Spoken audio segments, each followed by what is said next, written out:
Good morning to everybody. The Assembly will hear an address. The 8th plenary meeting of the General Assembly is called to order. The Assembly will hear an address of His Excellency Hassan Sheikh Mohamud, President of the Federal Republic of Somalia. I request protocol to escort His Excellency and invite him to address the Assembly.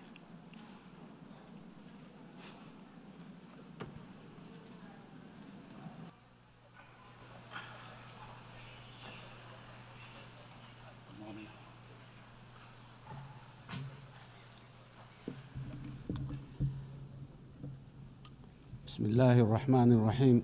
Your Excellency, Antonio Guterres, the UN Secretary General, Your Excellencies, Heads of States and Governments, ladies and gentlemen, it's a great honor and privilege to address the 80th UN General Assembly today at a time when our world is at a critical juncture. The UN was founded on the principles of advancing peace, security and development, and progress globally after the destruction of the Second World War. The UN is the embodiment of our common aspiration for a global governance anchored in international law, fairness, and equality. 8 years on, since the first UN General Assembly, we should have already been better together, not seeking to justify why we can't be better together today. Global challenges across the world, people, and indeed humanity as a whole, is challenged with existential obstacles and threats that we can resolve through dialogue, cooperation, unity, and shared purpose.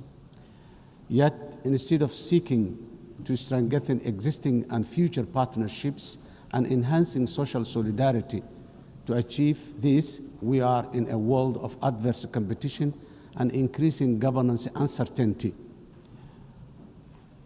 Where we once strived to ask what's right under the international law, today we are witnessing the unapologetic rise of national might to settle disputes.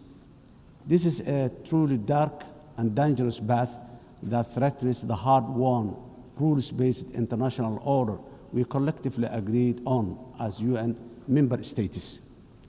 Excellencies, ladies and gentlemen, while we should be focused strategically on accomplishing the Sustainable Development Goals and leaving no one behind by 2030, the number of fragile states and populations living in poverty is increasing globally.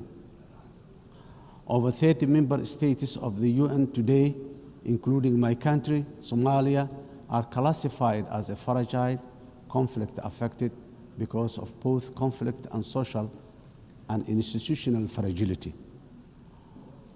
When you add the vulnerability stemming from climate change, this number is frightening higher. In addition to this, urbanization is rising at the fastest rate in the human history because of conflict, climate, and lack of economic opportunities in rural communities. Furthermore, food insecurity remains a persistent, deadly challenge affecting billions. According to the World Food Programme, 319 million people are facing acute hunger in 67 countries today. These stark and startling facts must give us all pause for reflection and thought. If we, as a community of nations, are serious about achieving common progress and prosperity for all, as envisioned in the Sustainable Development Goals, we must redouble efforts to strengthen multilateralism, solidarity, and shared action for all our people and planet. Excellencies, ladies and gentlemen, Somalia, as a broad non-permanent member of the United Nations Security Council, is working tirelessly to promote the ideals and the values of peace, stability, and shared opportunities across the world. We are actively working with all Security Council members and the wider UN membership to find solutions for peace in the Middle East, Africa, and Europe.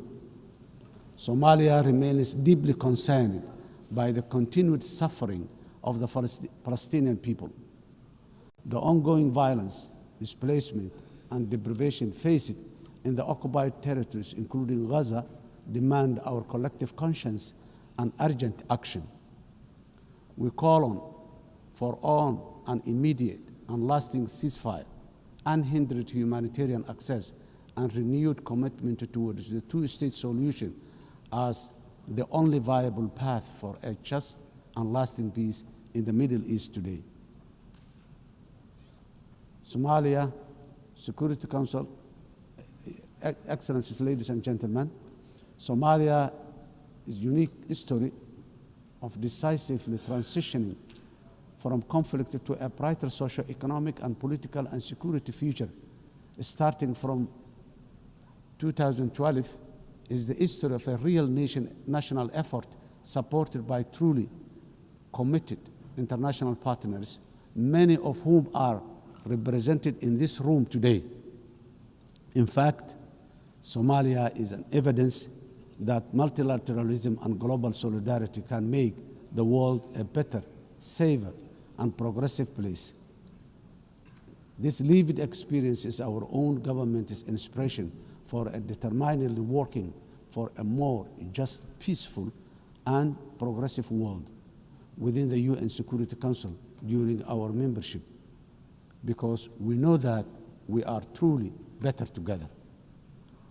When we all work in unison at home, we are bravely fighting the last remaining pockets of international terrorism while building a strong and sustainable national security architecture. We are working closely with all our valuable international partners in defeating the violence, extremism, ideology, falsehoods, and illicit financial systems that facilitate global terrorism. As a result of our efforts in Somalia, our people and citizens across the world are safe today. Of course, while we remain grateful for all international support to combat terrorism, I strongly commend the unwavering commitment and courage of Somali security forces and the local community defense forces for their sacrifices, resilience, and success against Al-Shabaab and ISIS, the two most dangerous terror organizations in the world today. This will continue until we achieve complete victory and harmony in our country, our region, our continent, and the wider world. We must never give in to cowardly terrorists.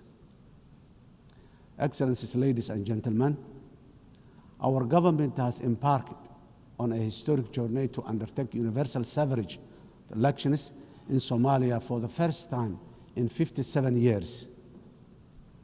Somalia was Africa's first democratic nation in the 1960s, and we are proudly returning to that path of inclusive governance once again. Today, our national election registration process is ongoing, and more than 40 independent political associations have registered to participate in the upcoming elections. Our national experience is that nothing is better than a people-centered, a people-led, guided by the rule of law to build a unified and prosperous nation in our country. Financing development, the sustainable development goals are the blueprint for achieving dignity, justice, and equality through real investment in human capital, job creation, and social protection for the most vulnerable in all our communities. However, it was very clear from the fourth financing for development conference in Seville earlier this year that the financing gap between our ambitions and the reality are very far apart. Today, developing nations are facing the terrible shock of high debt burden, higher cost of sovereign borrowing, and expenditure on recurrent shocks, which is impossible to budget for annually. The traditional economic model of forecasting predictable expenditure supported by clear revenue streams is no longer this simple. Governments of the developing nations are also now subjected to real-time investment cuts in core developmental activities, including health, education, and basic infrastructure. This is because of realignment of the already dwindling development assistance they use to receive from the developing nations. This is not sustainable, and if we, as a community of nations, are to achieve collective developmental progress together. Excellencies, ladies and gentlemen, in Somalia, we are taking responsibility of our own economic development by building on the successes of our recent reform based on the debt relief. Today, we are focused on mitigating the excruciating cost of public service investment by continuously raising domestic revenue, strengthening public financial management systems, and enforcing strict expenditure controls while enhancing transparency and accountability. Furthermore, we are committed to benefiting from strategic location and natural resources through trade with our region and the world. In line support of this ambition, Somalia has joined the East Africa Community and is ratifying the African Continental Free Trade Area policies and joining World Trade Organization. Process is going on very well. Climate emergency, we are also resolute in our commitment to combat the devastating impact of climate change in the most vulnerable communities, especially those who are unable to mitigate and adapt effectively. Climate change is wreaking havoc across the world, with the most vulnerable countries suffering systemic and repetitive meteorological and socio-economic shocks. These devastating economies, destroying livelihoods and diverting limited public resources towards mitigating and adaptation responses, which take away from other vital social investment like education and health. The impact of climate change is forcing governments in developing countries, including my own, to make impossible financial trade-offs, which hamper our own aspiration for investing in resilience and development. Around 10% of the developing nations' budgets are diverted to responding to climate change. This needs to be addressed urgently through developed industrialized nations by meeting their financial obligations for climate crisis. They continue to exacerbate the climate crisis that continue to exacerbate. Excellencies, ladies and gentlemen, the resilient Somali people live with the climate crisis every day. For us, climate change is not an abstract. It is a horrible reality of disrupted and destroyed lives. Somalia's contributes almost nothing to global emission, yet we endure some of the harshest consequences. Droughts, floods, and rising seas erode livelihoods and displace families, threatening to undo the progress we are making towards peace and development. As a government, we understand that addressing the adverse impact of climate change is a global public good that requires a strong partnership and genuine burden sharing. On our part, Somalia has adopted the national climate change policy, updated our national determined contribution, and is preparing its first biennial transparency report. We are also developing a robust national climate finance strategy to guide how we mobilize and manage resources to address the challenge.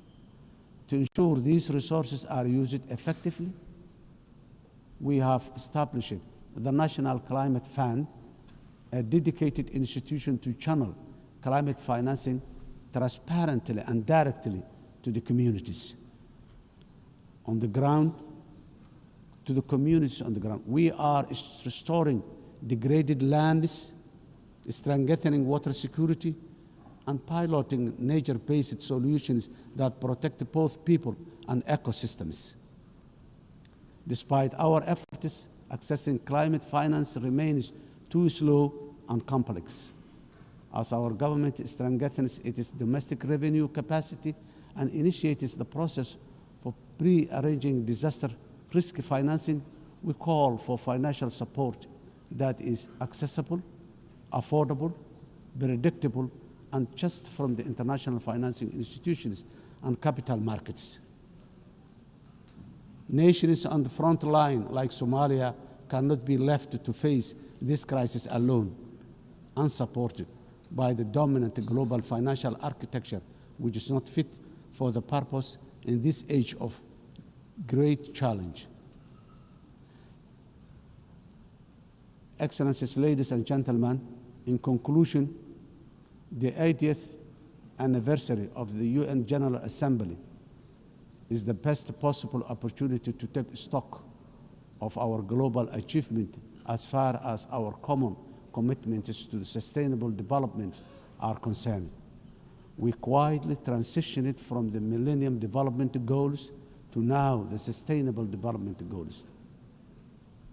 Now, I wonder, with the clock rapidly ticking very fast towards 2030, what the next acronyms of our global development aspirations will be.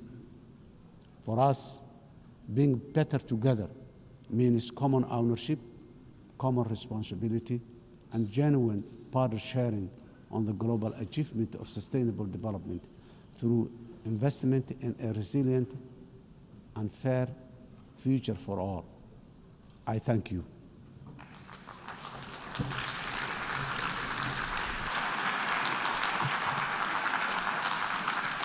On behalf of the Assembly, I wish to thank the President of the Federal Republic of Somalia.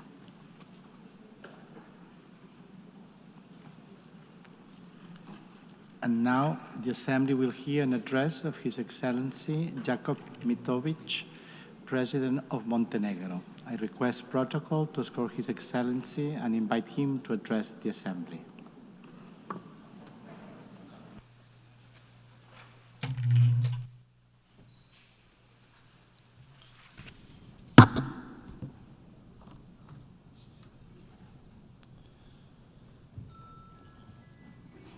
Mr. Speaker, Excellencies, ladies and gentlemen, allow me to convey my warmest congratulations to Her Excellency Annalena Baerbock on her election as the President of the 80th session of the General Assembly. This election is both historic and inspiring, as she is only the 5th woman entrusted with this very high responsibility. We recall Vijaya Lakshmi Pandit from India, who spoke with the voice of a liberated Asia. Angie Brooks, a Liberian diplomat and a judge who championed the rights of small states and women in Africa. Haya Rashid Al Khalifa from Bahrain, who brought a message of dialogue and international law from the heart of the Middle East. And Maria Fernanda Espinosa from Ecuador, who raised her voice for climate action and indigenous people of Latin America. And each of them left a mark of their time. So this election gives Europe the opportunity to embody the principles of the unwavering defense of human rights and multilateralism. Dear colleagues, this year, as we commemorate 80 years since the founding of the United Nations, we reflect on the remarkable journey of this great organization that was created as a mission of global peace. Born from the ashes of the Second World War, the United Nations emerged as a beacon of hope for humanity. Dear colleagues, imagine the devastated cities throughout the world back in 1945. Warsaw, reduced to ashes. St. Petersburg, shattered after the years of the siege. Berlin, in ruins. Hiroshima and Nagasaki struck by the unimaginable horror. And my hometown and the current capital of Montenegro, Podgorica, was also in the bombings virtually razed to the ground. And imagine at the same time the world leaders gathered, who despite their wounds looked to the future. And at that very moment, when the trenches between nations still existed and the graves of the loved ones were still fresh, the Organization of the United Nations was born. The idea that light could emerge from darkness and that solidarity could triumph over despair. Despite the unprecedented destruction, the idea of peace and unity triumphed over division and hostility. The leaders of that time understood the urgent need for a strong global organization capable of preventing all future wars and fostering cooperation among nations. As part of the former Yugoslavia, Montenegro was among the founding nations of the United Nations. We have so far established an international system that promotes peace, upholds rules-based global order, safeguards human rights, and fosters sustainable development.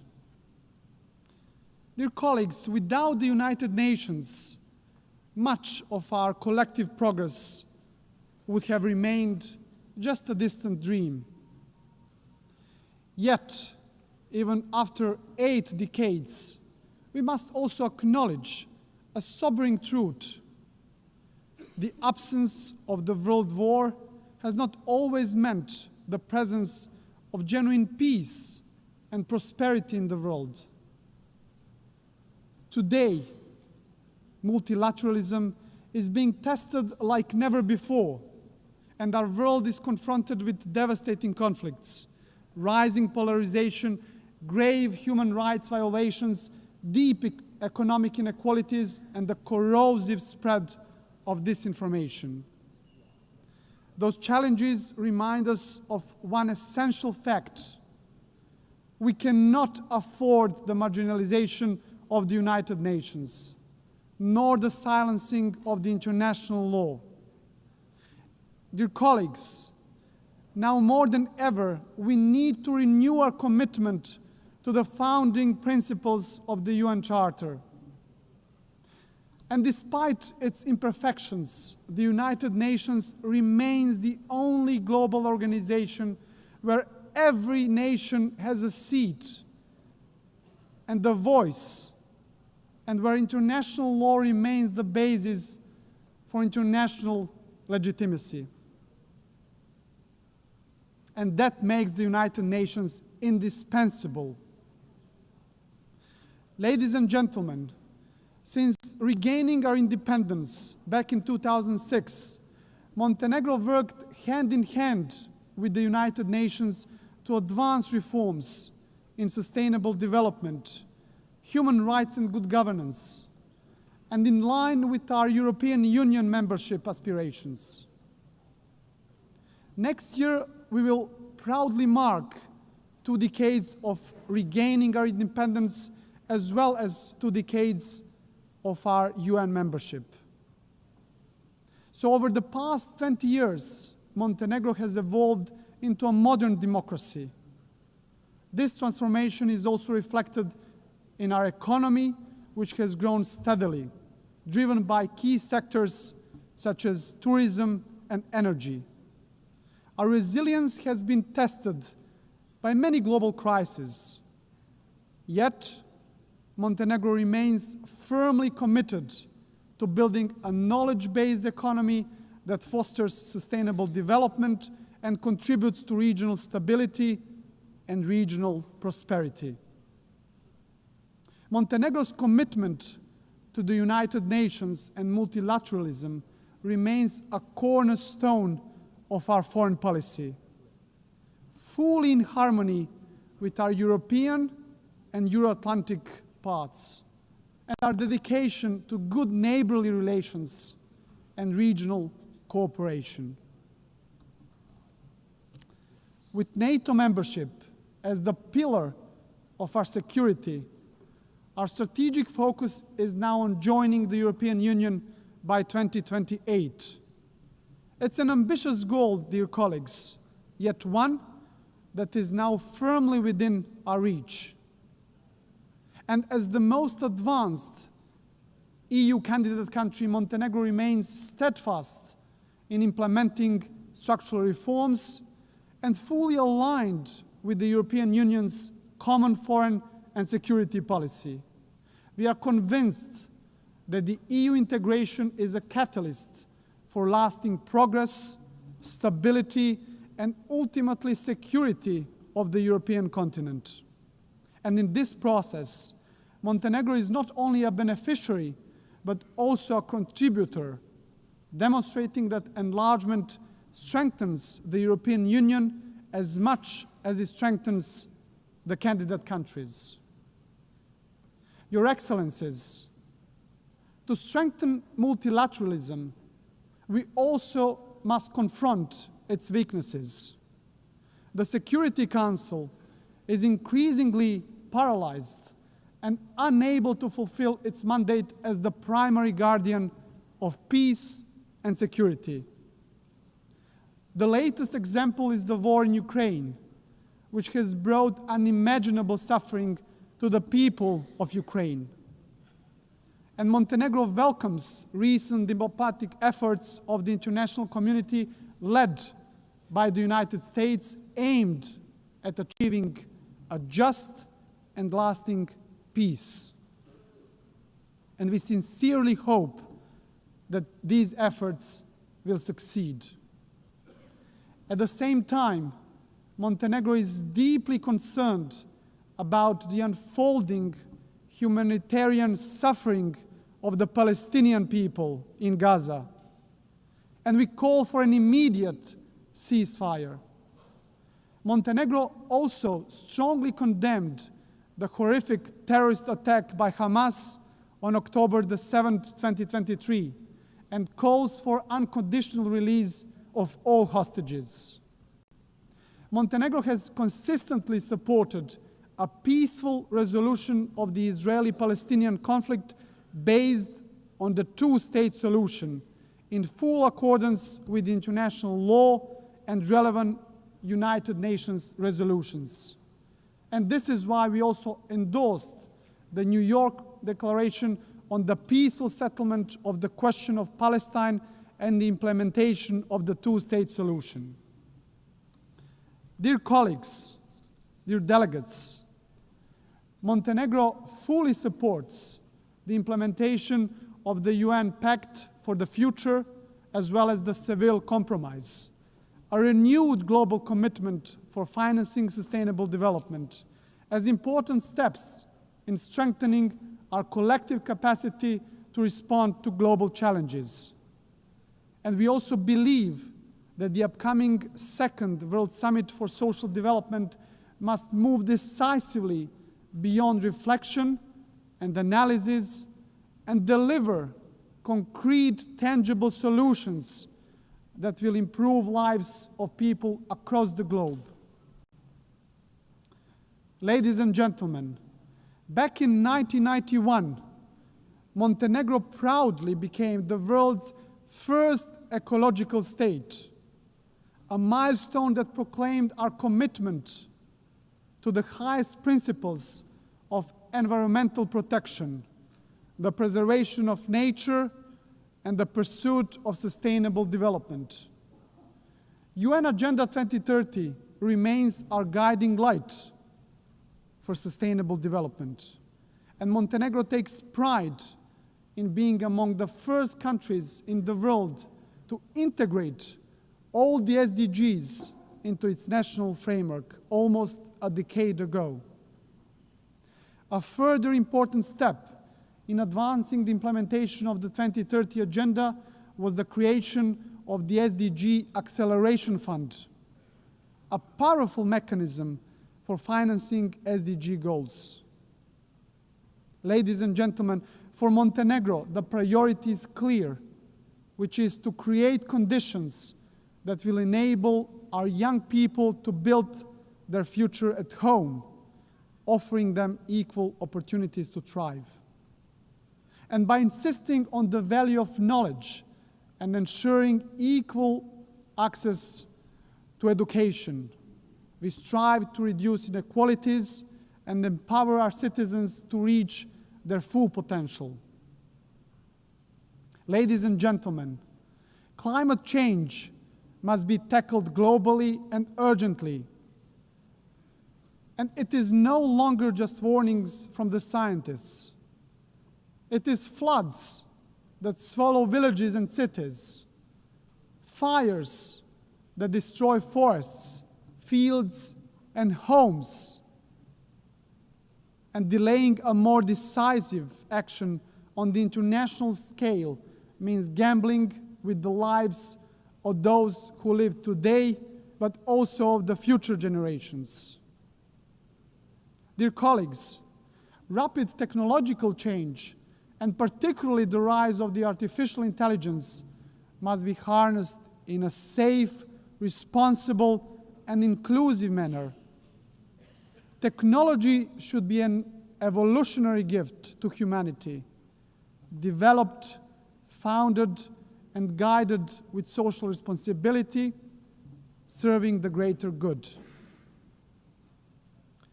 Ladies and gentlemen, globally, human rights and fundamental freedoms continue to face serious challenges. And while significant progress has been achieved in advancing women's rights since the adoption of the Beijing Declaration, much remains to be done. In this regard, Montenegro is fully committed to gender equality.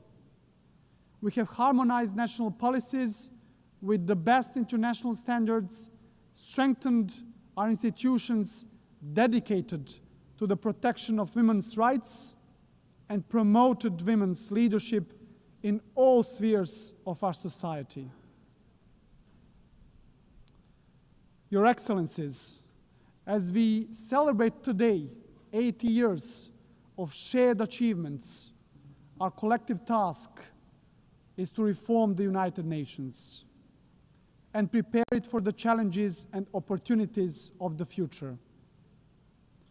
Criticism of the UN reflects not just on the organization itself, but on all of us as member states. For it is we who have created it, who guide it, and who bear responsibility to strengthen it. This is why Montenegro strongly supports the Secretary General's reform initiative, UN 80. It must not be seen as a mere bureaucratic exercise, but embraced as a commitment, a solemn commitment that the United Nations of tomorrow will be more agile and more efficient. And at the heart of these efforts must remain the UN's three key pillars: peace and security, sustainable development, and human rights, as the bedrock of all United Nations action.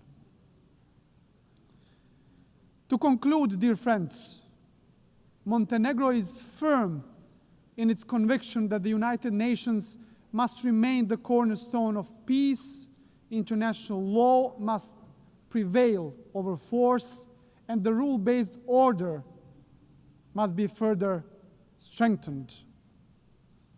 For without these principles, there can be no trust among nations, no true security, and no hope for a just and lasting peace in the world. And let me, at the end, quote the most famous writer from our part of the world and the Nobel Prize laureate, Ivo Andrić, who wrote in his masterpiece, The Bridge on the River Drina, "Of everything that man erects and builds in his urge for living, nothing is, in my eyes, better and more valuable than bridges. They are more important than houses, more sacred than temples, for they belong to all and are equal for everyone." Dear colleagues, this timeless truth reminds us that bridges are not only structures of stone, but structures of peace. It is a dialogue that builds bridges, and it is only through bridges that nations can walk towards peace. So our task is not to be passive heirs of history, but active builders of a better legacy. So let the next 80 years of the United Nations be not years of hesitation, but of courage and solidarity. So guided by these values, Montenegro will continue to build bridges, strengthen dialogue, and work tirelessly towards a future of stability, future of progress, and future of common success, fully aligned with the very spirit and mission of the United Nations. Thank you very much for your attention.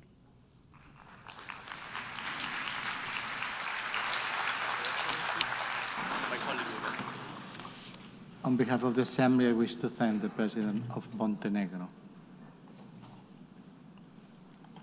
In accordance with Resolution 80/1 of 19 September 2025, I give the floor to the distinguished observer of the Observer State of Palestine to introduce an address by the head of a state. Bismillah ar-Rahman ar-Rahim. In the name of God, the Merciful, the Compassionate, Her Excellency Annalena Baerbock, President of the General Assembly, His Excellency Antonio Guterres, Secretary General of the United Nations, Your Excellencies, Highnesses, and Heads of Delegations, may the mercy and blessings of God be upon you. I speak to you today after almost 2 years in which our Palestinian people in the Gaza Strip have been facing a war of genocide, destruction, starvation, and displacement waged by the Israeli occupation forces, in which they killed and injured more than 220,000 Palestinians, the majority of whom are unarmed children, women, and the elderly. A war in which they displaced hundreds of thousands and prevented the entry of food and medical supplies and caused the starvation of 2 million Palestinians. They imposed a stifling siege on an entire people and destroyed more than 80% of homes, schools, hospitals, churches, mosques, facilities, and infrastructure. What Israel is carrying out is not merely an aggression. It is a war crime and a crime against humanity that is both documented and monitored, and it will be recorded in history books and the pages of international conscience as one of the most horrific chapters of humanitarian tragedy in the 20th and 21st centuries. In the West Bank, including East Jerusalem, the capital of the State of Palestine, the extremist Israeli government continues to implement its settlement policies through illegal settlement expansion and developing projects for annexing settlements. The latest was the construction plan for E1, which would divide the West Bank into two parts and would isolate occupied Jerusalem from its surroundings and would undermine the option of the two-state solution in a blatant violation of international law and relevant Security Council resolutions, specifically Resolution 2334. Furthermore, the Israeli Prime Minister announced a plan for what he calls Greater Israel, which we reject and completely deplore, and which involves expanding into sovereign Arab states.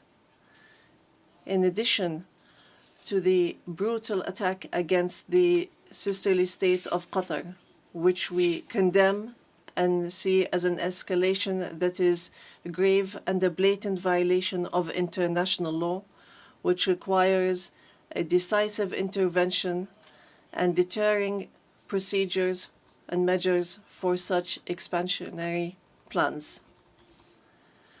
With official support and through increasing facilities, the terrorism of settlers increases. They burn homes and fields, they uproot trees and attack villages and attack unarmed Palestinian civilians.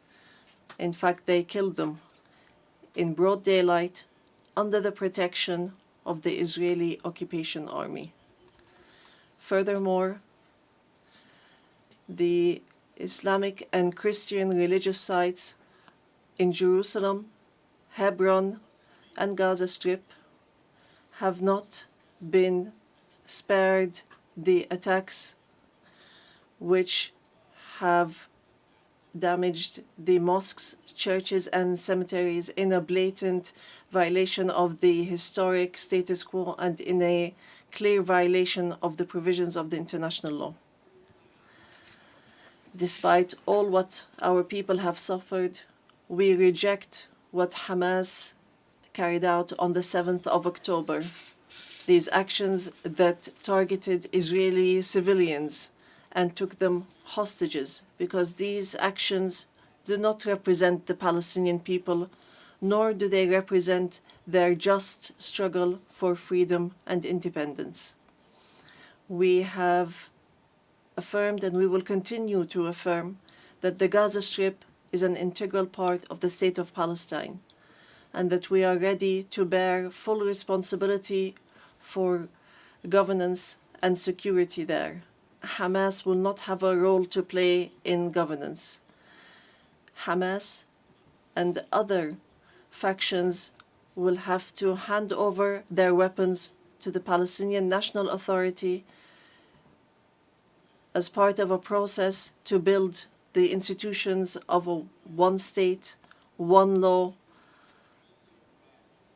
and one legal security forces. We reiterate that we do not want an armed state. Ladies and gentlemen, our wounds are deep and our calamity is great. 7 million Palestinians are still living the tragedies of the Nakba and displacement since 1948. Our people in the West Bank, including East Jerusalem, and in the Gaza Strip, are still living the tragedies of the Israeli aggression and occupation for decades. Years that our people have spent under occupation, killing, arrests, and settlement, and the theft of money, property, and lands. And this still continues without any deterrent or accountability.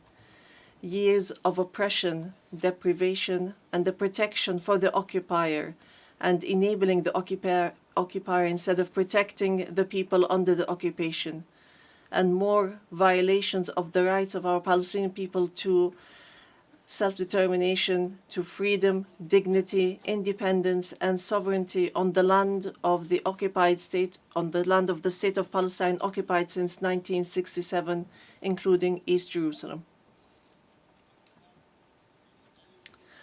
More than 1,000 resolutions at the United Nations. Not one of them was implemented.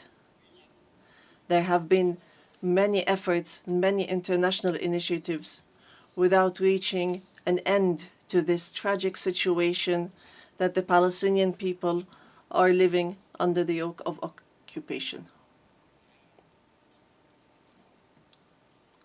In 1993, we signed the Oslo Accords, and we adhered to all its items, and we recognized the State of Israel. Israel, at the time, recognized the Palestine Liberation Organization as the sole legitimate representative of the Palestinian people. Based on that, we restructured our institutions, and we amended our national charter, and we rejected violence and terrorism, and we adopted a culture of peace. We made all our efforts to build the institutions of a modern Palestinian state that lives side by side in peace and security with Israel. But Israel did not adhere to the signed agreements and has worked systematically on undermining them. Ladies and gentlemen, just 3 days ago, we met at a high-level international conference in New York under the joint chairmanship of France and the Kingdom of Saudi Arabia, with wide-scale international presence and united positions that expressed a genuine international will to put an end to this historic conflict by recognizing the State of Palestine, ending the occupation, and returning hope to both the Palestinian and Israeli people. And here I would like to, on behalf of the Palestinian people, to express our gratitude and appreciation to all the states that recently recognized the State of Palestine and those that intend to recognize the State of Palestine soon. We urge all the states that have not done so yet to recognize the State of Palestine. We call on supporting Palestine obtaining full membership in the United Nations. It should be noted that we have already recognized Israel's right to exist in 1988 and in 1993, and we still recognize this right. In this regard, we would like to thank France, the UK, Canada, Australia, Belgium, Portugal, Luxembourg, Malta, Monaco, San Marino, Andorra, and Denmark for their recognition of the State of Palestine. We would like to thank all 149 states which had previously recognized the State of Palestine. Our people will not forget this noble position.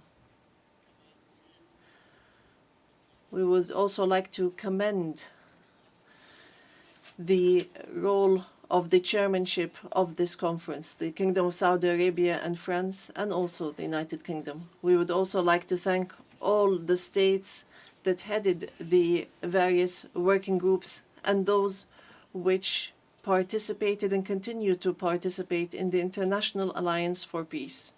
We would also like to thank the states that are supporting our efforts to stop the genocide, end the occupation, and achieve peace. We highly appreciate all the peoples and organizations around the world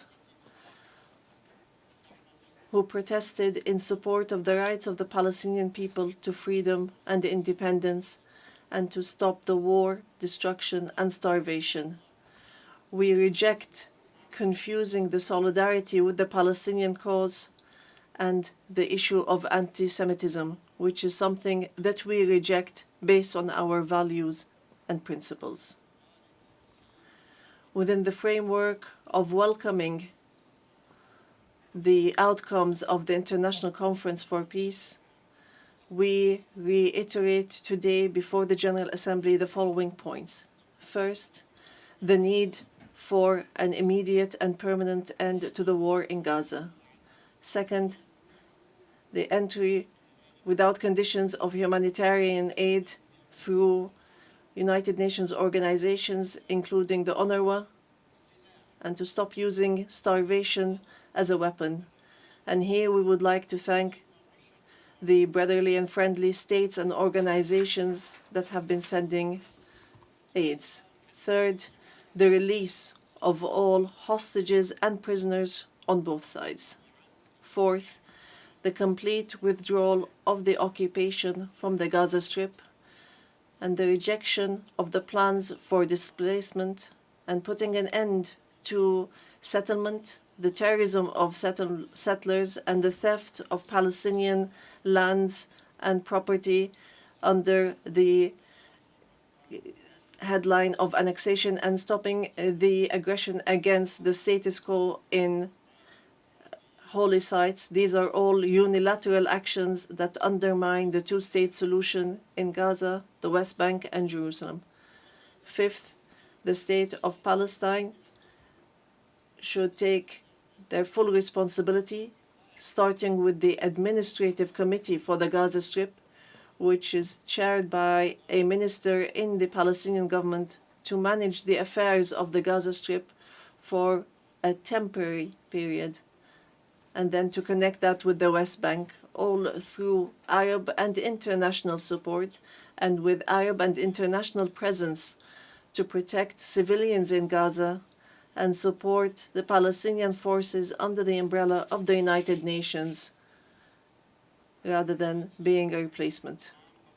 Sixth, to guarantee that the residents of the Gaza Strip remain on their lands without displacement, and to implement a recovery and reconstruction plan in both the Gaza Strip and the West Bank.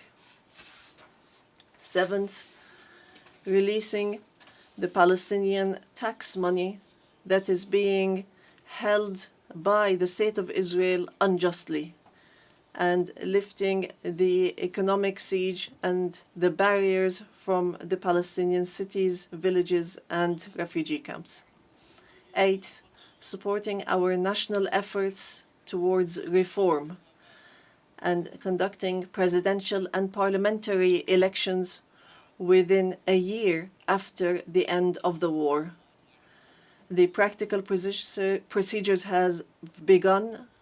A committee has been assigned to draft a temporary constitution, and it will end its work within 3 months, so that we move from authority to state. We want a modern and democratic state that abides by international law, the rule of law, and multilateralism, and the peaceful transition of power. And we are extremely keen to empower women and the youth. Ninth, we declare that we are ready to work with US President Donald Trump and with the Kingdom of Saudi Arabia and France, the United Nations, and all partners to implement the peace plan that was approved in the conference that was held on the 22nd of September, in a way that would lead towards a just peace and regional cooperation. Ladies and gentlemen, today we say clearly, peace cannot be achieved if justice is not achieved. And there can be no justice if Palestine is not freed. We want to live in freedom, security, and peace like all other people on earth, in an independent, sovereign state on the borders of 1967, with East Jerusalem as our capital, in security and peace with our neighbors. We want a modern civilian state that is free of violence, weapons, and extremism, one that respects law, human rights, and invests in people, development, technology, and education, not in wars and conflict.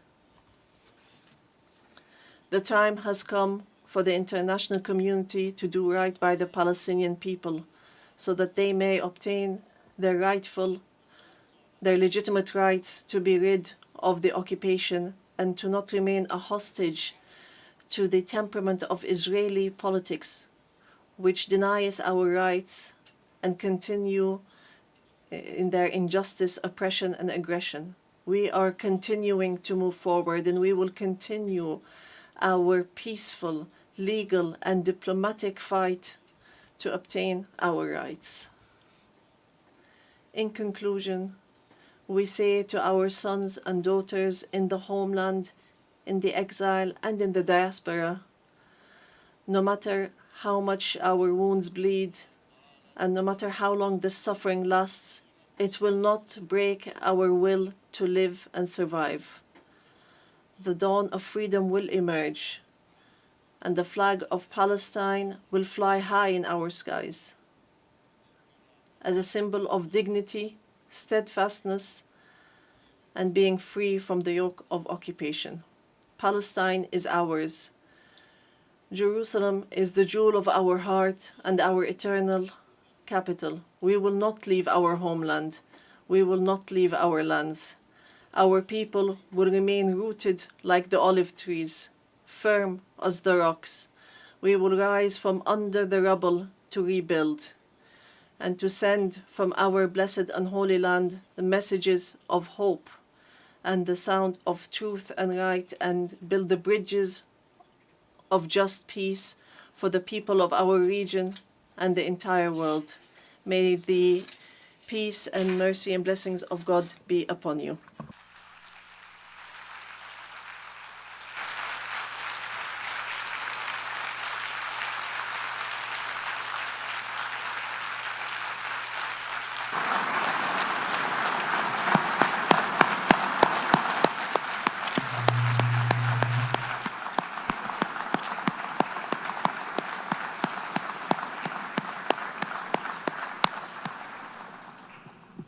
On behalf of the Assembly, I wish to thank His Excellency Mahmoud Abbas, President of the State of Palestine.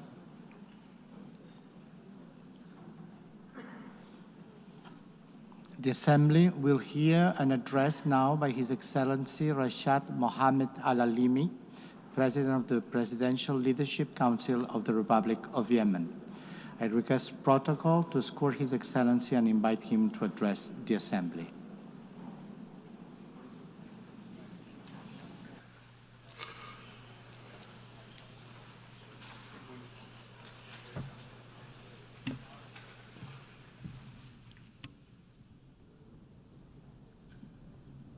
Bismillahir-Rahman. In the name of God, most gracious, most merciful.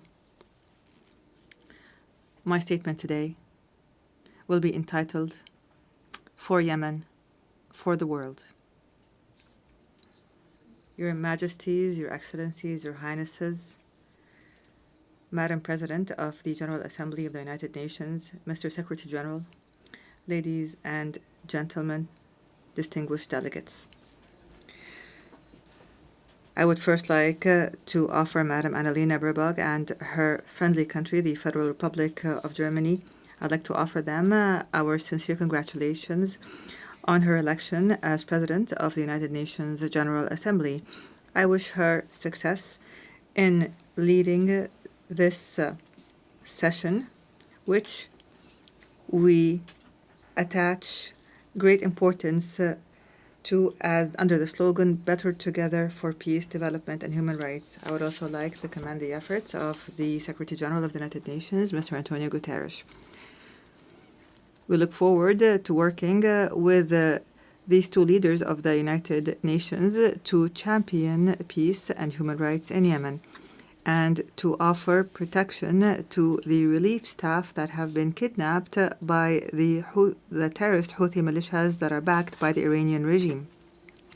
I also take this opportunity to offer our sincere congratulations to our great Yemeni people who tonight are celebrating the anniversary of the overthrow of the racist Imamate regime 63 years ago and the birth of the republic that is based on the principles of liberty, justice, and abolishing differences and class discrimination and encouraging the participation of women and guaranteeing rights and liberties. Ladies and gentlemen, within this organization, which was built in the aftermath of a horrific war, humanity 8 decades ago pledged that no people would be left alone to face dictatorship or chaos or famine without the backing of the international community.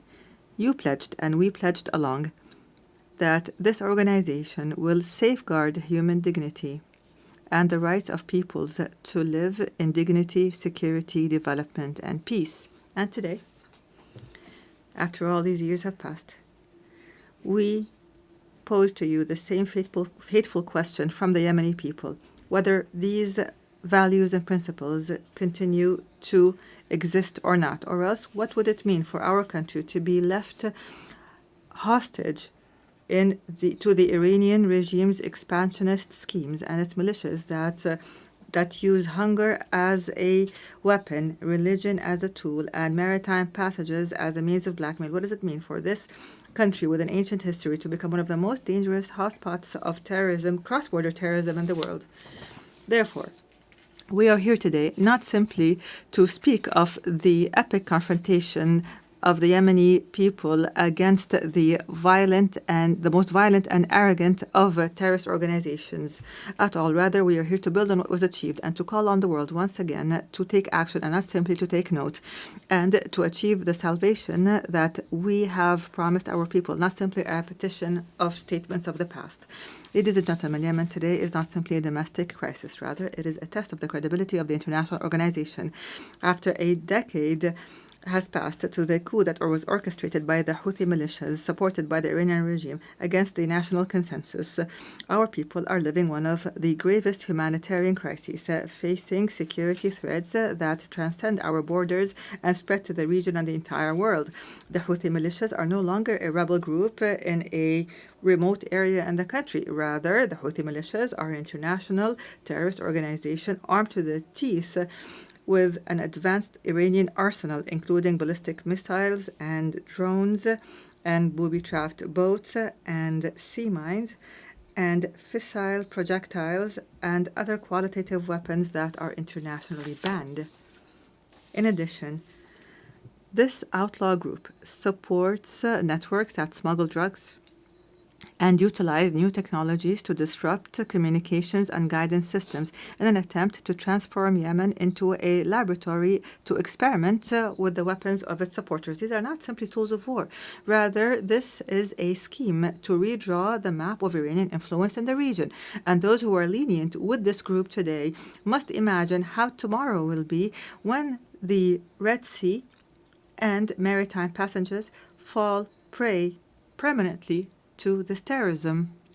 Therefore, ladies and gentlemen, the past years have proven that the policy of conflict management, by offering more incentives, has only brought more disaster and destruction. Moreover, the policy of containment has given the Houthi militias the time and the resources to further expand its arsenal. The United Nations was unable to protect its own staff who were kidnapped in Sana'a, unable to protect the oil installations and the commercial ships. It has become clear that the peace we seek cannot be asked for, but must be imposed by force. Ladies and gentlemen, it has become incumbent upon the world today to reconsider its position on the Yemeni situation. On the one side, there is a widespread national front that believes in international legitimacy and adopts the values of partnership and democracy and maintains local diversity and popular participation and works on building the institutions of a state.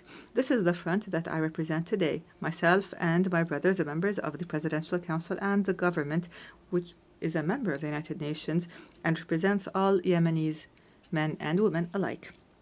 In return, we have an exclusionary sectarian, fascist organization that does not believe in the principles of international legitimacy and which conducts cross-border terrorism and adopts an authoritarian theocracy that is opposed to human rights, which is embodied by the Houthis and their supporters. Unfortunately, the disregard by many of the essence of the Yemeni crisis has encouraged the Houthi militias to go further in threatening peace regionally and internationally and targeting energy sources and maritime passages and even kidnapping and abusing United Nations staff. Ladies and gentlemen, I have spoken to you from this podium in the past. And at the time, I asserted that the government of the Republic of Yemen is always ready to embrace a comprehensive peace, even if that includes making painful concessions, as long as they come in the interest of the Yemeni people. However, and after our efforts to maintain peace have failed, it has become necessary to move collectively and firmly to impose peace. Therefore, I call on you today to form an effective international coalition to restore security and stability to Yemen, a coalition that would rebuild the institutions of the state and would liberate the country from the clutches of the militias and all forms of terrorist groups. Ladies and gentlemen, the United Nations General Assembly, in its 80th session, seems to be in dire need to prove to its members that international law is not simply a myth, and that the rules-based international order is not simply a selective call. Yemen and Gaza, in this context, are the moral testing ground of this important organization. They are the place where we can definitely confirm that the might of right is still able to confront the right of might. And here, the Palestinian cause lies in the heart of this issue as a wound that continues to bleed and the central cause of the Arab people, which is now also witnessing an important transformation. So the overwhelming recognition of an independent state. And here we would like to express our sincere gratitude to our brothers and sisters in the Kingdom of Saudi Arabia for their efforts, along with their French partners, to achieve these unprecedented political gains. We'd also like to confirm here our full support for the Palestinian Authority and the two-state solution in accordance with international legitimacy resolutions and the Arab Peace Initiative. And we call upon the rest of the member states to recognize Palestine and to support the rights of its people and their dignity. And at the same time, we reiterate our rejection of the use by outlying militias of this just cause that has as a trading card, which has only brought Palestine more isolation and destruction. Your Majesties, Excellencies, and Highnesses, in the midst of this suffering of the Yemeni people that has lasted for 11 years, our brethren have not left us alone, namely the Kingdom of Saudi Arabia, the United Arab Emirates, who have not only worked to protect the Yemeni state from collapse, but for the entire region from falling into the clutches of the Iranian scheme. They have presented a practical model of strategic partnership based on development. The world must adopt this model and not simply watch it. At the end of last week, our brothers in the Kingdom of Saudi Arabia once again announced additional economic aid to the country's budget and basic services at a time when the Yemeni government is facing extreme financial bottlenecks. And we hope that the international community would join this effort so that we could keep millions of Yemenis alive. Mr. President, ladies and gentlemen, the title of my statement today was For Yemen, for the World. We are not calling upon you today to simply work for Yemen, but for the entire world. Yemen must not be left to fall prey for blackmail and terrorism, because this would mean opening the door to more victims, and this would deliver a blow to the credibility of this organization and its principles. What we ask from you are not new statements, but international action, firm international action to support the legitimate government as a trusted partner on the ground. The time has come to launch an international coalition that will liberate Yemen from terrorism and rebuild its national state, and would guarantee the security and the security of the region and the world from the dangers of from the dangers of cross-border terrorism. And this is what we call for to regain sovereignty in our country and put an end to the chapter of militias once and for all. I thank you, and peace and God's blessings be upon you.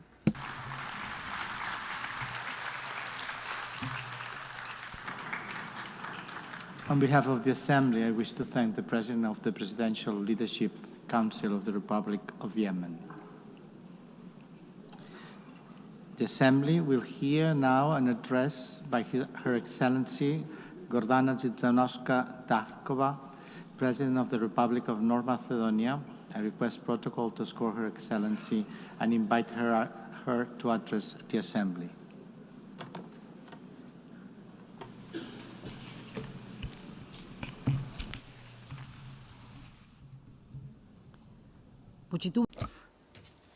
Honorable Member President of the United Nations General Assembly, Annalena Baerbock, distinguished Secretary General of the United Nations, Mr. Guterres, esteemed Excellencies, ladies and gentlemen.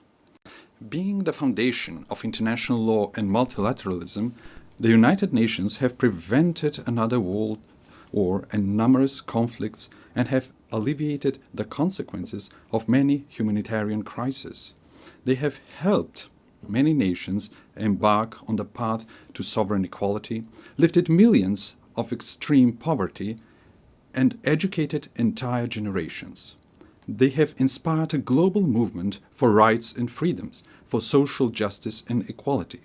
They have raised awareness of environmental protection and mobilized humanity in the fight against climate change.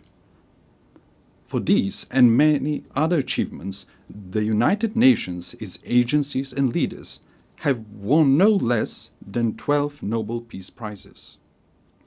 Nevertheless, the United Nations today face a geopolitical and geoeconomic earthquake that is shaking the foundations of the post-World War II order. Today's crisis stems from deep tectonic shifts, undermining the principles that shaped the world for the past 80 years. A new geopolitical era is emerging before our eyes. Instead of acting together on the urgent challenges such as peace and security, climate change and environmental destruction, artificial intelligence and growing inequalities, we seem to be heading towards a post-Hobbesian state of war of everyone against themselves. Instead of a single international order, parallel orders seem to be emerging, each with its own rules, values, and interests, often directly against one another. Being paralyzed and isolated when most needed, I wonder if the United Nations is turning into the League of Nations. The signs are all around us. Instead of creating a sense of shared future, humanity is facing wars and loss of humanness. With international humanitarian law increasingly ignored, hunger is weaponized and humanitarian workers are targeted. Amid everyday violence, the world is oscillating between nihilistic pessimism and hedonistic escapism, between hopeless lamentation and heartless indifference, as in the first decades of the 20th century. The tremors of the international order have opened deep geopolitical fault lines. One of the most active is in Ukraine, where war has been raging for 3.5 years. Russia's aggression is a flagrant violation of the Charter of the United Nations and a direct threat to international peace and security. We also express our deep concern of the recent violations of the airspace of Poland, Romania, and Estonia, every one of them a NATO member state. We supported the joint statement of September 12 and call for immediate de-escalation, full respect for international law, and use of preventive diplomacy to reduce tensions and preserve peace. Your Excellencies, the geopolitical fault line also runs through the Western Balkans region. The Macedonian accession process to the European Union has been continuously obstructed for 20 years, but not on the basis of objective Copenhagen criteria, but for subjective nationalistic reasons. The latest EU condition to start our negotiations is a new imposed amendment to the Constitution. The Constitution, lex superior and, in Rousseau's sense, a social contract between citizens, represents the most internal matter of any state. Our Constitution provides 4 initiators for amendments: the President of the Republic, the government, at least 30 members of parliament, and 150,000 citizens. It is clear that neither our neighbors nor the European Union are authorized proposers of amendments. We emphasize that conditioning the start of negotiations to new constitutional amendments once again reopens issues of history, culture, and language, questions we have been assured were settled by the Prespa agreement with Greece. We are constantly reminded that agreements must be respected. Pacta sunt servanda. I agree. We note that the Treaty of Friendship, Good Neighborliness, and Cooperation with Bulgaria contains no provisions for constitutional amendments. Finally, through the constitutive acts, the EU defines itself as a unity of diversity and commits to respecting cultural and linguistic diversity, national and cultural identity, and dignity and integrity. How then is it possible that we are asked to discuss and negotiate with a neighbor about history, culture, and language? Time and again, we stress that we perceive ourselves as Europeans and deeply believe in the European project that brought peace and economic prosperity after the Second World War. The European ideal remains our greatest inspiration and strategic aspiration. As a country dedicated to good neighborly relations and regional cooperation, we do not seek disputes with our neighbors. What we desire is to be integrated in the Union, but without additional conditions, and with national dignity preserved. We warn that after the war in Ukraine, the blocked European integration of the Western Balkans is not only a political, but also a security issue. With the political door closed for the Western Balkan countries and the door wide open for influences of third geopolitical centers of power, it is ironic that the Union calls for resilience towards them. Must we end up on the Security Council's agenda for the EU to unblock enlargement? If the European Union wants to be a geopolitical union, it must not leave the Western Balkans in a geopolitical vacuum. As the President of the European Commission has noted, the European Union must break the armor of consensus as soon as possible if it wants to complete the reunification of Europe and become a strong geopolitical factor again. Madam President, esteemed Excellencies, finally, I cannot but not address one of the most geopolitically volatile regions, the Middle East and Gaza. The Middle East has an ancient and rich tradition of interreligious and interethnic coexistence. History has shown that diversity, when respected, can be a source of cultural enrichment and long-term peace. But also history teaches that violence, regardless of its origin, deepens divisions, prolongs human suffering, and distances the parties from a just and comprehensive solution. We are convinced that sustainable peace in the Middle East can only be achieved through dialogue and diplomacy, in accord with international law. The inviolability of human life and dignity must be respected even in times of war, in accord with international humanitarian law. In that spirit, we will affirm our support for international efforts aimed at de-escalation, inclusive dialogue, and direct negotiations. Esteemed Excellencies, these geopolitical fault lines and tensions point unequivocally to the following: without multilateral institutions and procedures, without international law and principles that would tame the strong and protect the weak, we will reenact the Thucydides dialogue. We will strive to have a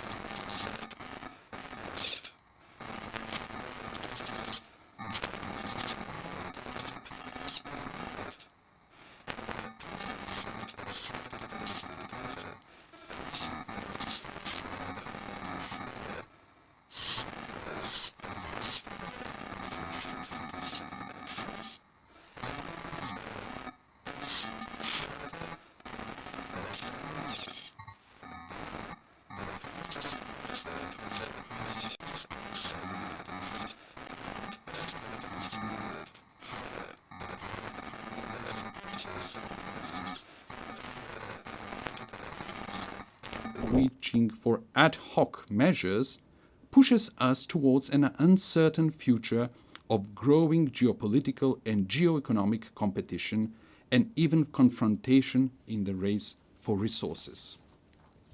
Is that the harsh world we mean to leave to our posterity? The alternative is to try to revitalize multilateralism and make its institutions more resilient to these systemic shocks. Respected Madam President, respected attendees, young generations have the right to a renewed charter, to a reformed and strong United Nations that will enable them to live in peace among nations and peace with nature. These reforms must not be cosmetic, but profound, to enable greater inclusiveness, harmonization between values and mechanisms, optimization of national and global interests, and functional institutions.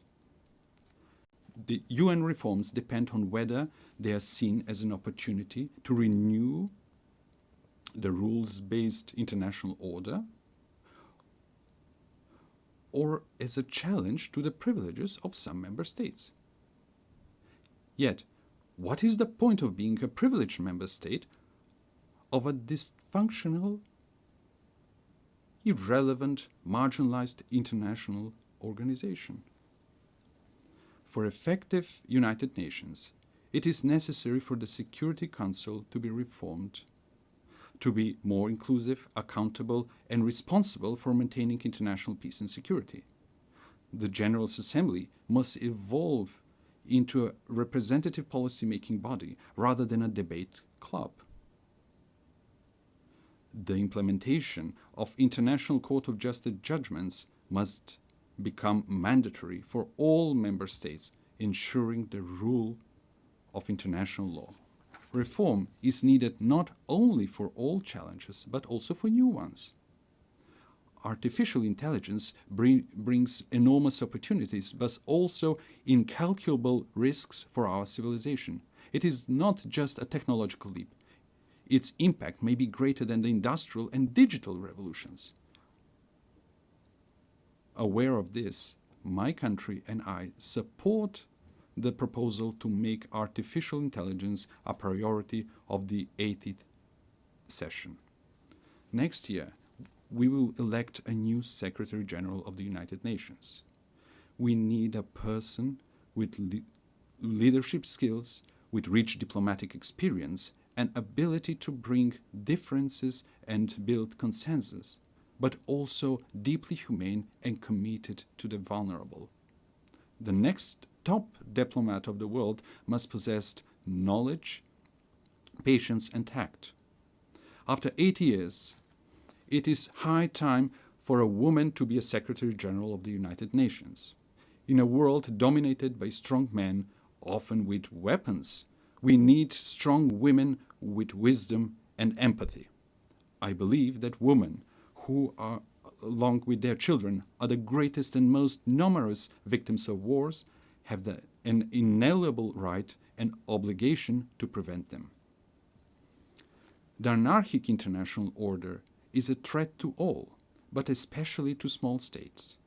It is natural for small and medium-sized states to be the greatest supporters of the United Nations reforms. Distinguished Excellencies, let me share with you what we are doing in this regard. We supported the adoption of the Pact for the Future as a new global social contract.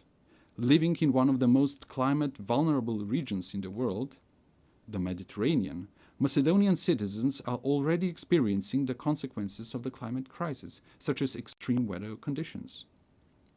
That is why we supported the implementation of the Paris Agreement at COP29 in Baku. We supported the Sevilla commitment on financing for development and integrated the Sustainable Development Goals in our National Development Strategy 2024-2044. At the third UN Ocean Conference in Nice, we committed to strong international ocean governance supporting the action plan. We are making great efforts to promote women's leadership and the implementation of the Agenda on Women, Peace and Security. We signed the new 2026-2030 framework for cooperation with the United Nations to ensure inclusive social and human development, sustainable economies and decent work, resilient and green societies and ecosystems, the rule of law and good governance. Esteemed Excellencies, we are standing in front of a great test. Either we will guarantee an international order based on visionary principles, or we will rush towards a catastrophe of unimaginable proportions for humanity. Former Secretary General Doug Hammarskjöld reminded us that the United Nations was not created in order to bring us to heaven, but in order to save us from hell. We should recognize the United Nations for what it is: an admittably imperfect but indispensable instrument of nations in working for peaceful evolution towards a more just and secure world order. Let's give them that chance. Thank you.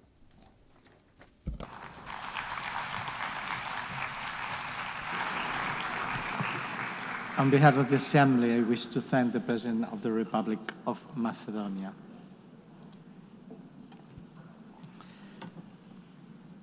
L'Assemblée va entendre l'allocution de son... The Assembly will now hear the statement of His Excellency, Mr.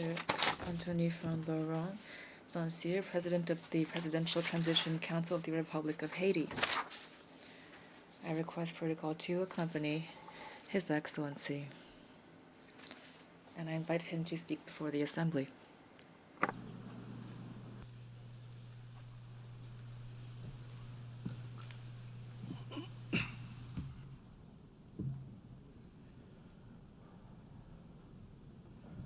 Madame la Présidente de la... Madam President of the General Assembly, Secretary General, distinguished heads of state and government, distinguished heads of delegation, distinguished delegates, it's with a sense of gravity and a great deal of hope that I convey the voice of Haiti and the greetings of a dignified and resilient people, which, despite hardships, is claiming for itself and for all of humanity 3 universal promises: development, respect for human dignity, and peace. Peace, which is now an absolute imperative for the Haitian people. On behalf of this people, Madam President, I would like to warmly congratulate you on your election as President of this Assembly. I also would like to thank Secretary General Antonio Guterres for his unwavering commitment to our organization and his constant and multifaceted support for the Republic of Haiti.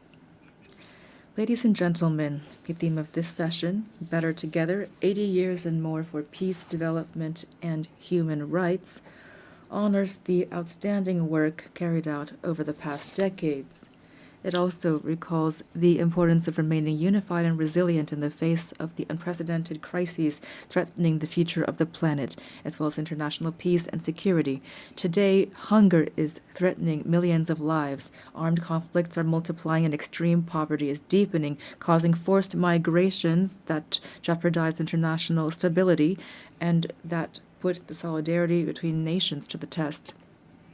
In addition to these challenges, we also are dealing with climate change, a rise of terrorism, mass atrocities, transnational crime, the erosion of human rights, and disinformation. We cannot turn a blind eye to the urgent need to strengthen our healthcare systems, to ensure a just energy transition, and to promote gender equality and youth inclusion. These issues require us, the world leaders, to shoulder our responsibility to build a UN that is better adapted to the challenges of today and the hopes of tomorrow. We must ensure that all of our actions, including technological breakthroughs such as artificial intelligence, foster peace, development, and human dignity. Ladies and gentlemen, just a 4-hour plane ride from here, a human tragedy is unfolding, one of the most devastating of our hemisphere. Every day, innocent lives are extinguished by bullets, fire, fear. Entire neighborhoods are disappearing, forcing more than 1 million people into internal exile and annihilating memories, investment, and infrastructure. Thousands of children have been deprived of their fundamental right to education. Thousands of young people are condemned to despair. Hundreds of women and girls have been raped, and they will forever carry the scars of this violence in their bodies and souls. Almost half of the population is facing acute food insecurity.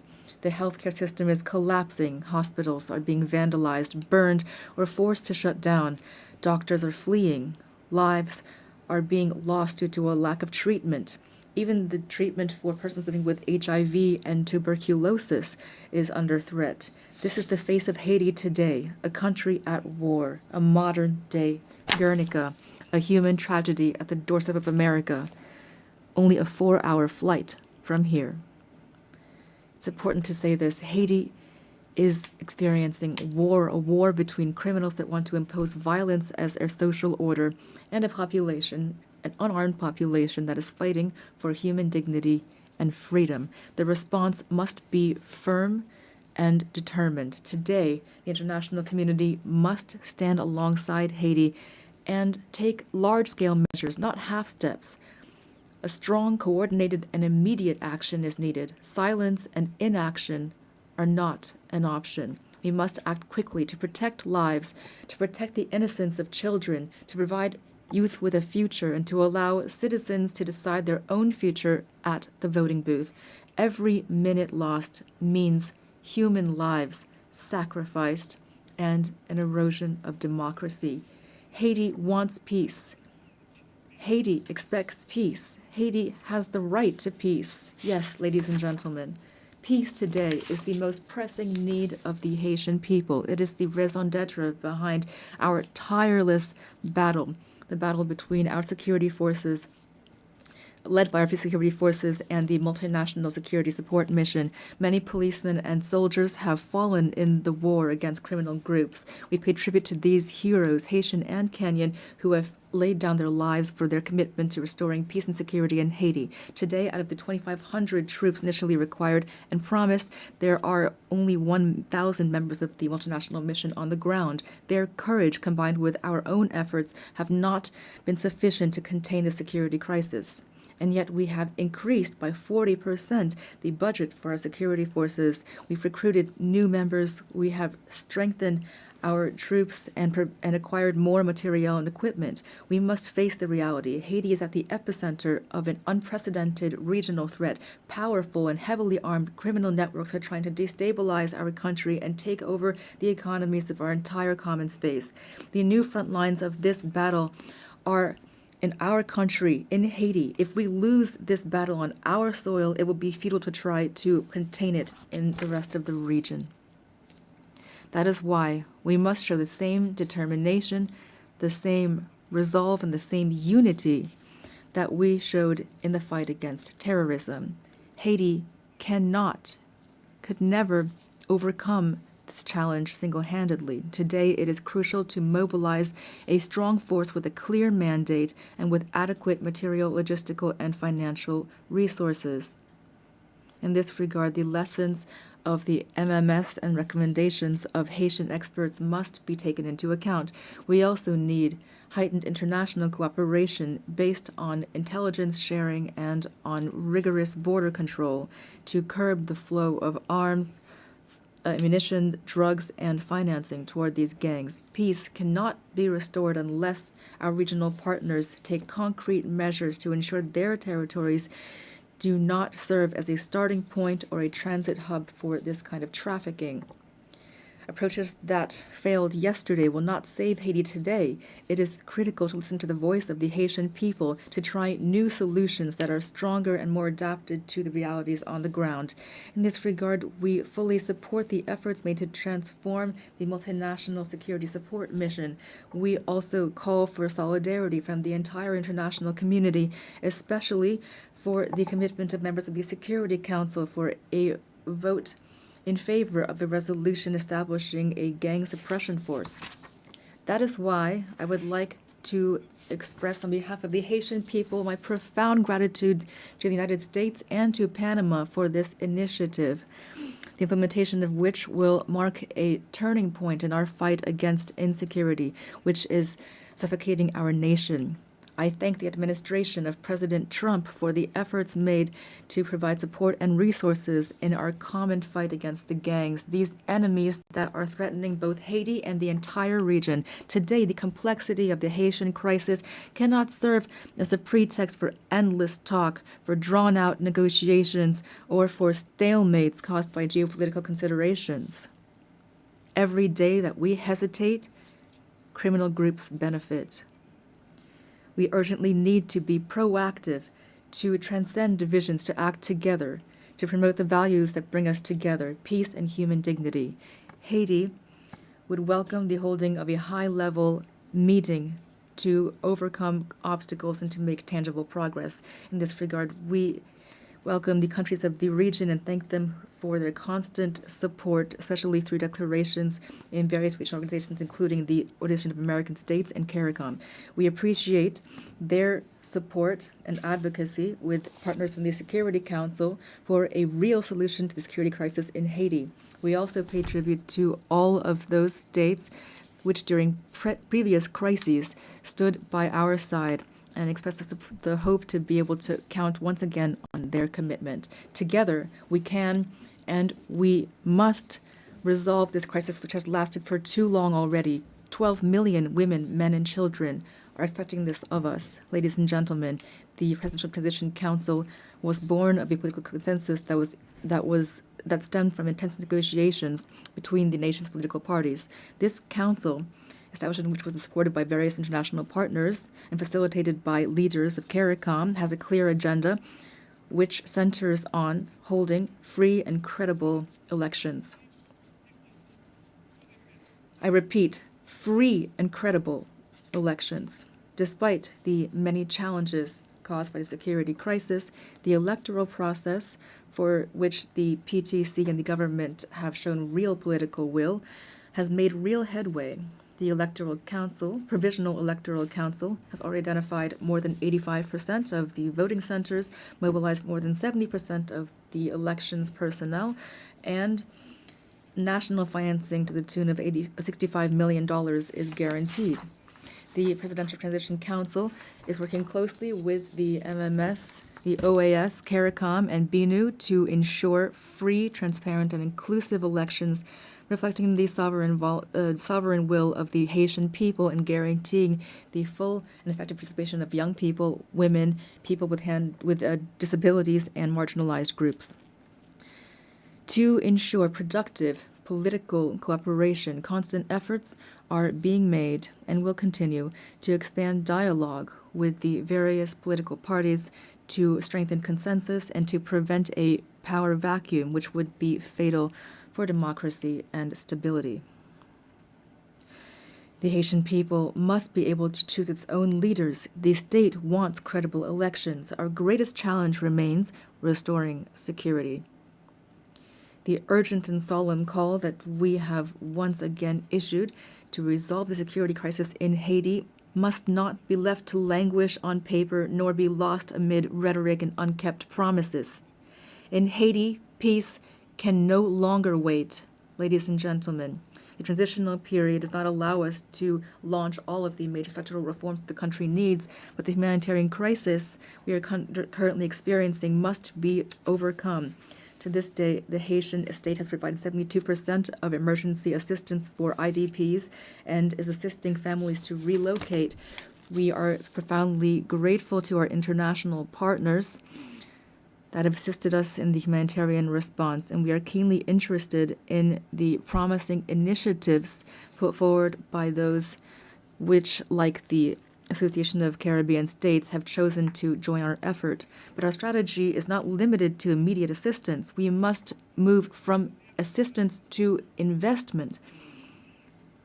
To this end, the government is determined to develop two major economic hubs, the Great North and the Great South, based on strategic sectors such as agro-industry, textiles, renewable energy, tourism, and services. Haiti will continue to count on its key partners to weather this difficult period and to relaunch its economy. We call for their support through the establishment of concrete mechanisms such as the renewal of the Hope Help Law, or launching urban renovation projects, which will allow us to create jobs, to put an end to the humanitarian impasse, and to reduce migration and pressure on Haitians in the region. Ladies and gentlemen, 2025 marks the bicentennial of the order forcing Haiti to pay a ransom for recognizing its own independence. We call for reparations, not out of bitterness or vengefulness, but out of a desire for justice and truth. We delivered with satisfaction the statement by the French presidency recognizing the need to open spaces for dialogue and historic truth, as well as the resolution of June 5th, 2025 of the French National Assembly recognizing the injustice of this ransom.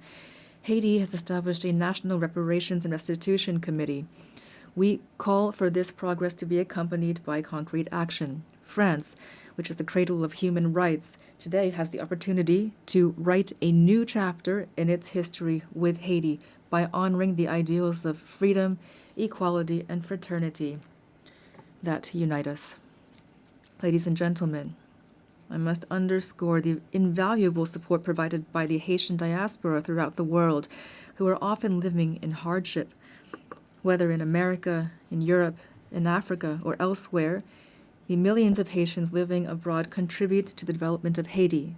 We are undergoing a multidimensional crisis, and we call for patience and understanding from our partners and friends so that our nationals are always treated with respect and dignity. Behind every migrant there is a face, a family, a history, and a contribution to be made to their new country of residence.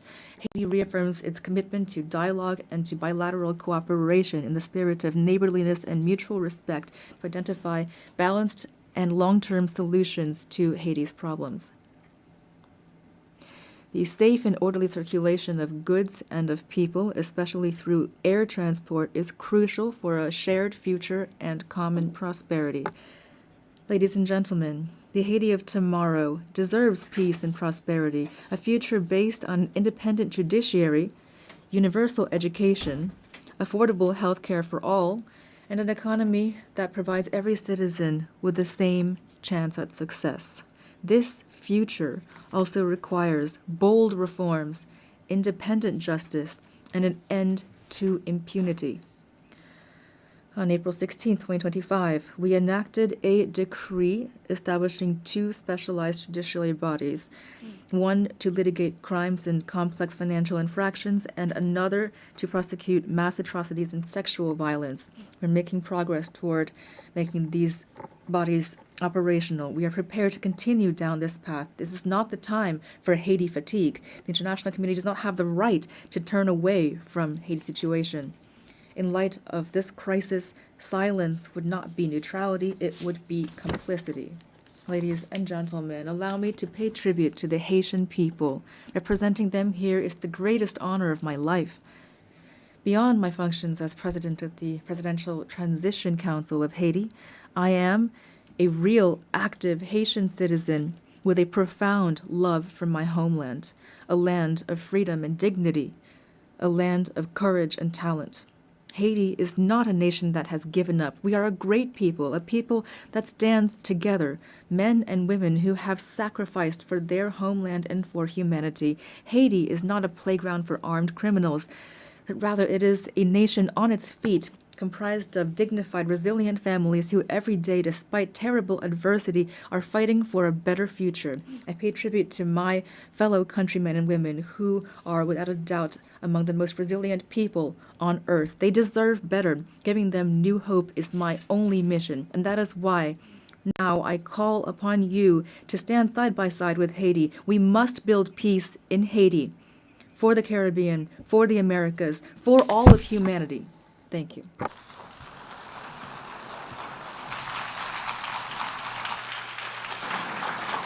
Au nom de l'Assemblée générale, je tiens On behalf of the General Assembly, I wish to thank the President of the Presidential Council of the Transition of the Republic of Haiti. an address by His Excellency Mikhail Kabalashvili, President of Georgia. I request protocol to score His Excellency and invite him to address the Assembly. see it here. Yeah.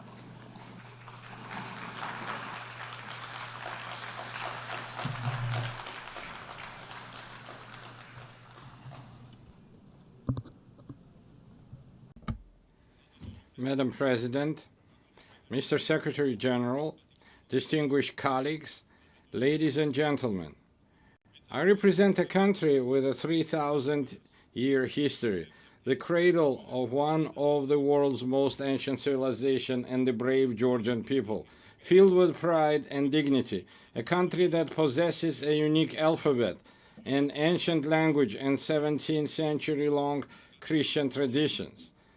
The history of Georgia is continuous chronicle of our people's struggle for survival against invaders, through which we have miraculously managed to preserve our cultural identity, traditions, and national character. Despite centuries of continuous warfare with invaders, the cultural environment in Georgia has always been distinguished by exceptional humanism, tolerance, and compassion for others.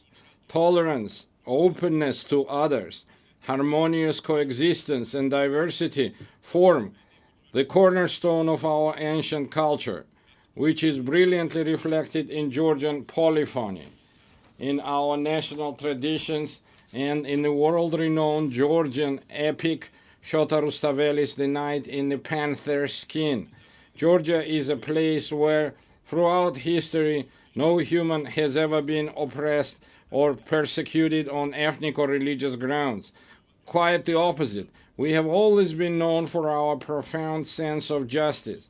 I represent the Georgian people, who know both the cost of war and the value of freedom and peace, a people who cherish their rich history and traditions, while at the same time facing with resolve the challenges that lie before our country.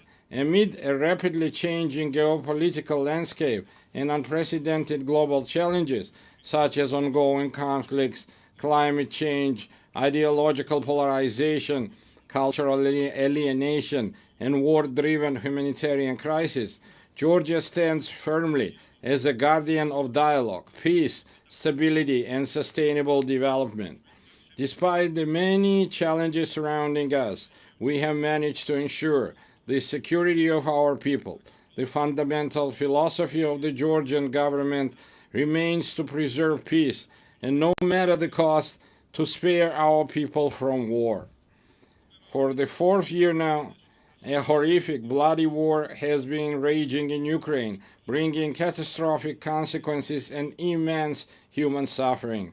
Drawing on the bitter experience of the 2008 war, whose wounds have not yet healed for the Georgian people, we understand better than many the pain that Ukrainian nation endures today. Now as before, Georgia expresses its firm and unwavering support for Ukrainian people. As we deeply understand the importance of peace, Georgia contributes to the transformation of the South Caucasus and strives to turn it from a zone of conflicts into a space of dialogue among civilizations and economic prosperity. We welcome President Donald Trump's peace initiative between Armenia and Azerbaijan, as well as his efforts to bring the bloody war between Russia and Ukraine to an end soon. Georgia has always supported and actively strived to establish sustainable and long-term peace in the South Caucasus, as well as to deepen trust and cooperation amongst its neighbors. For centuries, our country has been a crossroads of civilization and a space for dialogue among diverse cultures. Today, Georgia is reclaiming its historical role. Close relations with the countries of the South Caucasus and Central Asia, existing agreements with the European Union, and the Georgia's key position in the Middle Corridor all give our country a special significance, both within the region and across the Eurasian continent. Georgia is the shortest connecting route and natural bridge between Europe and Asia, the West and the East. Thanks to our geographical location and pragmatic foreign policy, Georgia is emerging as a multidimensional and multifunctional regional hub, both in terms of trade and energy transit. Georgia makes a significant contribution to the development of the Middle Corridor strategic route and does everything to ensure that the corridor becomes the fastest, most reliable, and most stable connecting route between East and West. We are actively working with international investors, developing infrastructure and facilitating the creation of new energy transit routes, all of which ultimately enhance the connectivity between Asian and European markets. Within the framework of the Middle Corridor and its development, Georgia has launched strategically significant projects aimed at increasing the volume and intensity of rail, sea, and air transportation. Among them, the railway modernization project has already been completed, while work is actively underway on the deep sea port in Anaklia, the new international airport in Tbilisi, and the Black Sea submarine cable projects. These projects, on one hand, provide landlocked countries in Central Asia and the South Caucasus with maritime connectivity to the rest of the world. On the other hand, the projects are implementing help diversity energy routes. We are implementing help diversity energy routes, thereby significantly enhancing the energy security of Europe and South Caucasus. To promote the development of the Middle Corridor and enhance connectivity between the two largest markets, Asia and Europe, Georgia has been hosting the Tbilisi Silk Road Forum for 8 years. It is an international platform for dialogue and new opportunities, attended up to 2,000 delegates from 60 countries. Our goal is to develop constructive relations based on mutual respect and shared benefits with major economies such as the United States, China, European Union, and others. We are open to any dialogue and cooperation, but at the same time, we demand respect and fair and dignified approach.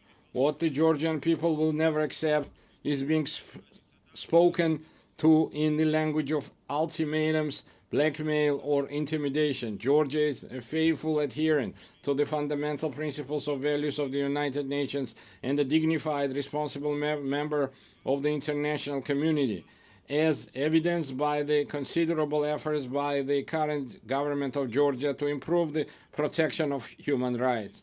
It is precisely thanks to the pragmatic and rational policies of the government of Georgia that we have maintained peace and economic growth, significantly improving the quality of life of our citizens. Despite numerous challenges in recent years, Georgia has demonstrated remarkable resilience to external shocks. The positive trajectory of Georgia's development is reflected in and confirmed by the international rankings and indicators of the world's most reputable organizations. Despite 20% of Georgia's territory remaining under occupation, we continue to pursue development and progress with great energy and determination. We are entrusted with the mission that our children may live in a stronger, dignified Georgia and peaceful world. And now I want to address our Abkhaz and Ossetian brothers and sisters on the other side of the occupation line. For centuries, we have written Georgia's history together, a history filled with the heroism of our ancestors through our shared struggle for survival of our nation and the love for our motherland. We have never been a large empire imposing its rules on the others. We have always been a country proud of its diversity. Georgia is a place where civilizations have met, blended and balanced each other for centuries. Our culture is the very product of this complex and enduring synthesis. My Abkhaz and Ossetian brothers and sisters, our cultural code has not changed. For us, diversity is not a problem. It remains an essential formula for our existence, which is why we always meet our compatriots from the other side of the occupation line with open hearts and outstretched hands. It's our duty, through joint efforts, to overcome artificially created obstacles, rebuild broken bridges, and leave past grievances to history as a people of exceptional patience and resilience. I believe that one day we will, together with our children, in a united We will live with our children in a united, happy, and developed Georgia, where nothing will stand in the way of our harmonious coexistence. Herewith, I would like to express my gratitude to the international community for its unwavering support of Georgia's sovereignty and territorial integrity.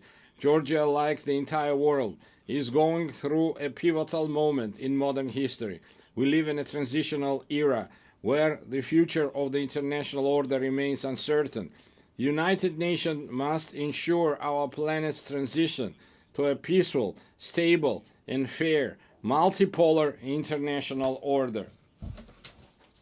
Georgia is responsible, as a responsible member of the international community, is ready to support the United Nations in becoming the inevitable alternative to war and the principal guarantor of peace.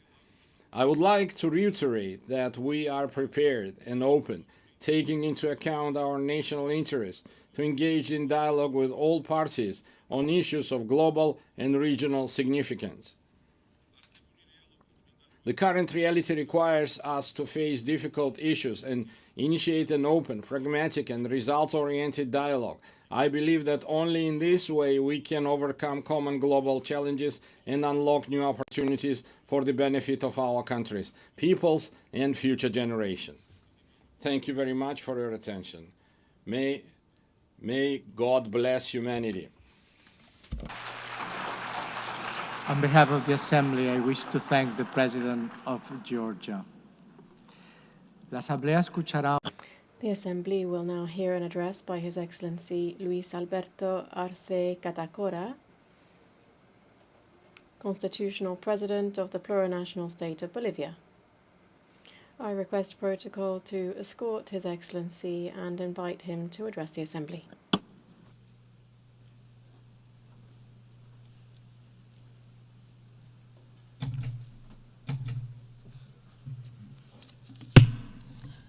Muy buenos días. A very good morning to all of you. Allow me to express brotherly greetings to the President of the General Assembly of the United Nations, Annalena Baerbock, and through her to the entire Assembly. The 80th session isn't just any other date. It is a space for a historic time which invites us to stop and to look back, to remember why this organization was born and why it has seen the results that humanity was waiting for after the 2 world wars, in which the fight for wealth and areas of influence left in its wake millions of dead, displaced, and wounded.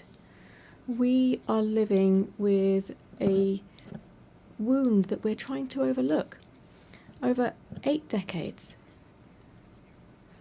in the concert of nations, we have seen the development of narratives that, using the skill of the great powers with long-standing experience in the international community, have camouflaged deep wounds and the devastating memories of humanity.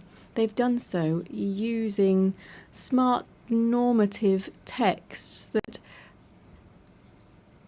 pretend to be the duty of the United Nations through audiovisuals and others that are not very effective in facing flagrant problems such as neocolonialism in all of its expressions, territorial occupation, economic, political and cultural interference, racism, discrimination, the arms race, and violence which is implicit in all of this without taking into account other aspects such as hunger, climate change, the food crisis, and the increasingly frequent economic crises. The effects of these realities are clear to all: confrontations and discourse that promotes hatred and division between kindred states, inequality, exclusion, poverty, and inequality and injustice, still produced within institutions that were created to protect the rights of the weakest. And we're not even talking about economic, social, and the cultural rights of people, and even more if you look at the rights of indigenous peoples.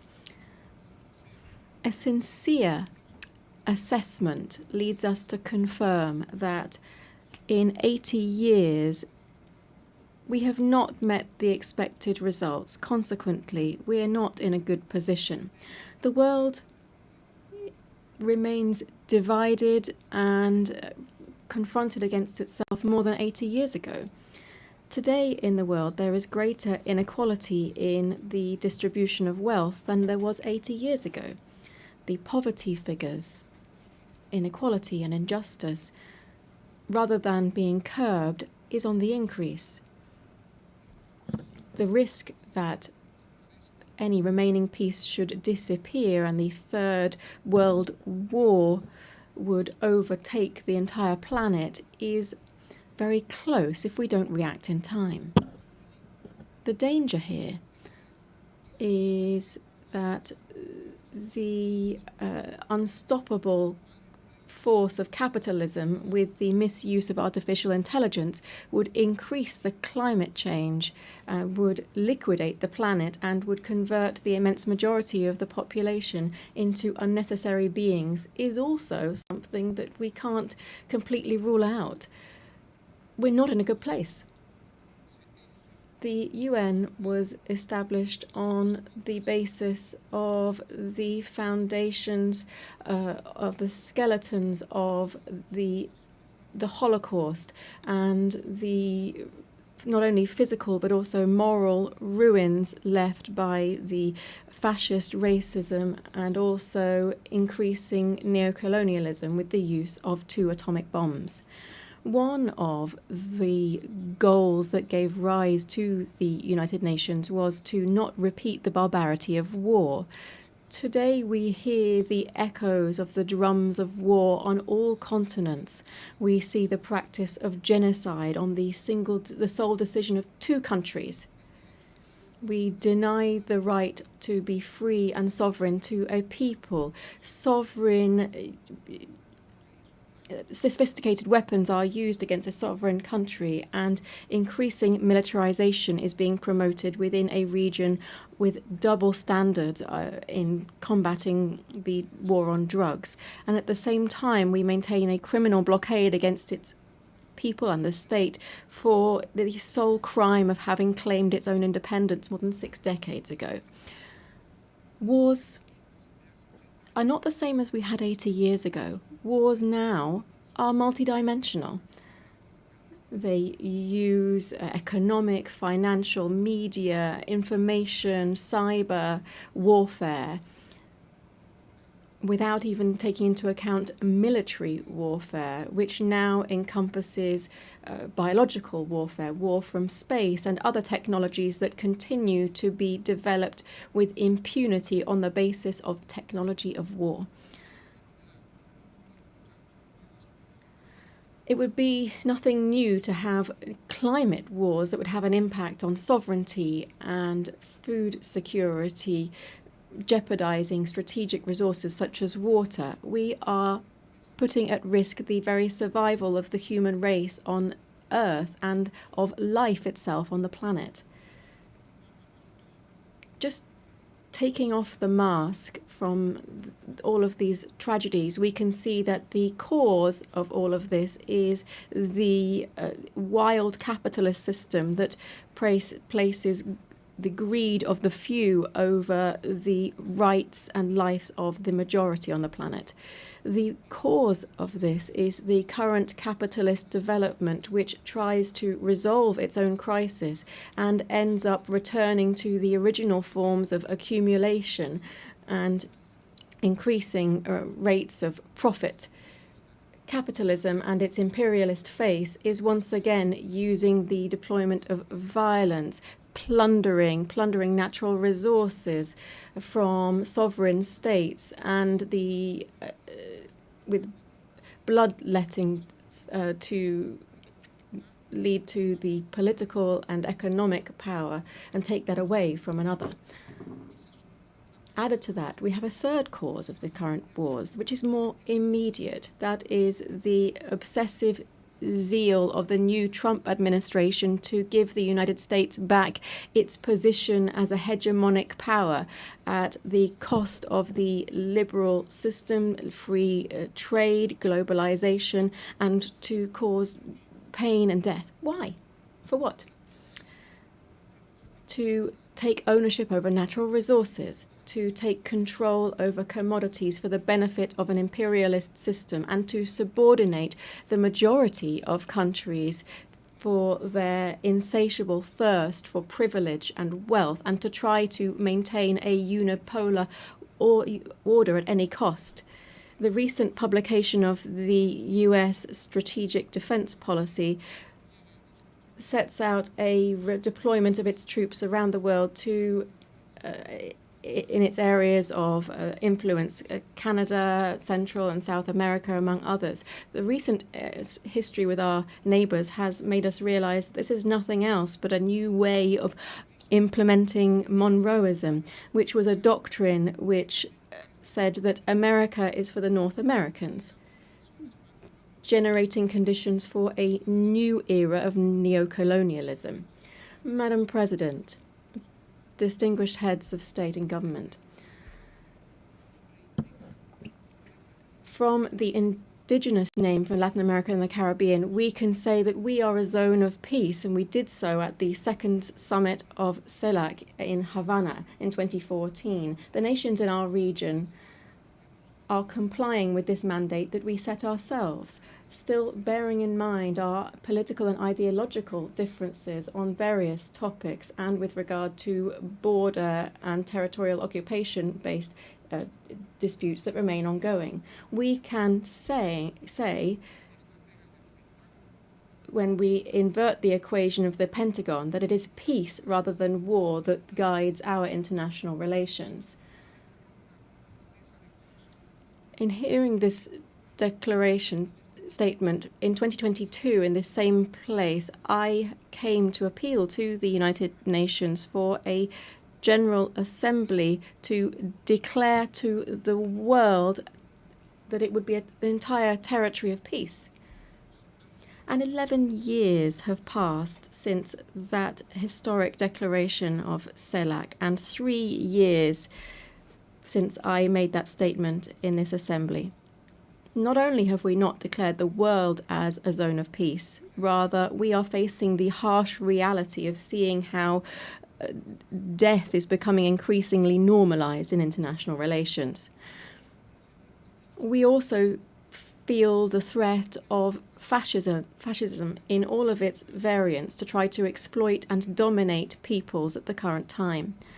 The threat of death has made is covering Latin America and the Caribbean. We are seeing a bellicose potential which would even go so far as to use missiles, submarines, helicopters, using the pretext that this maritime space is being used against the national security of the United States through the illegal introduction of cocaine through illegal gangs belonging to drug cartels.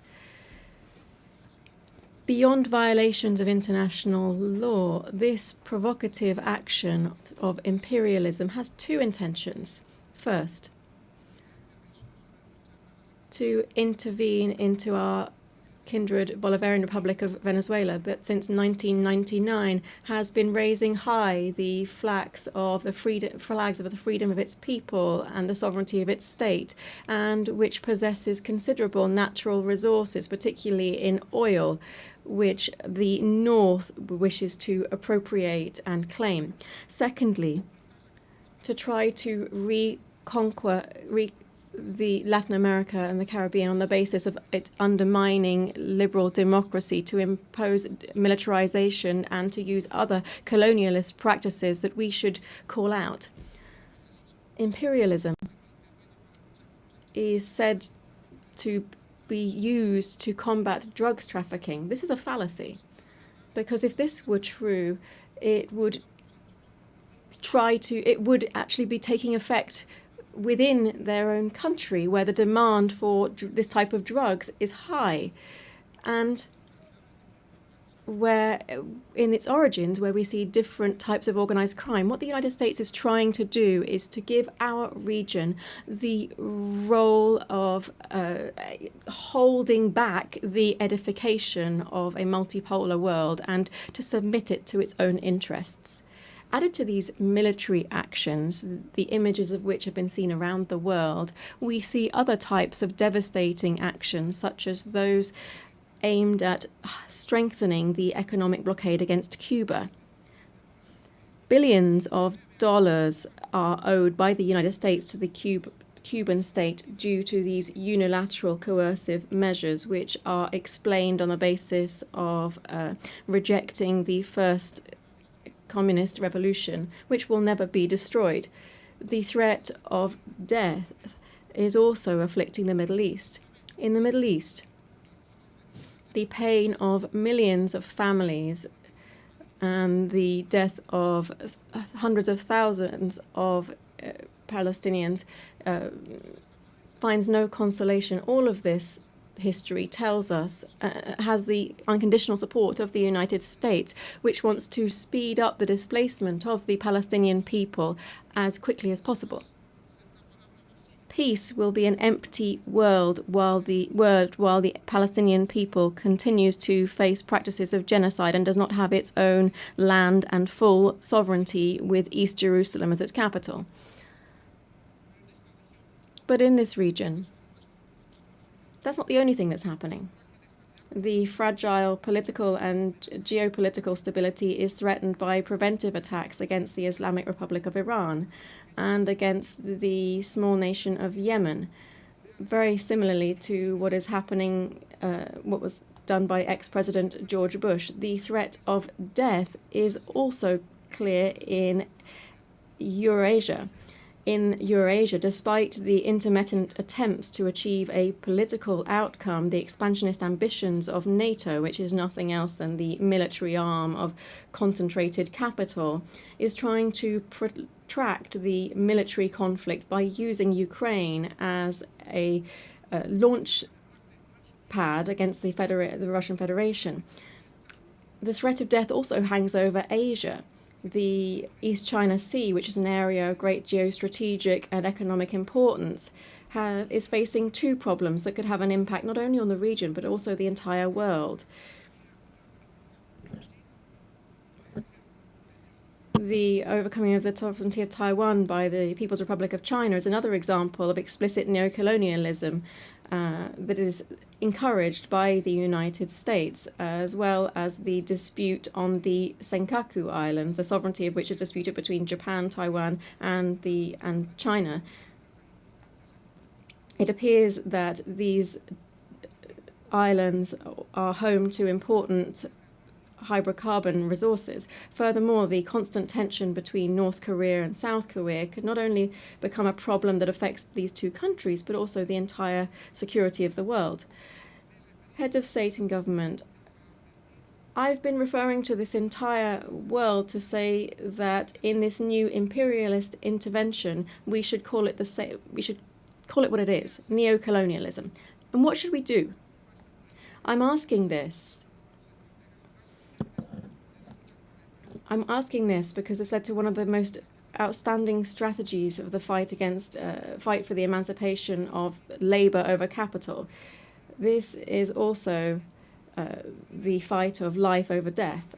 I wish to propose that we firstly establish a commission for reparations following slavery, apartheid, genocide, and colonialism in the countries of the global south. To do so, the United Nations should find a way to ensure that those designing war and death pay their billions of dollars rather into a reparations fund. I hope that this rostrum, the highest on the international stage, will also serve to be able to launch an appeal and recognize that colonialism and neocolonialism was and is an historic mistake that brings and continues to bring a social wound over the population that it victimizes. It also does this with indigenous societies that it affects in particular.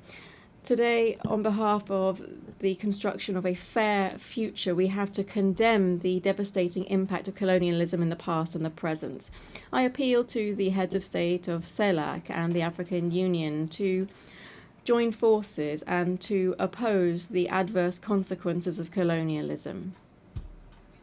This commission that I've mentioned should set up effective mechanisms to restore historic justice in the following spheres: reparations, land rights, recovery of the environment destroyed through the action of the colonizers and transnational corporations, apologies for the colonial past through the restitution of cultural goods of the indigenous peoples that were taken by the colonizers during the period of expansion and genocide, the prevention of neo-colonial practices, programs for the development of indigenous peoples and the preservation of their culture and identity.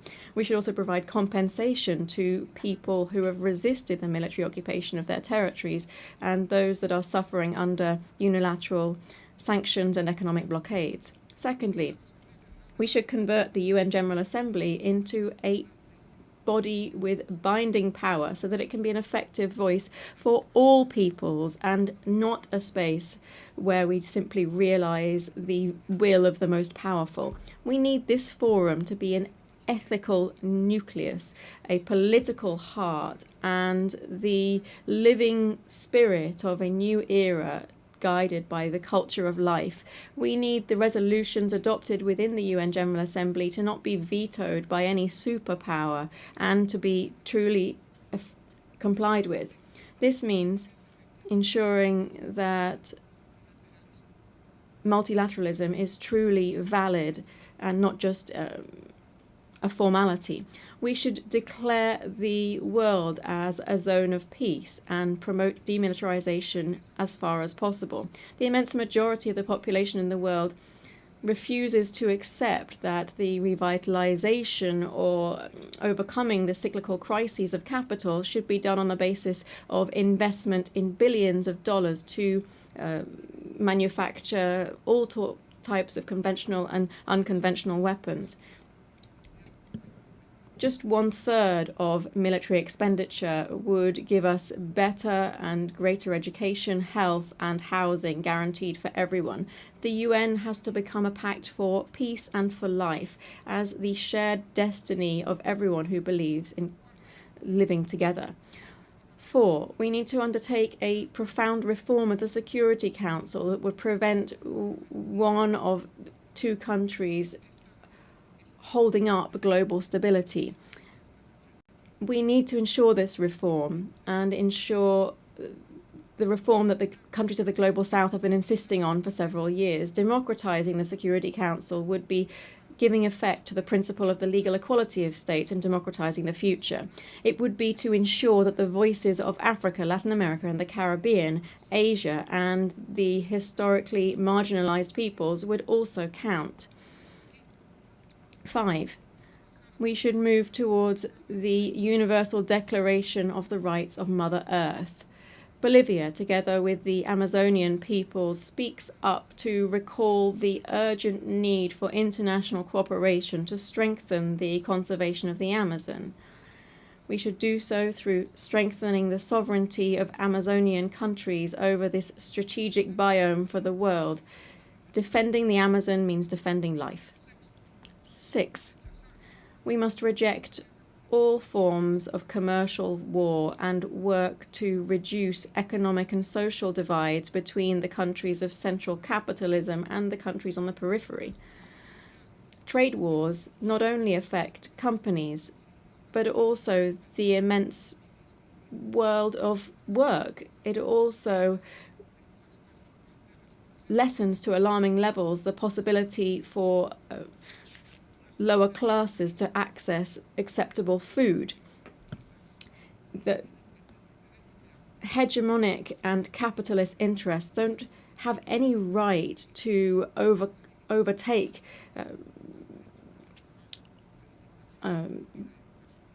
rights of trade and reduce the right to employment, food and education for the working classes.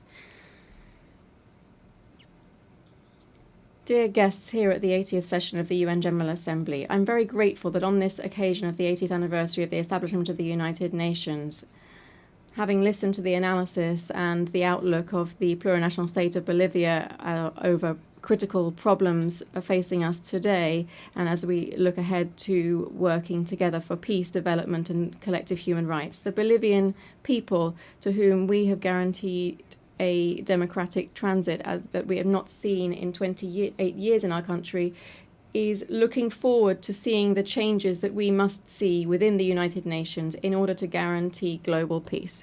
Thank you very much.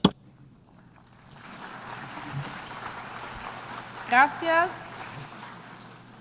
On behalf of the Assembly, I wish to thank the Constitutional President of the Plurinational State of Bolivia. The Assembly will hear an address by His Excellency Brice Clotaire Oligui Nguema, President of the Gabonese Republic, Head of State and Head of Government. I request protocol to escort His Excellency and invite him to address the Assembly.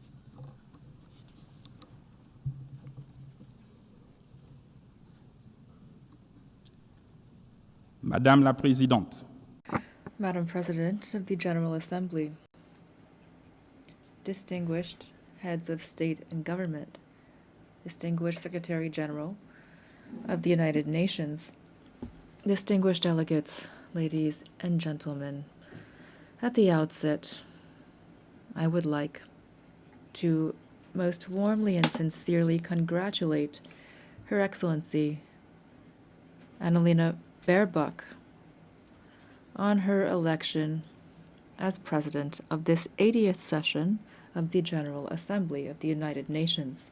Madam President, your experience, I am sure, will allow you to effectively carry out the missions of your august post. Rest assured of the full cooperation of my country. To His Excellency Philemon Yang, your predecessor, I pay tribute to the outstanding work carried out during his term. And lastly, I would like to once again commend His Excellency Antonio Guterres, Secretary General of our organization, for all of the efforts that he has constantly made since he took up his office. Gabon, my country, is keenly interested in the UN 80 initiative, which aims at ensuring operational efficiency in the face of global challenges, as well as to optimize mandates within the UN system. Madam President, 1 year ago, before this prestigious assembly, as the President of the transition of the Republic of Gabon, I presented the political process begun in my country after the liberation coup which took place on August 30th, 2023.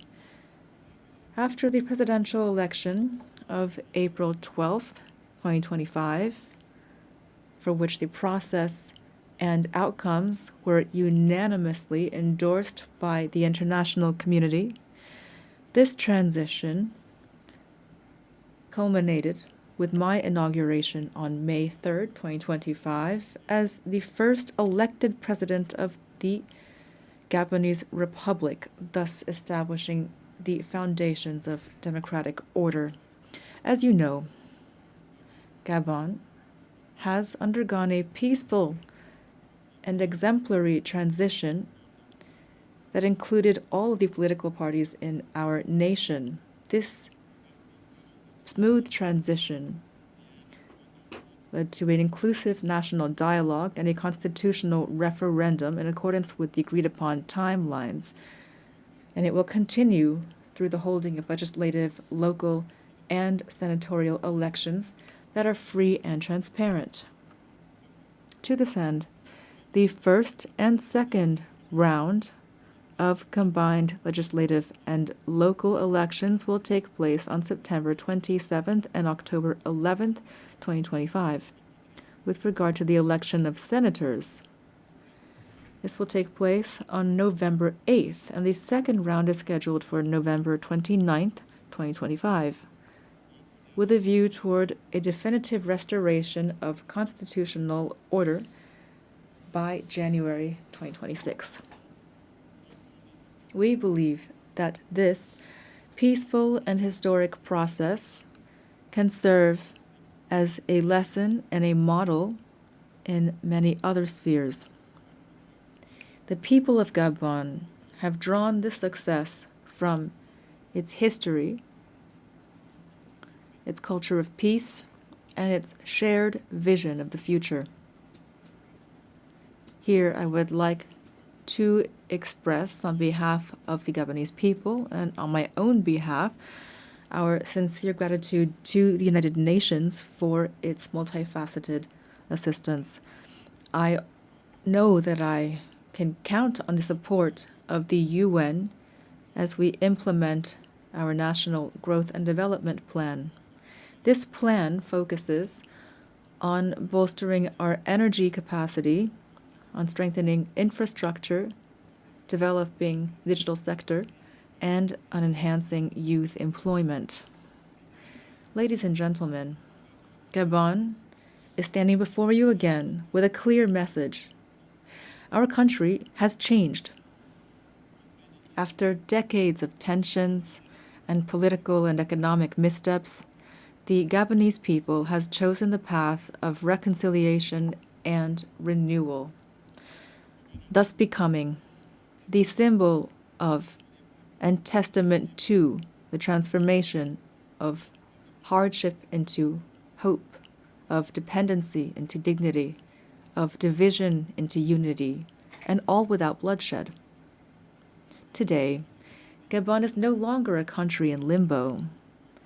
It has returned to stand alongside other states, upright, dignified, and ready to take up its rightful place in the community of nations. The new Gabon, the exemplary Gabon that my compatriots are calling for, also means that the state in Gabon must serve its people from now on. But our national rebirth would be futile without a change in the international order. It is no longer acceptable for African nations to remain relegated to the role of providers of raw materials for which others set the price and from which others profit.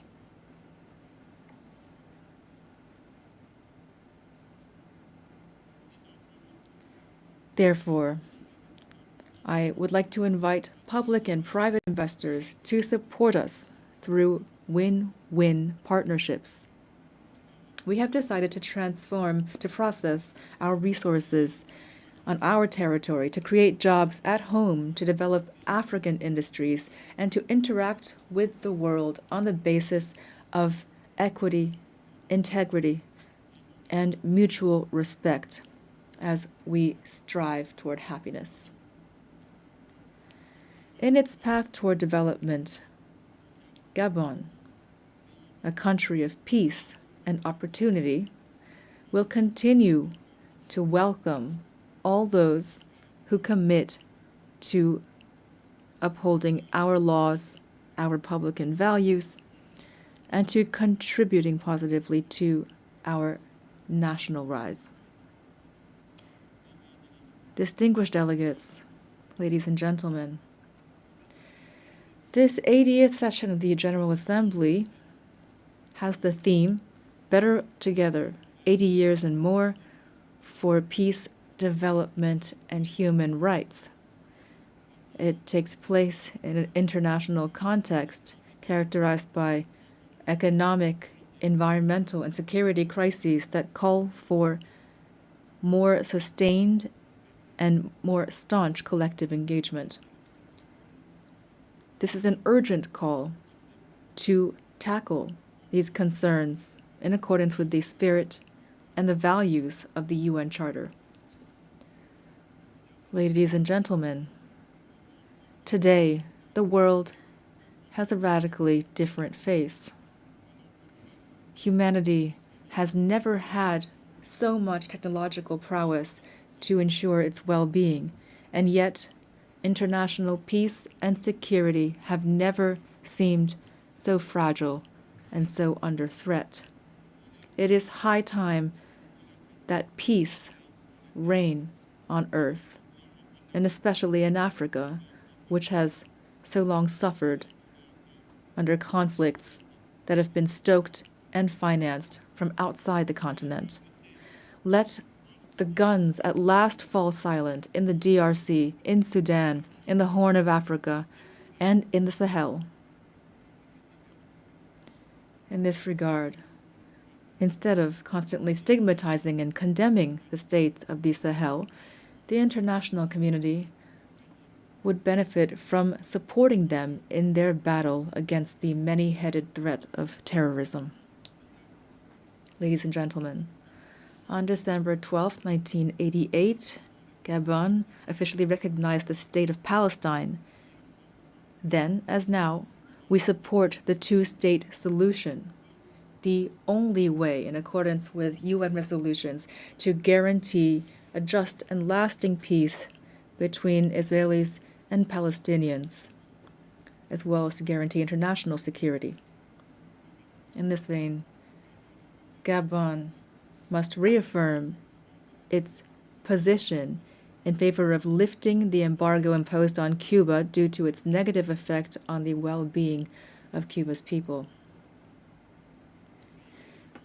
We solemnly reaffirm our full support for international efforts carried out throughout the world to achieve peace. These efforts must be centered on humans, especially women and youth. Through the Pact for the Future of 2024, the UN must continue to encourage and support the crucial action of women, stemming from the Declaration and the Beijing Declaration and Program of Action, of which we're celebrating the 30th anniversary this year. Madam President of the General Assembly, Secretary General of the United Nations, the triple planetary crisis of climate change, biodiversity loss, and pollution is an existential threat for humanity. And yet, the efforts of the international community to address these challenges remain drastically inadequate. The Treaty on Biodiversity Beyond National Jurisdictions, which we have just ratified, fills a legal gap and provides an ambitious framework for equitable and sustainable governance of biodiversity. Together, we have a real opportunity to make this treaty a true driver of transformation for present and future generations. Gabon is the guardian of part of the Congo Basin, the second largest green lung of our planet. This extraordinary heritage must not be sacrificed to financial rapacity. We call for an equitable global partnership in which the protection of our forests is accompanied by fair compensation for the ecological services these forests provide to humanity. Ladies and gentlemen, the new global order is underway. The changes taking place in our societies are inevitable and cannot be overlooked. International peace and justice can only be guaranteed by a revitalized multilateralism, in particular through Security Council reform that takes into account the African claims enshrined in the Sirte Declaration and the Eswatini Consensus, to which Gabon is firmly committed. I wish every success to our work, and I wish a happy birthday to our organization. Thank you.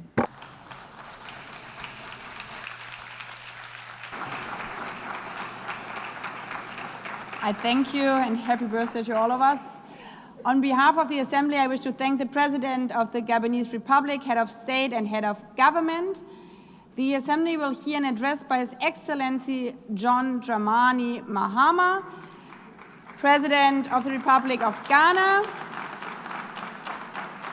I request protocol to escort His Excellency and invite him to address the Assembly.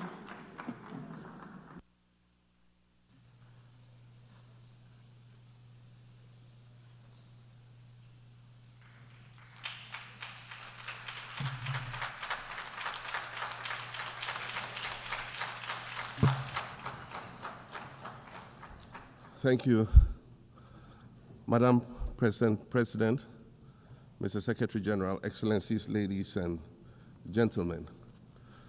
At this 80th session of the United Nations General Assembly, I'd like to speak about Africa's role in the future of this organization. However, it's impossible to do that without first considering the collective role that Africa played in its founding, which was small and relatively insignificant. Of the 51 member states involved in the founding of the United Nations in 1945, only 4 were African: Egypt, Ethiopia, Liberia, and South Africa. It is important to point out that the United Nations came into being in the aftermath of World War II because of the inability of its predecessor, the League of Nations, to avert a large-scale global conflict, which had been its guiding purpose when it was founded in 1920 at the end of the First World War. Out of the 42 founding member states of the League of Nations, only 3 were African: Liberia, the Union of South Africa, and Ethiopia. Egypt was to join later in 1937. Africa's overall participation in the organization's founding was minimal and relatively unimportant. That's because before all the other talks and meetings, representatives from a group of 14 nations gathered in Berlin for a series of discussions that began in 1884 and which led to the partitioning and formal colonization of the African continent, which is also called the Scramble for Africa. It has famously been written that past is prologue. Well, in the past, the majority of the 54 nations that now comprise Africa were never offered a seat at the table where plans for a new world order were being drawn. But, Madam President, as fate would have it, the tables are turning, and Africa's role in the authorship of whatever is yet to come for this world is going to be huge, and it will be consequential.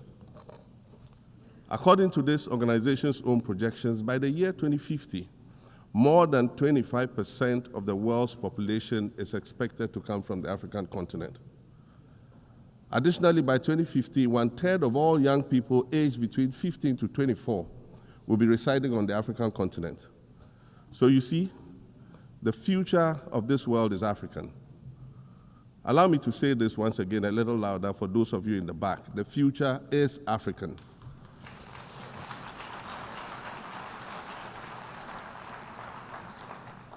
Already today, Africa is a catalyst for human potential and development, as well as for economic reform and ecological stability. Africa is a catalyst for systemic change.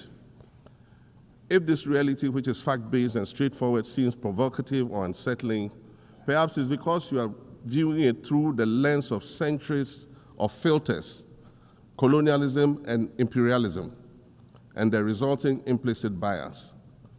Maybe you are unaware of the resilience of African nations or their remarkable ability to make a strong comeback just when you think it's safe to count them out. That is what is happening right now in my own country, Ghana. Our constitution limits leaders to 2 4-year terms. In January, I was sworn in for a second term, which, let me point out, was non-consecutive with my first term. Our currency, the Ghana cedi, was rapidly depreciating, faced with rising inflation, a huge debt burden, and low morale amongst our citizens. My new administration settled down quickly and embarked on an ambitious program of comprehensive transformation designed to restructure Ghana's economic foundation and enhance our competitive standing globally. We refer to this process of recalibration as our reset agenda. In just 8 months, we have achieved significant reduction in inflation from 23.8% in December 2024 to 11.5% in August 2025, restoring price stability for our citizens. Additionally, our currency, the Ghana cedi, has appreciated considerably against other currencies, with Bloomberg reporting it as the best performing currency in the world at one point. Our improved sovereign credit rating reflects increasing investor confidence in our economy. And our 24-hour economy initiative promises to transform our economy. And there's a renewed willingness amongst our people to trust that their elected officials have Ghana's interests at heart and that we're progressing together. Madam President, I believe that in honor of this milestone celebration, the United Nations should also embark on a process of serious recalibration and establish its own reset agenda. Since the organization's founding, the number of UN member nations has nearly quadrupled. And quite frankly, it is not the same world that it was back then when the UN was formed. I mentioned earlier that I began my second non-consecutive term as president this past January. My first term ended in January 2017. In that span of time, 8 years, the world has changed with such ferocity. My first days in office after my return felt as though I had just awakened from a Rip Van Winkle-style sleep. Now, no, that was only after 8 years. Imagine then what it will be like after 80 years since the founding of the United Nations. In 1945, the sun had not yet set on the largest empire in history. The most common mode of international travel was by sea. The personal computer had not been invented, let alone made portable. And television, a new convenience, was still in its infancy, albeit in black and white color. Relations between the US and the Soviet Union were turning frosty, with Winston Churchill declaring that an iron curtain has descended across the European continent. Fast track 80 years on, in today's world, hundreds of thousands of commercial flights take off and land every day. Libraries have been digitized so that volumes of literature can exist on a small device, small enough to fit inside your pocket. We live in a world of cryptocurrency, artificial intelligence, social media, the internet and its dark hidden dungeon of the dark web, all of which carry a potential threat to global peace and security. Climate change is real, and we're fighting a losing battle against the loss of Maldives and other island nations to the rising sea level, against the loss of Timbuktu to desertification and the Amazon forest to global warming and deforestation. Madam President, the UN Founding Charter is outdated when it comes to representation in this August Assembly. The most powerful post-World War II nations are still being rewarded with an almost totalitarian guardianship over the rest of the world. And yet, the first sentence in Chapter 2, Article 1 of the UN Charter declares that the organization is based on the principle of sovereign equality of all its members. If this were true, and was the case, a continent as large as Africa, with its numerous UN member states, would have at least one permanent seat on the Security Council.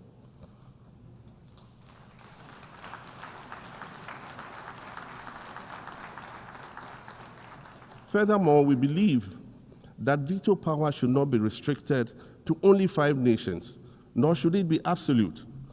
There must be a mechanism in this House for the General Assembly to challenge a veto. No single nation should be able to exercise an absolute veto to serve its own interests in a dispute. In 1995, during the 50th anniversary of the United Nations, Nelson Mandela stood in this very spot, and he said, "The United Nations has to reassess its role, redefine its profile, and reshape its structures. It should truly reflect the diversity of our universe and ensure equity among the nations in the exercise of power within the system of international relations in general and the Security Council in particular." I close quotations. 30 years later, we African leaders are still making the same simple request for a permanent seat on the Security Council with the power of a veto. So today, Madam President, I stand here in this exact spot and ask the world, if not now, then when? We demand not only a reform of the Security Council, but also a reset of the global financial architecture, which is currently rigged against Africa. Africa must have a greater say in the world's multilateral financial institutions. And while I'm making requests, I'd like to call for the removal of the blockade on Cuba. As Dr. Kwame Nkrumah, our nation's founder, famously said, "We seek to be friends with all and enemies to none." The Cuban people shed their blood on African soil in the fight against apartheid. And indeed, Cuba has been and continues to be a faithful friend of Africa. You see, the very fact that I can stand here and ask these things and say these things, and the fact that all nations can ostensibly gather here to address critical global issues, air our grievances, and express our concerns, that is what makes the survival of this organization so important. In every old city or village, you will find a town square, or a courtyard, or a plaza that once served as a gathering space for the citizens of the community and their leaders. Meetings and celebrations were held there, as were trials and elections. And these were spaces that brought people together and held them together as a community. Sadly, time and technology have eroded these spaces. Madam President, in many ways, the United Nations is the proverbial town square of our modern global village. And it has never been more critical for us to protect this one space that brings and holds the world nations together as a community. The internet, social media platforms, and artificial intelligence offer us the illusion of connectivity, when in fact what they do is reinforce isolation by using algorithms that ensure that we do not receive new ideas and perspectives, but rather more of the same content. We are served alternative facts and manipulated images, making it easy to disseminate disinformation and sow seeds of division amongst communities. Madam President, these are dangerous times. Our world is currently experiencing a rise in nationalism and economic instability. There's a general breakdown of multilateralism. Various acts of aggression have been committed against the sovereignty of others, and nations are attempting to circumvent the very safeguards that were put in place to prevent large-scale global conflict. These conditions are all too similar to the ones that led to the League of Nations' failure in fulfilling its mandate. The denial of visas to President Abbas and the Palestinian delegation sets a bad precedent and should be deeply worrying to all member nations of the United Nations. Ghana recognized the state of Palestine in 1988 and supported a two-state solution to the conflict since then. And I say, contrary to the claims of some, a two-state solution would not be a reward for Hamas. It would rather be a reprieve for the hundreds of thousands of innocent women and children and people who are facing collective punishment and forced starvation for no reason other than the fact that they are Palestinian. For nearly 2 years and for the fear of reprisals, we here in this General Assembly have been playing hide and seek with language to find the right words to help us avoid or excuse what we all know is taking place in Gaza. But here's the thing, it doesn't matter what you call it. If it looks like a duck, it swims like a duck, and quacks like a duck, well, then it must be a duck. The crimes in Gaza must stop.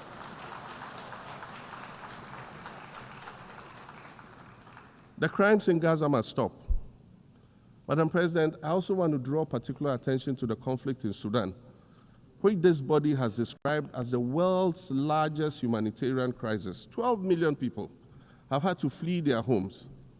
And when we speak of migration, we refer to the 12 million new Sudanese refugees, whom we as a global community should be willing to assist in much the same way that many member nations readily assisted new refugees coming out of Ukraine. Let's dispense with the euphemisms and dog whistles and speak frankly. It is not a mystery that when leaders of Western nations complain of their migration problems, they are often referring to immigrants from the global south. But many of those immigrants are climate refugees. And interestingly, the global north emits 75% more greenhouse gases than the global south. However, the effects of climate change are more severe in the global south because we lack the resources to address them effectively. And so when the desert encroaches on our villages and towns and they become unlivable, we are forced to flee. Warsan Shire, a Somali-born prophet, a Somali-British poet born in Kenya to Somalian refugee parents, was London's first youth poet laureate. She writes in her poem titled Home. And it says, you have to understand that no one puts their children in a boat unless the water is safer than the land. No one bends their palms under trains beneath carriages. No one spends days and nights in the stomach of a truck feeding on newspaper unless the miles traveled mean something more than just a journey. Madam President, we cannot normalize cruelty. We cannot normalize hatred. We cannot normalize xenophobia and racism. If we're going to tell a story, let's not tell it slant. Let's tell all the truth. When we speak of migrants, we speak of Mami Ewusi Mensah Frimpong, a judge on the U.S. District Court for the Central District of California. She's the first black female judge on any of California's 4 federal district courts. She was born here in America to immigrant parents from Ghana. We speak of Peter Bosman, a medical doctor in Ghana who moved to the town of Piran in Slovenia in the 1980s and later became the first black mayor of Piran, the first black mayor in Slovenia and in the whole of Eastern Europe. We speak of T. Michael, the iconic Ghanaian Norwegian artist and designer. And of course, we speak of the late Kofi Annan, former United Nations Secretary General.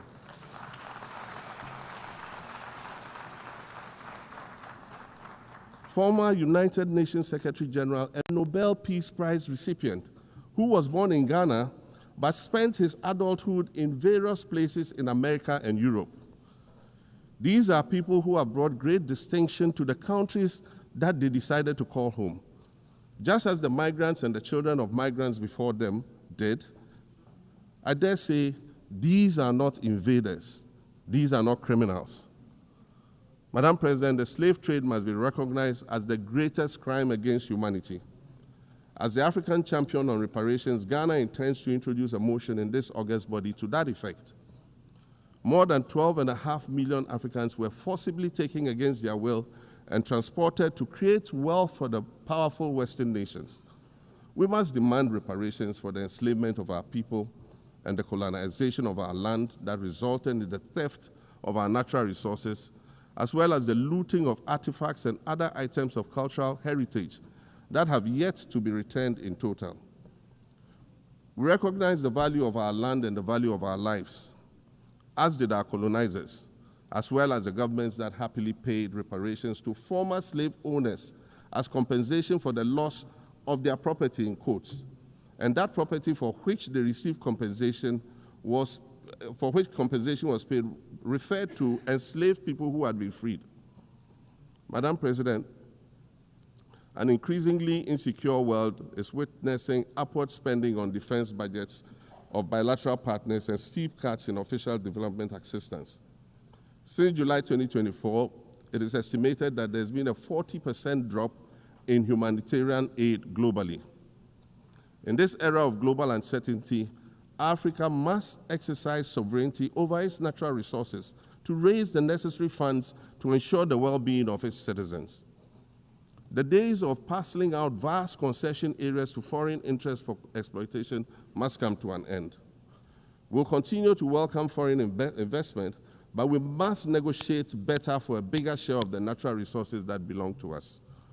And we must insist on value addition to these resources. We're tired of the continued image of poverty-stricken, disease-ridden rural communities living at the periphery of huge foreign-controlled natural resource concession areas. We're tired of having people extract the most they can from us and in return offer us the very least by way of respect, consideration, and dignity. We're tired of not being represented in ways that reveal the richness and complexity of our history or acknowledge all that we have overcome to arrive here in this liminal space of untold possibilities. Allow me to echo the Indian-American writer Arundhati Roy, who wrote, "Another world is not only possible, she is on her way. On a quiet day, I can hear her breathing." I want to add that for the sake of Africa, and quite selfishly for the sake of my 18-year-old daughter, I hope that this new world that is arriving is a place of safety and equality for women and girls.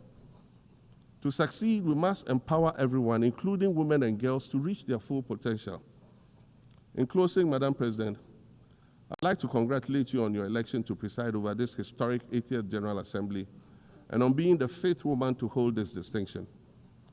I'd also like to congratulate Her Excellency Nana Jane Opoku-Agyeman on being the first woman Vice President of Ghana.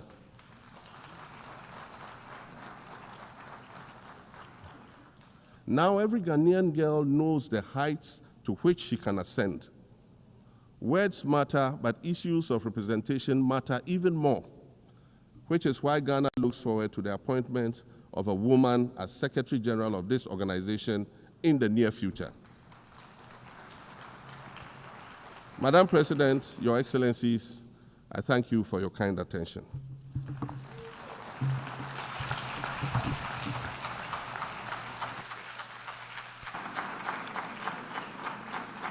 On behalf of the General Assembly, I wish to thank the President of the Republic of Ghana.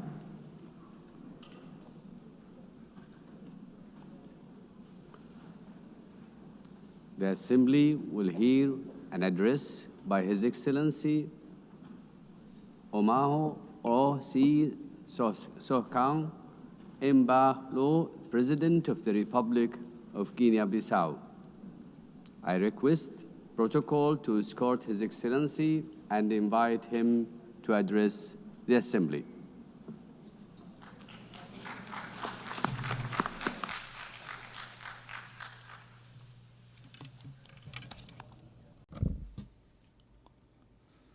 Madam President, distinguished heads of state and government, Mr. Secretary General, ladies and gentlemen, allow me to begin by congratulating Mrs. Annalena Baerbock on her election as President of the 80th session of the United Nations General Assembly. I thank the outgoing President, Mr. Philemon Yang, for his service to the international community. To Secretary General Antonio Guterres, I wish to reaffirm Guinea-Bissau's full support for his tireless efforts in favor of world peace, international cooperation, multilateralism, and sustainable 80 years ago, the founders of the United Nations pledged to save succeeding generations from the scourge of war. That promise, unfortunately, has not yet been fully fulfilled. Yet this commitment, undertaken by each member state upon joining the UN Charter, remains valid and continues to be honored through the dedication of every UN peacekeeper and every humanitarian worker who often make the difference between life and death in conflict zones or following natural disasters. UN agencies such as WHO, UNESCO, UNICEF, FAO, WFP, UNHCR, and UNDP, among others, provide treatment, education, vaccines, food, and protect every day millions of human beings and contribute to the fight against poverty and discrimination against women and girls all over the world. The United Nations remains relevant, especially in these times of deep global uncertainty and crisis.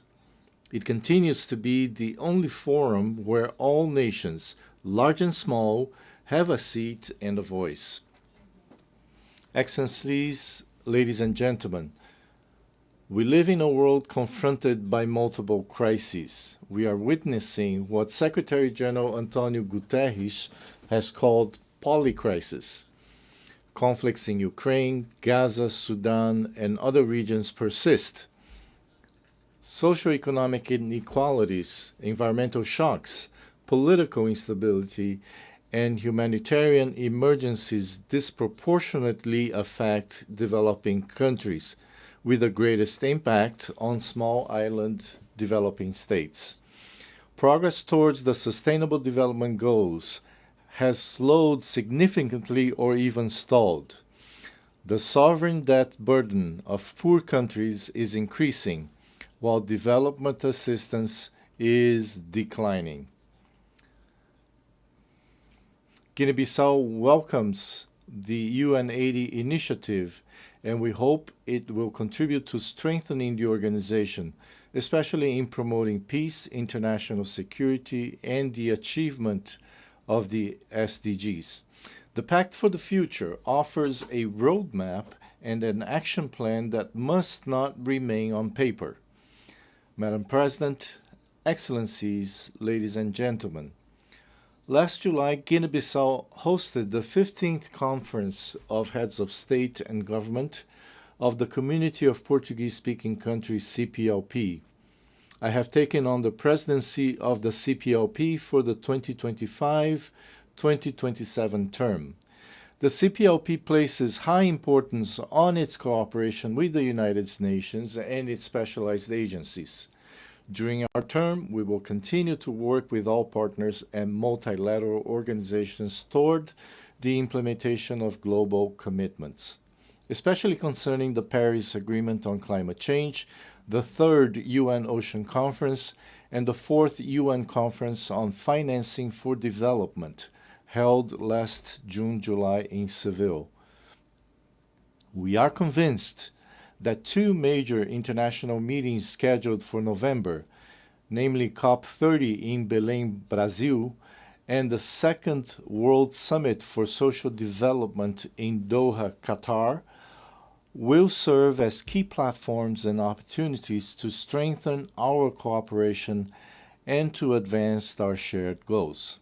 Madam President, Excellencies, ladies and gentlemen, Guinea-Bissau is scheduled to hold presidential and legislative elections on the 23rd of November this year. All necessary conditions are being put in place to ensure that these elections are held peacefully, freely, transparently, and credibly. Over the past 5 years, I have prioritized dialogue, inclusion, political stability, and the consolidation of the democratic rule of law. I am confident that these upcoming elections will reaffirm the irreversible nature of citizenship and democratic values in Guinea-Bissau. Madam President, Excellencies, ladies and gentlemen, allow me to conclude by saying that in an increasingly interdependent world, we need, now more than ever, a world order grounded in the principles enshrined in the United Nations Charter, in respect for international law and in peaceful coexistence. In this regard, Guinea-Bissau reiterates our call for an end to the economic, commercial, and financial embargo and other forms of restrictions imposed on Cuba. 80 years after the creation of the United Nations, the world has changed. We are no longer just the 51 countries who signed the UN Charter in 1945. Today, the United Nations is all of us, the 193 member states, plus observer states, NGOs, civil society organizations, and other actors represented in this great assembly hall. To meet the challenges of the 21st century, the UN must undertake urgent reforms, reforms that reflect today's geopolitical realities and global power balances, reforms that expand and democratize the Security Council, reforms that provide a place and a voice to the Global South, reforms that restore confidence in the multilateralism and international cooperation. The UN continues to be a unique multilateral space where dialogue is still possible, even when diplomacy and good offices fail elsewhere and in other circumstances. The legitimacy, strength, and future of the UN lie in the inclusion and full participation of all of us in deliberations and decision-making. Its core details, peace, dignity, equality, poverty eradication, cooperation, and peaceful resolution of conflicts remain alive and continue to inspire the purposes of the international community and the March of Humanity. Thank you very much.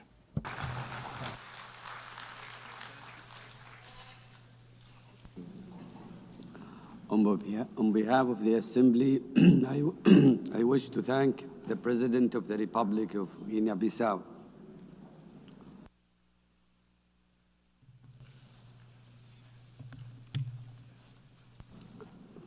The Assembly will hear an address by His Majesty King Mosawati III, Head of the State of the Kingdom of Eswatini. I request protocol to escort His Majesty and invite him to address the Assembly.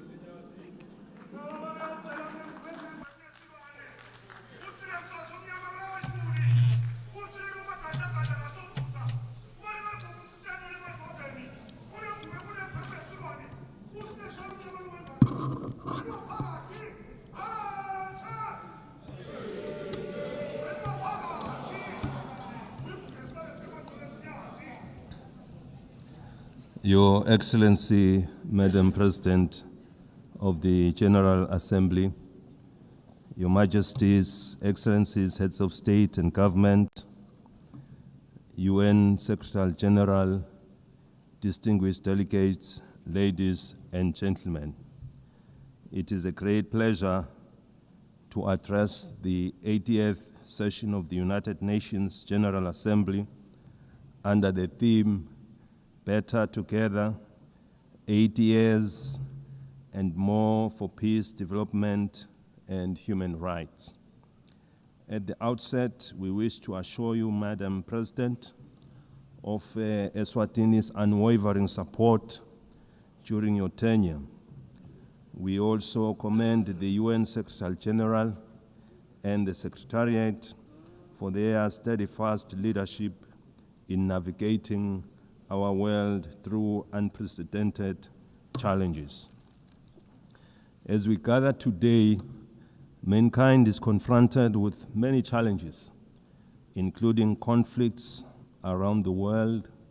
We must remind ourselves that when the United Nations was established in 1945, it was during a time of widespread global strife. Its founding fathers resolved that no country or people should endure suffering due to conflict. The UN Charter and structure were designed to be clear and resolute. Now is the time to ask ourselves what has gone wrong and what steps must be taken to correct these challenges and restore the UN's mission of fostering peace. The question we must ask ourselves further is, what is the UN doing to address these issues effectively? I propose that The United Nations establishes ad hoc committees to tackle global conflicts and promote peace. These committees should have equitable representation in dealing with the relative conflicts in the diverse regions of hotspots, including Africa, the Middle East, Europe, and beyond, ensuring that all affected nations have a voice. Supported by the Secretariat of the United Nations, these ad hoc committees would visit conflict zones, engage with local communities, and work towards peaceful resolutions. For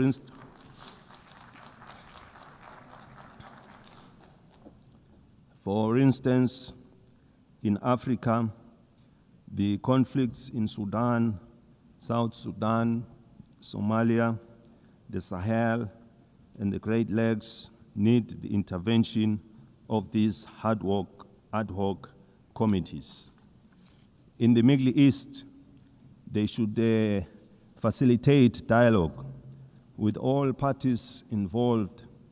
The team could ask the Palestinians what it will take to release the hostages, given the fact that the Israelis would remain aggrieved as long as their loved ones are not with them.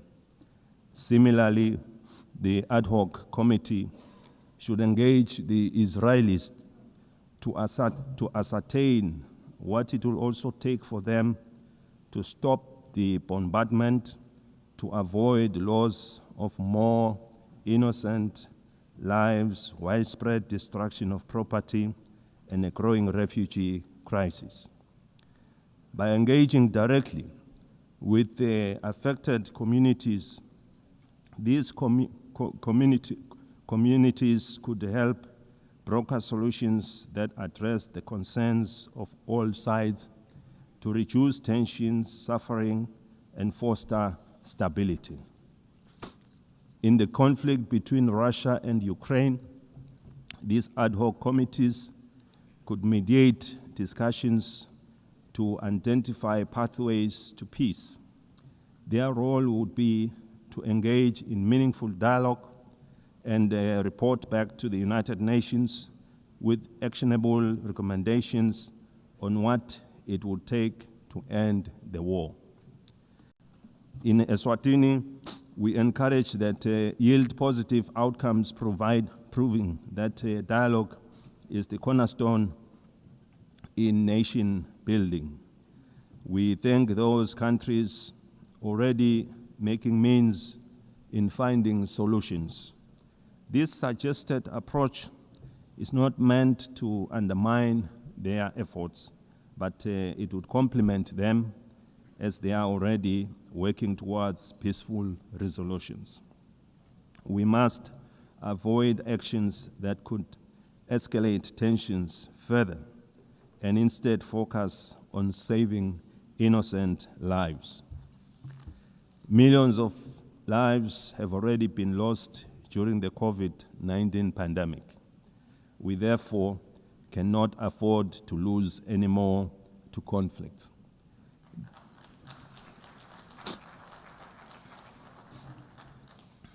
The UN must now focus on supporting the building of economies of the world to address issues of poverty and the global financial crisis which we experienced after the COVID-19 pandemic. By investing in these areas, we can create conditions for lasting peace. We therefore need one another in building and supporting our development initiatives in our respective countries. The time for action is now. The UN was established in pursuit of international law and peace, and its mandate dates back decades. In 2025 and onwards, we must renew our commitment to this mission by forming these ad hoc committees and making informed inclusive decisions, we can work towards a world where peace prevails and no nation or people suffer needlessly. We have been calling for the restructuring of the United Nations as a body representing all member states.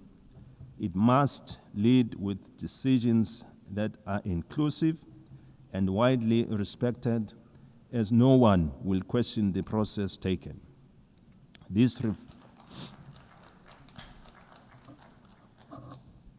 reforms should be fully representative of all countries through the regions of the world in the Security Council to create an all-inclusive structure. Without such reform, the legitimacy and effectiveness of this body will remain incomplete. We have been encouraged to witness UN high-level meetings prior to the General Assembly being held to address various issues. These include the Seville and Awaza declarations on financing for development and socio-economic challenges faced by landlocked countries. We are aware that for any growth to take place, nations must have enough resources to achieve sustainable development goals. As we convene to advance international cooperation and to uphold human rights and fundamental freedoms for all, we are reminded that our work is both urgent and indispensable. The theme Better Together underscores the imperative of delivering on the United Nations Sustainable Development Goals and reinvigorating global cooperation. Eswatini continues to believe that working together remains our most powerful tool for addressing global challenges that transcend borders. The world stands at a critical juncture in pursuit of Agenda 2030. With only 5 years remaining, we must face the reality that progress on the SDG is far off track. This is a sobering reminder that our collective efforts must be redoubled and that international solidarity, cooperation, and shared responsibility are more urgent than ever before. Through my national call to all Eswatini, to all Emaswati of Ngwe, for a greater sense of agency in the pursuit of sustainable development, the Kingdom has made important strides in advancing Agenda 2030, particularly in the areas of the economy, in various sectors, health, education, and gender equality, to mention a few. Furthermore, the country's literacy rates have improved, reflecting our investments in education, while the nation continues to be empowered through targeted programs that strengthen their role in our society and economy. These achievements demonstrate what is possible when determination and partnership come together. While we have witnessed the GDP growth of our economy, we remain with a number of challenges to address, and we count on the UN for support to become one of the advanced economies of the world. We have implemented initiatives to grow our economy and attract new investments by opening trade opportunities with other countries that give access to regional and international markets. Your Excellencies, the global economy remains fragile. Persistent inflation resulting in rising food and energy prices, as well as as tightening financial conditions have eroded physical space for many developing nations. Across sub-Saharan Africa, countries spend on average 12% of government revenues on debt servicing, diverting resources urgently needed for social cohesion programs. Eswatini also advocates for trade facilitation and economic diversification, simplifying customs procedures, reducing regulatory barriers, and enabling greater participation in regional and global value chains. In this regard, the African Continental Free Trade Area has the potential to boost intra-Africa trade by up to 52%, drive industrialization, and create millions of jobs. For countries like Eswatini, the AfTA offers more than market access. It provides a pathway to overcome geographic constraints through regional integration, cooperation, and efficient trade corridors. In an increasingly connected world, the Kingdom of Eswatini is actively striving for digital transformation as a catalyst for sustainable development.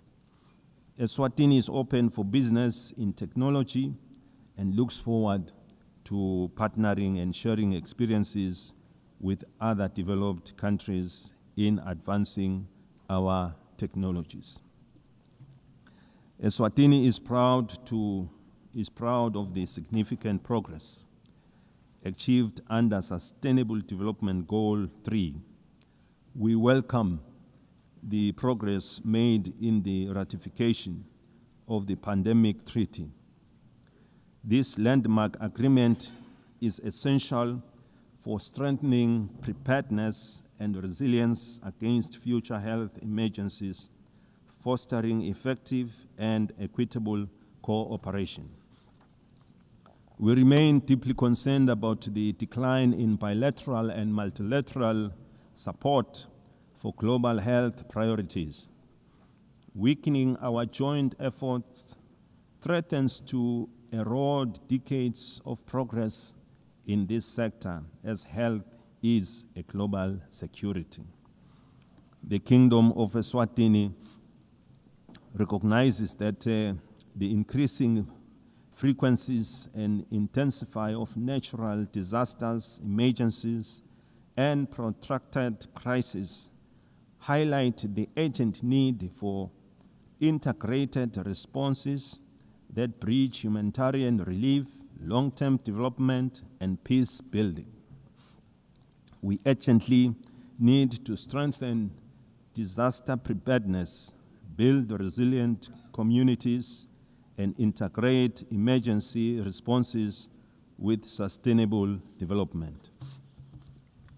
Eswatini, like other countries in the region, has many young and marginalized groups who face unemployment and inequality in various sectors.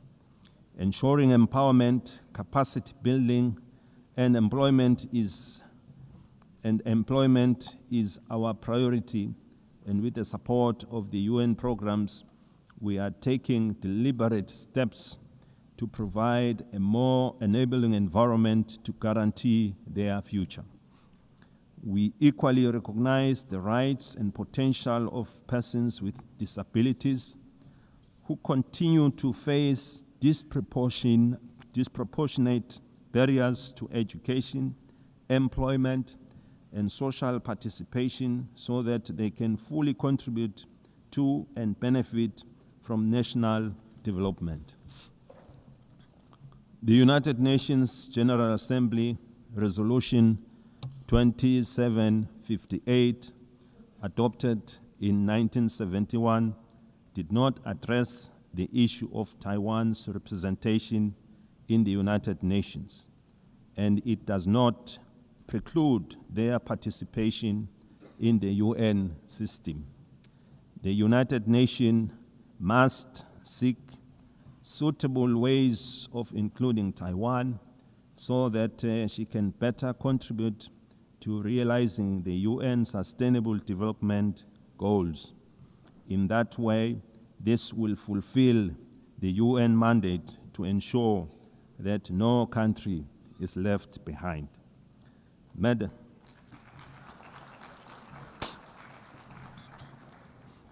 Madam President, in conclusion, we are entrusted with the hopes of our people and the future of our children. Let us not leave this assembly without reaffirming our commitment to justice, peace, and sustainable progress for all. The Kingdom of Eswatini stands ready to play its part. The international community must remain united in addressing shared global challenges from hunger and malnutrition to climate change under the guiding spirit of better together. I thank you. May Almighty God bless us all.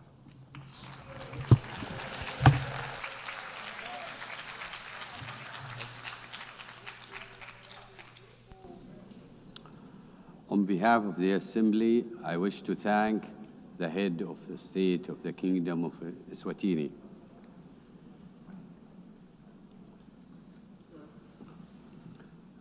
The Assembly will hear an address by His Excellency Solan Jilwebt, President of the Republic of Palau.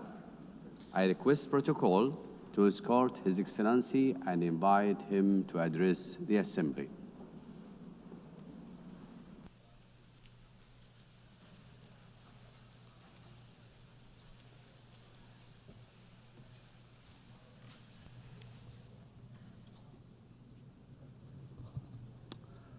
Madam President, Secretary General, Excellencies, distinguished guests, delegates, it is my great honor to address this Assembly at a milestone moment, the 80th anniversary of the United Nations. 80 years ago, nations scarred by war came together to say, never again. They built this organization on the belief that cooperation, not conflict, could guide humanity forward. Today, as we reflect on that founding vision, let us remember the United Nations was not built for the powerful, but for all nations, large and small. In Palau, we have a saying, "Ndisen son embrari akloes." Small twigs banded together can light the fire that can bring the pot to boil. This wisdom reminds us that even the smallest among us, when united and determined, can drive meaningful change. The recent International Court of Justice advisory opinion affirms this truth, that our voice, though often overlooked, carries the weight of justice. We thank Vanuatu for their leadership and recognize the Pacific youth who co-led this charge. The advisory opinion confirmed that what we have always known, 1.5 degrees is not optional. It is now the benchmark for international law. Let us defend this limit as the political, moral, and legal anchor of the Paris Agreement. The world is at war. Defense spending is at an all-time high, approaching $3 trillion annually. We have many problems, and now more than ever, we need to come together. We are also at war. Our shores are being invaded by seawater. Our homes are being blown away by storms. Our roads are being washed away by torrential rains. Our reefs are overheating. Our fish are disappearing. And our land is on fire. This is our daily battle. And ahead of COP30 in Belém, we must see new nationally determined contributions submitted without delay, particularly from major emitters. And they must be aligned with the 1.5-degree trajectory. We applaud Australia's leadership in setting incredibly ambitious and achievable 2035 emissions reduction targets and developing clear strategies to reach its net zero emissions pathway by 2050. Australia leads the way in supporting Pacific Islands in accelerating the energy transition. This is a testament to the kind of leadership needed to defend and ensure a safe and prosperous future for all. However, ambition without implementation is an empty promise. For SIDS, the fight depends on climate finance. Too often, our countries are trapped in systems that are overly complex, slow, inaccessible. Finance must be predictable and adequate. It should not create new debt. It should free us to implement our NDCs, adapt to climate change impacts, and address loss and damage. The 1.5 degrees Celsius limit remains our lifeline, and finance is the key to achieving it. We need investment, not in defense, but for us to combat our greatest threat, climate change. It is not aspirational. It is the scientifically grounded guardrail that protects the most vulnerable from the worst climate impacts. Madam President, our region has served as the world's moral compass on climate justice. We have helped secure the 1.5-degree goal in Paris. We have pushed for a mechanism on loss and damage. If the world is serious about 1.5, we urge you to come to our region, to see with your own eyes what the Pacific is facing, and be moved to act. That is why COP31 must be a Pacific COP, hosted by Australia, shaped in partnership with the Pacific. Madam President, on the issue of climate solutions, deep-sea mining has been incorrectly promoted as the silver bullet for the climate crisis. If we rush forward without understanding the consequences, we risk inflicting irreparable harm. The loss of biodiversity, the release of carbon, damage to our water column, and the destruction of fisheries that sustain our people is unfathomable. At UNOC 3, 38 countries, including Palau, came together to support a moratorium, and our message is clear. We must let science guide before we exploit the deep sea. The historic BBNJ agreement enters into force in January. And while Palau is proud to be the first ratifier, we couldn't have lit this fire alone. Like the Palauan proverb of the twigs, crossing the collective effort of over 60 countries demonstrates that we are better together. While we celebrate this achievement, we need even more nations to join this commitment to truly safeguard our ocean's future. Colleagues, the BBNJ agreement presents an unprecedented opportunity to design new ocean governance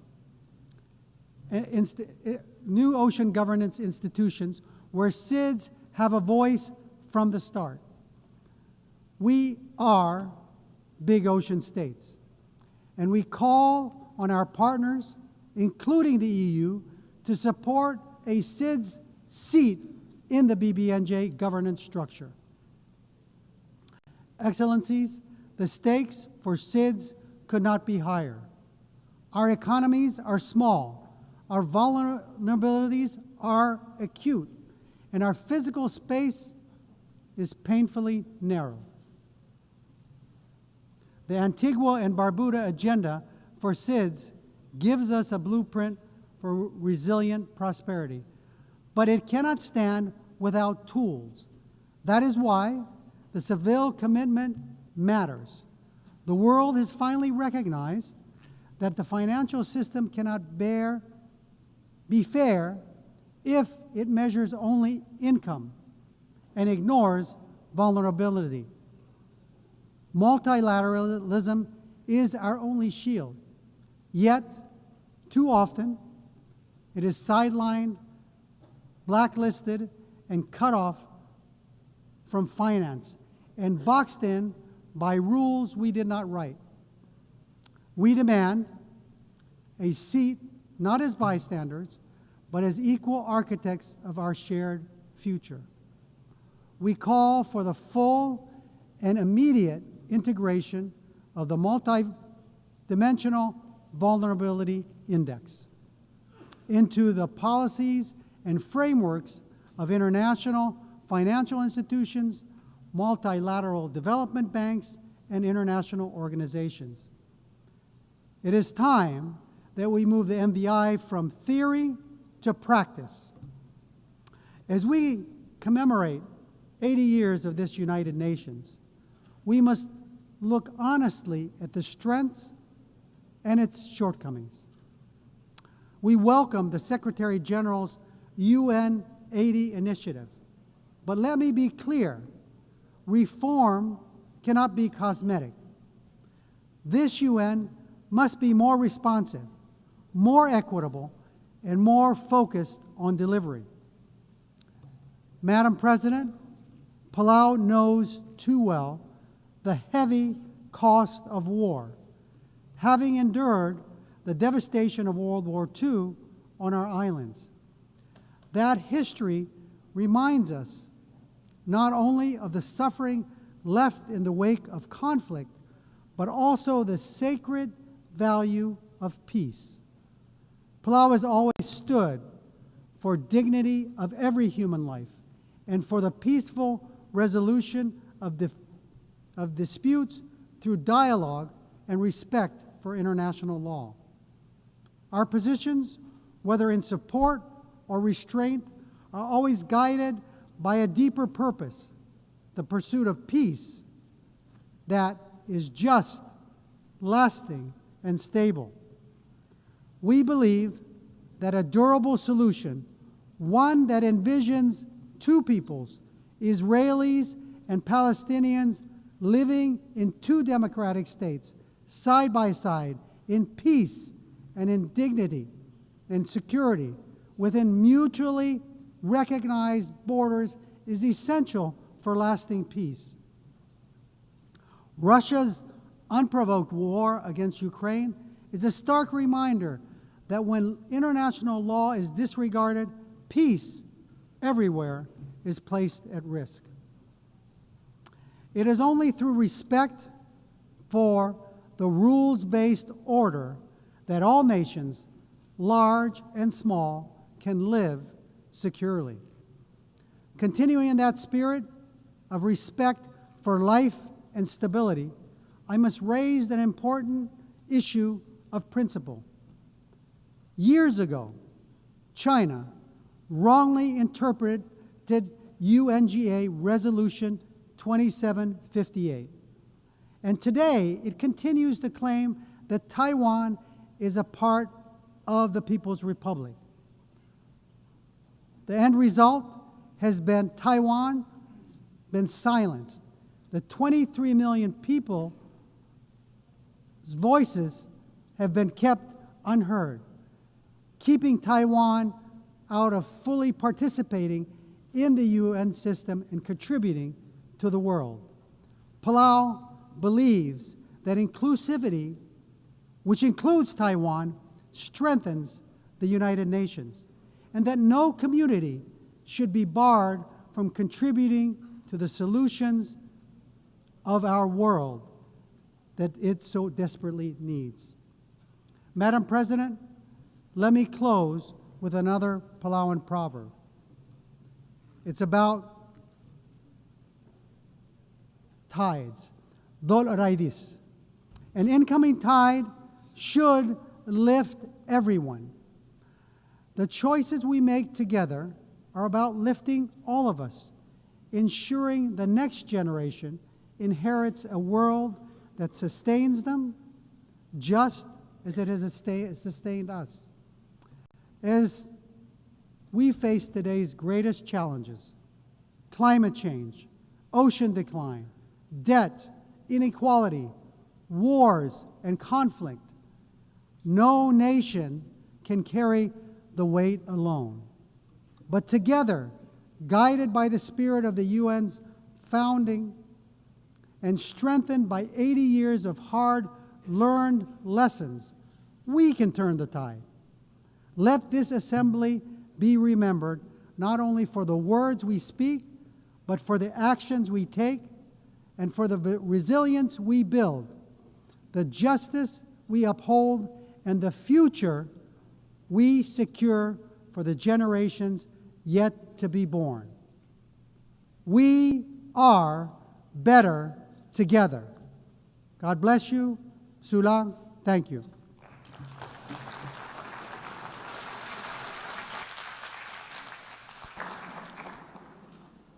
On behalf of the Assembly, I wish to thank the President of the Republic of Palau. The Assembly will hear an address by His Excellency Ilhamu Haydar Ogolo Aliou, President of the Republic of Azerbaijan. I request protocol to escort His Excellency and invite him to address the Assembly.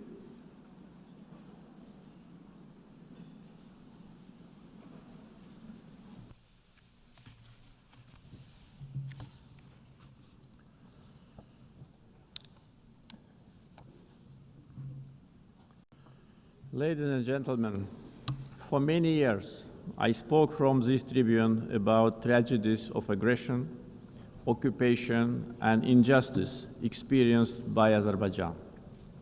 Today, I will speak about our long road to victory and peace, and a new era in Azerbaijan's history, about how we managed to end the occupation through a liberation war and how we won peace by political means. For nearly 3 decades, almost 20% of Azerbaijan's sovereign territory remained under military occupation by Armenia. 1 million of Azerbaijanis were expelled from their homes as a result of the policy of ethnic cleansing and war crimes conducted by Armenia. Their fundamental human rights were grossly violated. 4 United Nations Security Council resolutions adopted in 1993 demanded immediate, complete, and unconditional withdrawal of Armenian armed forces from the occupied territories. Sadly, these resolutions were never implemented. Armenia demonstratively ignored them because no sanctions were imposed on it by international community. The OSCE Minsk Group, established in 1992 to facilitate a settlement, has failed in its mission. Instead of enforcing the norms and principles of international law, its co-chairs sought to preserve the status quo and keep the conflict frozen.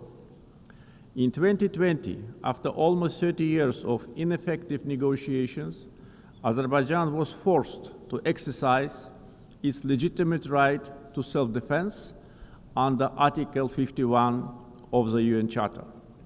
During the war, Armenia shelled our towns and cities with ballistic missiles and cluster munitions, killing more than 100 of innocent civilians.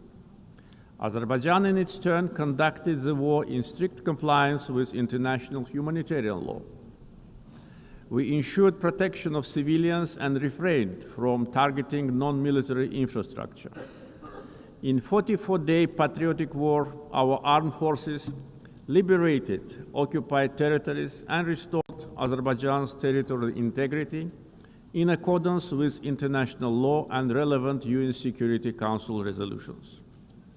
The 10 November 2020 marked the capitulation of Armenia and restoration of Azerbaijan's territorial integrity after nearly 30 years of occupation. Right after our victorious war, Azerbaijan declared its readiness to open a new page in relations with Armenia, based on mutual recognition of territorial integrity and sovereignty. We proposed 5 basic principles rooted in international law. We tabled the proposal for a peace treaty. Then we initiated a negotiation process on its draft text, which lasted from October 2022 to summer 2025. Despite several attempts to derail the process, the negotiations produced positive results as they were conducted on a strict bilateral basis, free from any kind of external interference. On August 8 this year, the foreign ministers of Azerbaijan and Armenia in Washington, in the White House, in presence of the leaders of the United States, Azerbaijan and Armenia, initialed the text of peace agreement. The same day, the President of Azerbaijan and the Prime Minister of Armenia signed the joint declaration. President of the United States, Donald Trump, also signed it as a witness.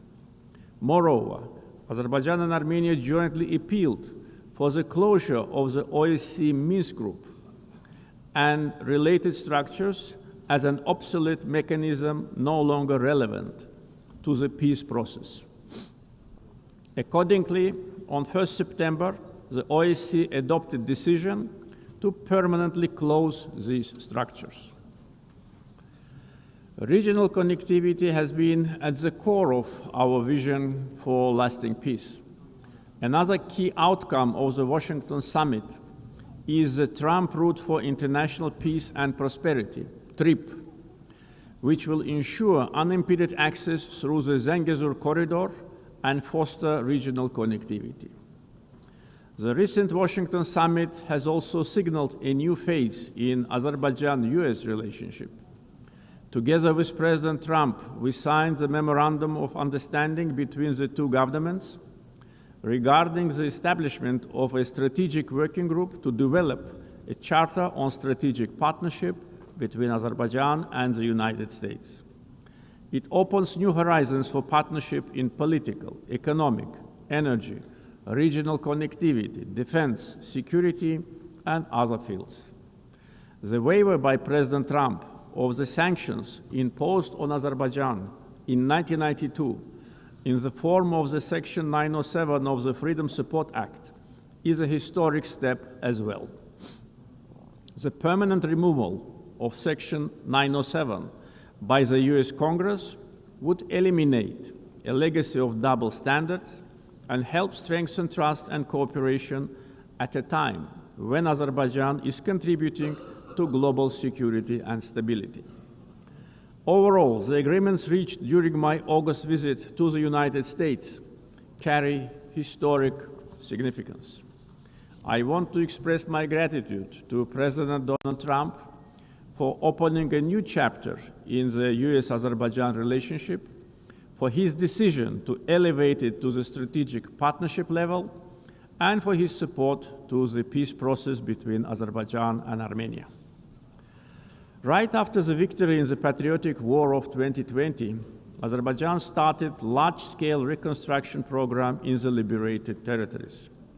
During the time of occupation, Armenia leveled to the ground hundreds of Azerbaijani cities and villages, deliberately ruined 65 mosques.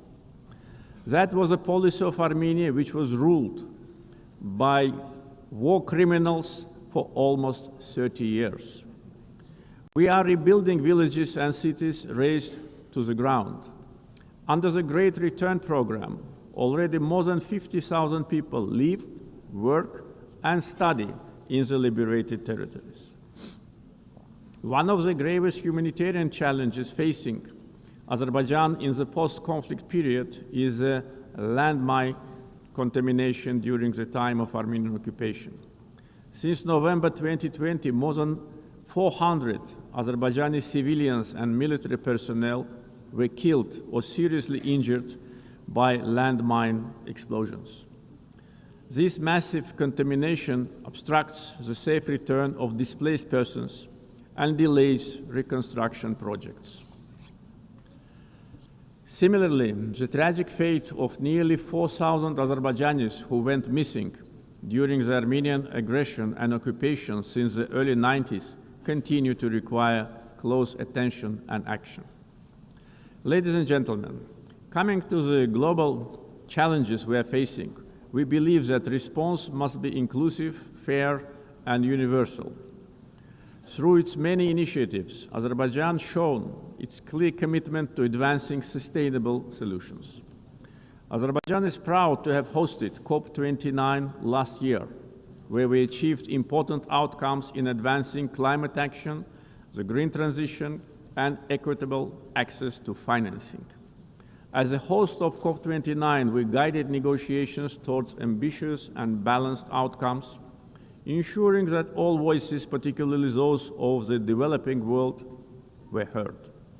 The adoption of the new collective quantified goal at COP29, also known as Baku Finance Goal, is a historic milestone in global climate finance. This commitment brings previous $100 billion annual climate finance goal to at least $300 billion per year through 2035 from public sources in developed countries to developing countries. Azerbaijan also successfully finalized the long-awaited framework for carbon markets under Article 6 of the Paris Agreement, making the Paris Agreement fully operational 9 years after its adoption. Several key agreements were signed at COP29 to make the Loss and Damage Fund fully operational, providing critical support for vulnerable communities impacted by climate change. Being strongly committed to the green transition, we at the same time should not put unrealistic targets in front of us. The world cannot live without fossil fuels today and in foreseeable future.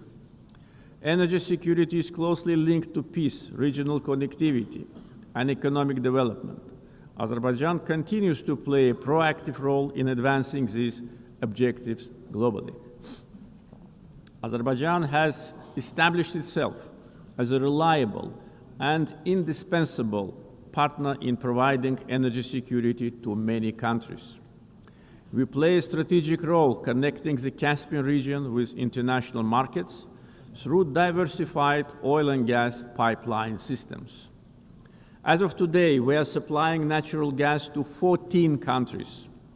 This ranks Azerbaijan as a top country in the world in terms of number of countries it supplies with pipeline gas. This reflects our strategic role in enhancing energy security and diversifying supply routes across Europe and beyond. Moreover, Azerbaijan and Syria have recently strengthened their bilateral partnership, focusing on energy supply, infrastructure development, and post-conflict reconstruction. Since August this year, Azerbaijan started to supply Syria with natural gas via Turkey, significantly reducing its electricity shortages. Azerbaijan also attracts large investments in renewable energy sources, like solar, wind, and hydropower. Almost 40% of our energy will be generated by renewables by 2030. Connectivity projects like East-West and North-South corridors cross our country. We have witnessed almost 90% growth in cargo volumes through the Middle Corridor since 2022. The transit time along the corridor have been significantly reduced. The biggest trade fleet in the Caspian, Alat International Trade Port, with its annual capacity reaching 25 million tons in the near future. The Baku-Tbilisi-Kars Railroad, 9 international airports, the biggest air cargo company in the region, and many other factors have turned Azerbaijan into one of international transport hubs. There is a great potential for cooperation in digital connectivity. Azerbaijan leads the Digital Transformation Initiative through such ambitious projects as the Digital Seaway. This project includes plans for the advanced fiber optic cable network under the Caspian Sea, establishing Azerbaijan as a key regional digital hub. Azerbaijan achieved significant economic growth by focusing on diversifying its economy beyond oil and gas, developing the non-oil sector and improving the investment climate through reforms and transparency. Reducing poverty and unemployment to the historic low of 5% is another achievement of our country. Recently, 2 major international rating agencies, Moody's and Fitch, have increased Azerbaijan's ranking.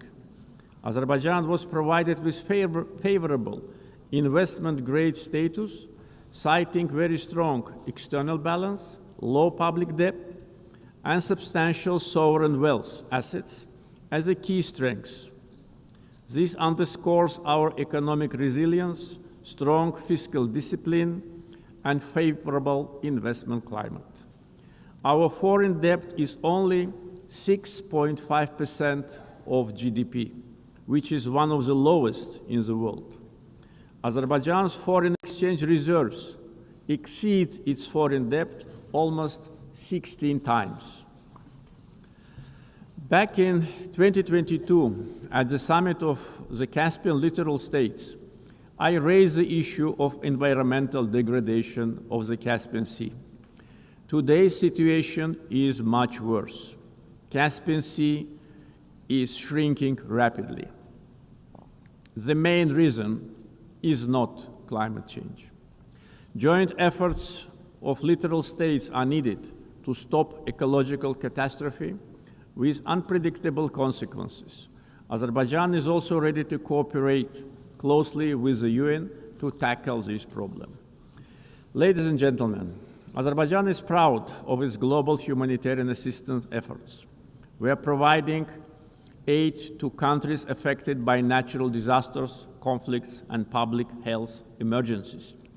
Azerbaijan contributed to the COVID-19 response, donating financing, protective equipment, medical devices, and vaccines to more than 80 countries in need. Azerbaijan has entered a new era. We won both war and peace. We ended the occupation and started reconstruction. Justice has triumphed. Sovereignty has been consolidated, and peace is de facto reached. We stand prepared to share our positive experience. The achievements of the recent years are not only a victory and success of Azerbaijan, they are also a demonstration that international law must ultimately prevail. Our vision is clear: peace and development based upon international law, non-interference in internal affairs of states, mutual respect and cooperation. Let us together build a world without double standards, where justice is not selective, the rule of law is respected, and peace is achieved not through words alone, but through actions. Thank you.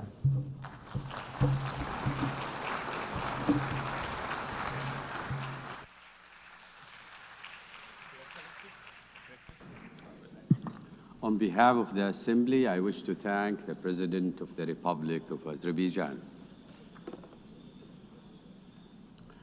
The Assembly will hear an address by His Excellency Zirkol Kohesic, Chairman of the Presidency of Bosnia and Herzegovina. I request protocol to escort His Excellency and invite him to address the Assembly.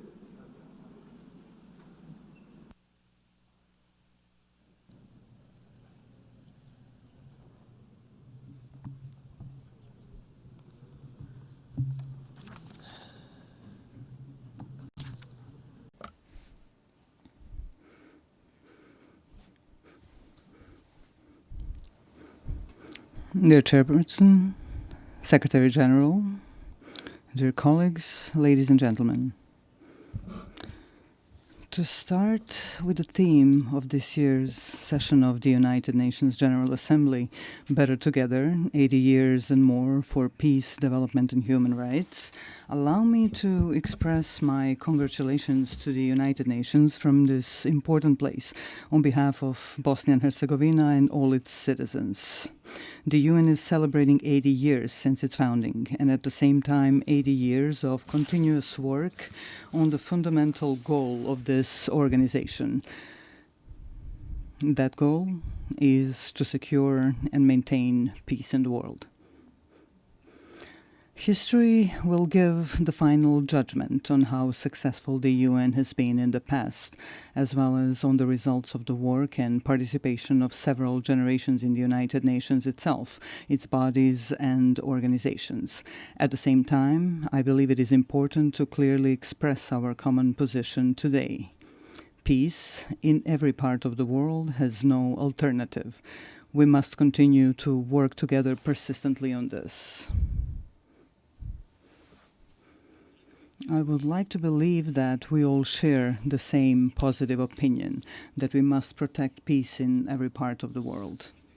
However, reality and what is happening today in different parts of our planet clearly show us that world peace is often not in the interest of certain geopolitical actors. For them, conflict or war is a means to realize their own political and economic interests. These interests largely diverge from the goals set out in the United Nations Charter. If we add to this the fact that attempts are being made to change the borders of state around the world by means of armed force in a manner that is contrary to the United Nations Charter, we can draw a simple conclusion. International law is not applied equally to all states that are subject of that very international law. We have been witnessing that in the past period, certain armed conflicts have been deliberately provoked. What follows is the use of significant armed force, which a state with a smaller or weaker armed forces simply cannot resist. After that, the attacked state is required to sit at the negotiating table and sign a waiver of parts of its territory, ostensibly in the name of peace, but in reality in the name of force. I believe that all of us in this room know that the United Nations Charter allows for the changing of state borders. However, this can only be done by voluntary agreement between states. Armed forces or political pressure backed by armed forces cannot be used. However, if armed force is used to force the other side to agree to an imposed agreement in which it loses part of its territory, then there is no good and sincere will.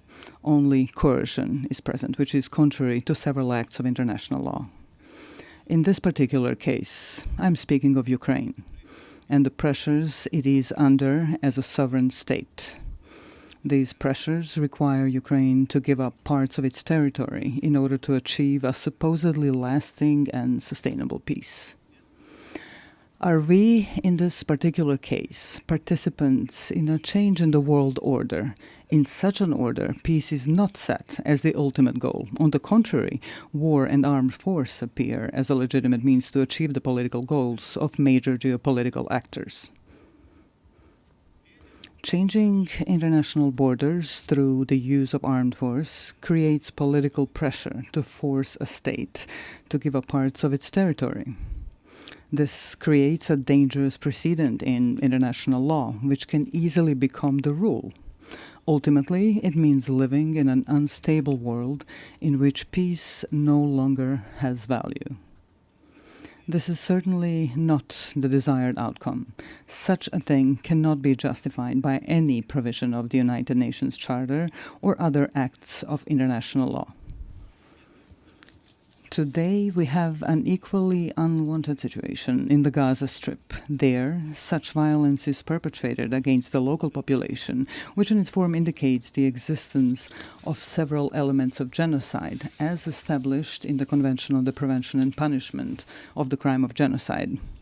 Let us recall, in addition to the fact that genocide represents the physical liquidation or removal of a national, ethnic, racial, or religious group from a certain territory, it can also be committed in the event that such difficult living conditions are consciously imposed on that same national, ethnic, racial, or religious group that threaten to ultimately destroy that group completely in a certain territory.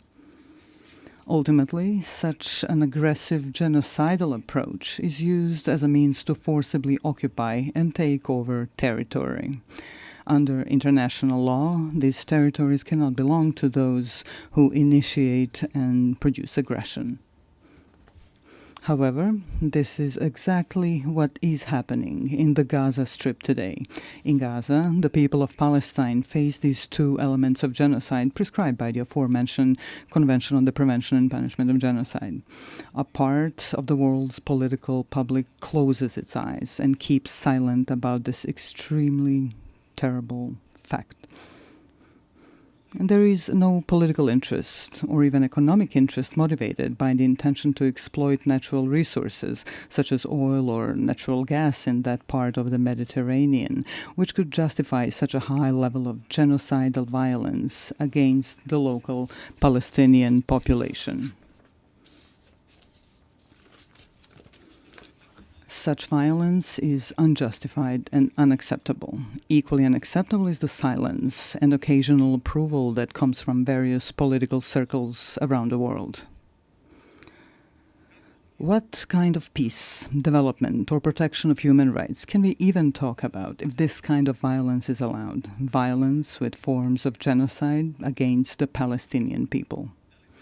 Does something like that mean that the political interests of individual countries or the interests of corporate capital are stronger and more important than our common obligation to protect peace in every part of the world and the human rights of every individual in the world? This obligation is a prerequisite for the development and self-sustainability of various societies. This is a major challenge that we are facing today, and we cannot run away from that challenge. We must not continuously silence this interest for the sake of some higher opportunistic interests. Let us just remember the phrase, silence is actually an expression of either cowardice or approval of cowardice. Dear sir, allow me to briefly say something about my country, Bosnia and Herzegovina. A little more than 30 years ago, Bosnia and Herzegovina was faced with aggression coming from neighboring countries. At that time, the United Nations formed a peacekeeping military force called UNPROFOR, with the participation of countries that expressed interest in such endeavor. The role of UNPROFOR was such that they were, to a large extent, mere observers of a series of war crimes, ethnic cleansing, and ultimately genocide committed by the aggressors of Bosnia and Herzegovina. Of course, there were also positive examples of UNPROFOR's activities, which should certainly not be forgotten, and we are sincerely grateful for that. Unfortunately, a stain remains on that United Nations mission. Certain UNPROFOR commanders did not want to activate airstrikes in order to prevent ethnic cleansing, especially the genocide committed in Srebrenica in July 1995. Unfortunately, genocide was committed in Srebrenica. Hundreds of thousands of citizens throughout Bosnia and Herzegovina lost their lives during the aggression. Many more were injured, and more than 1 million citizens of Bosnia and Herzegovina were displaced around the world. I would like to briefly remind you that the International Criminal Court in The Hague, established by these very United Nations, has found the guilt of several individuals for committing genocide, as well as the existence of a series of joint criminal endeavors. They all had the same goal: ethnic cleansing, with the creation of ethnically pure parts of the territory in Bosnia and Herzegovina, in order to separate these parts from Bosnia and Herzegovina and annex them to neighboring states. A little over a year ago, here at the United Nations, we worked together on the adoption of the resolution on the genocide committed in Srebrenica. I consider that a major step forward and an important document, not only for Bosnia and Herzegovina, but also more widely. The strength of that resolution lies in its intention to prevent the possible commission of some new genocides, which could happen anywhere in the world. Although we were faced with lobbying from several countries not to adopt such a resolution, it was nevertheless passed. This created a new environment of preventive action through a culture of remembrance, so that genocide, the most terrible war crime, would never happen again.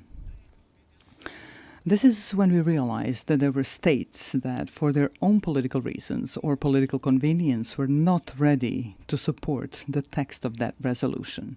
That text is based on the rulings of the International Criminal Court in The Hague, which, I repeat once again, was founded by the United Nations.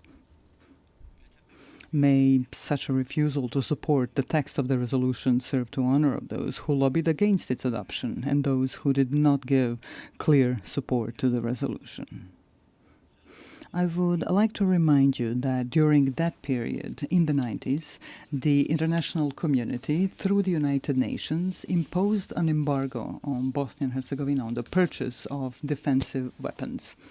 This prevented the defense of our country from double aggression. In any case, defense would significantly shorten the duration of the war, and many lives would have been saved, because a peace agreement would be reached much sooner. A necessary condition for a peace agreement was the creation of a balance of military power between Bosnia and Herzegovina and the two neighboring countries that committed the aggression. Due to that embargo, the aggression against Bosnia and Herzegovina lasted for almost 4 years, and a large number of human lives were unnecessarily lost. Such a war ended with the signing of the Dayton-Paris peace agreement. That agreement brought the necessary peace, and we are grateful for that. However, at the same time, it created such a sui generis political system in Bosnia and Herzegovina, which today, 30 days after its creation, poses a problem for the normal functioning of the state of Bosnia and Herzegovina. Such a political system does not contain democracy, but a deviant form of democracy, a form that is unheard of in practice anywhere in the world. Ethnicity is put to the fore, and basic human rights are completely denied.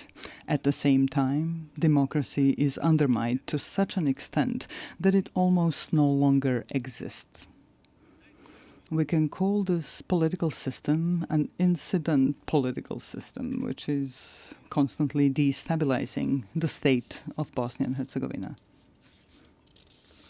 Why am I even mentioning democracy right here? For at least 2 reasons. The first reason is that states that opt for democracy and its principles should have the opportunity to fully implement that democracy within their own borders. We must be fully aware that there are a number of states that, for their own reasons, be it historical, cultural, or religious reasons, do not want democracy and its principles. Bosnia and Herzegovina has clearly opted for democracy and the transition from the previous political system to a new democratic political system. However, this is continuously being prevented in reality through elements of the political system established by the Dayton-Paris peace agreement. The second reason I mentioned is that after facing an embargo on the import of defensive weapons during the 90s, Bosnia and Herzegovina is now facing an embargo on democracy. Some actors from the international community are trying to ensure this through their political and diplomatic activities and resources. So after we had an embargo on defense, today we have an embargo on democracy and democratic development of Bosnia and Herzegovina. How else to explain such activity by that part of the international community? They're trying in various ways to ensure this incidental political system in which the minority governs the majority. This undermines one of the fundamental principles of democracy, which requires a system in which the political majority should actually govern the state. That is not the case in Bosnia and Herzegovina. The aforementioned actors describe this as an alleged distribution of political power between ethnic communities in Bosnia and Herzegovina. However, that undermines democracy so much at its root that it almost no longer exists in my country. What does exist, however, is something simply called ethnocracy, in which a political minority rules the state. This current deviant political system makes this possible. Are such actors of the international community trying to ban or impose an embargo on democracy in Bosnia and Herzegovina because of its demographic picture? Are they trying to create a situation to reopen talks on Bosnia and Herzegovina with an uncertain outcome for its existence within its current borders? These questions remain open. I would like to remind you here that without democracy, there is no rule of law. Without the rule of law, there is no protection of individual human rights. An argument for such action by a part of the international community may be the so-called Kovacevic case before the European Court of Human Rights. This case is unknown to you, perhaps unimportant to you, but it is extremely important to us in Bosnia and Herzegovina. This is a case in which the appellant sought simple, justified, and logical protection of his active rights to vote, which was denied to him. The case was resolved in favor of the appellant, Mr. Kovacevic, in the first instance. The court also found the existence of ethno-territorial discrimination. However, a part of the international community invested enormous diplomatic and financial efforts in its attempt to annul the verdict during the second instance proceedings. One of the countries, which is completely incomprehensible and unacceptable, made a financial donation to the European Court of Human Rights. That country later came forward in the same case as an interested party. This is an expression of classic political corruption. Because of all this, a logical question arises here. Can the judgments of international courts be bought? Are they for sale? The High Representative of the international community in Bosnia and Herzegovina actively participated in overturning that verdict. Also, he was not given such powers by the Dayton Peace Agreement. He also invested enormous financial resources from unknown sources. He did not have the necessary consent of the Peace Implementation Council for such actions. So, a completely identical situation occurred as with the adoption of the resolution on the genocide in Srebrenica. Some countries tried to negate the judgment of the International Criminal Court in The Hague by lobbying against the resolution. In the case that I am now citing as an example, some other countries tried and are still trying to annul the judgment through their own lobbying and broader diplomatic activity. This leads us to the conclusion that there is a part of the international community that simply does not allow democracy in Bosnia and Herzegovina. Yesterday, we faced an embargo on weapons necessary for the defense of our country. Today, we have an embargo on democracy and human rights.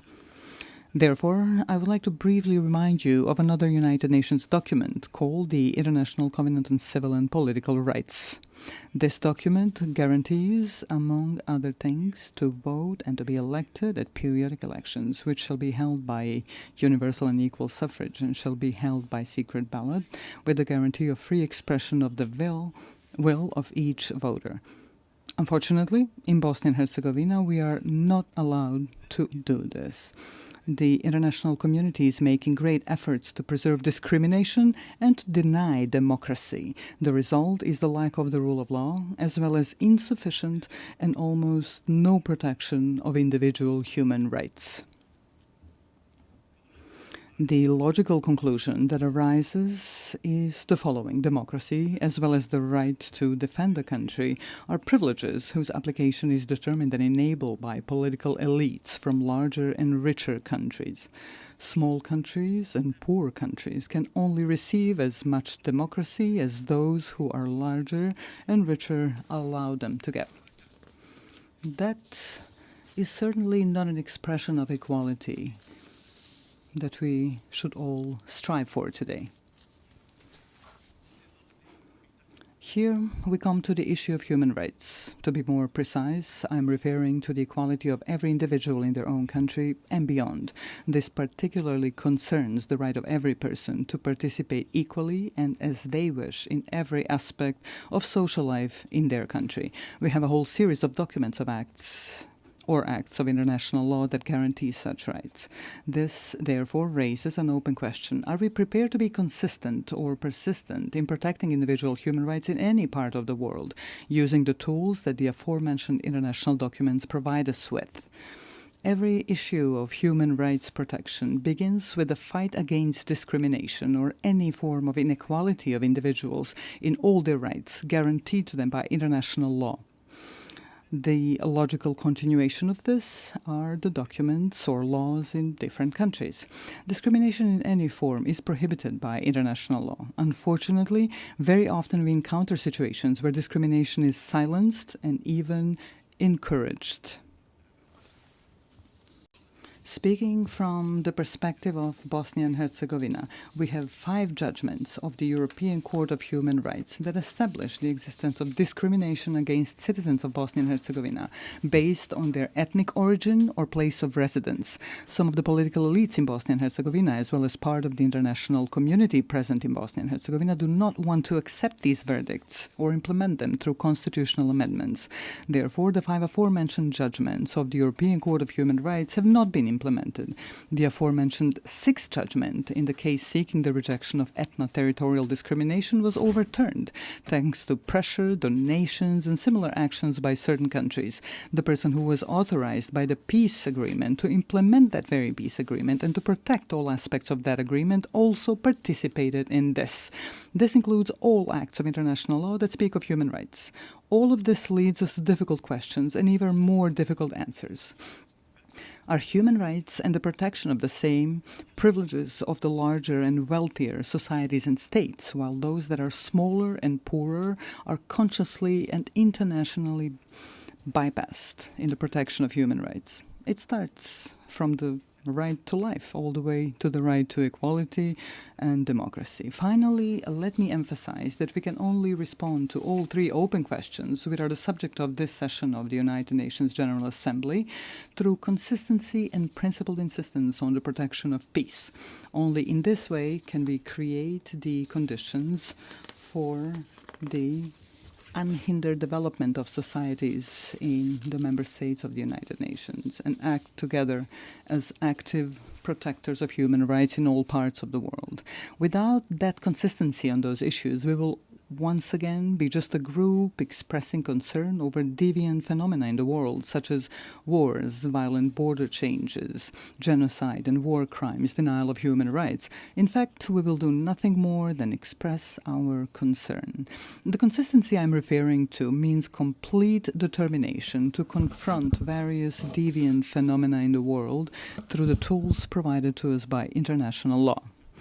We must be resolute and unwavering in our intentions to protect the fundamental values of the United Nations without making any distinction between states as subjects of international law. Within this determination, I call upon you to do the following. Let us not differentiate between ourselves, dividing us into large and small countries, rich and poor.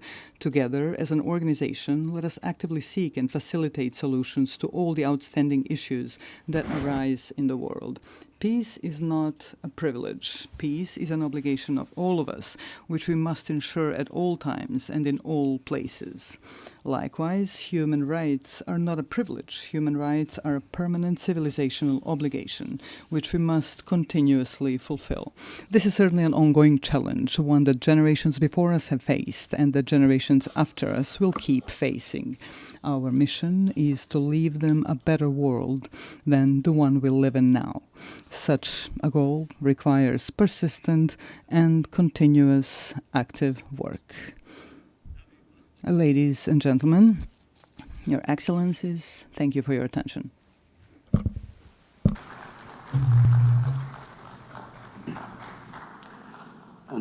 On behalf of the Assembly, I wish to thank the Chairman of the Presidency of Bosnia and Herzegovina. We shall now continue the general debate. The Assembly will hear an address by His Excellency Teodoro Ngoma Obiang Mangui, Vice President in charge of National Defense of State Security of the Republic of Equatorial Guinea. I request protocol to escort His Excellency and invite him to address the Assembly.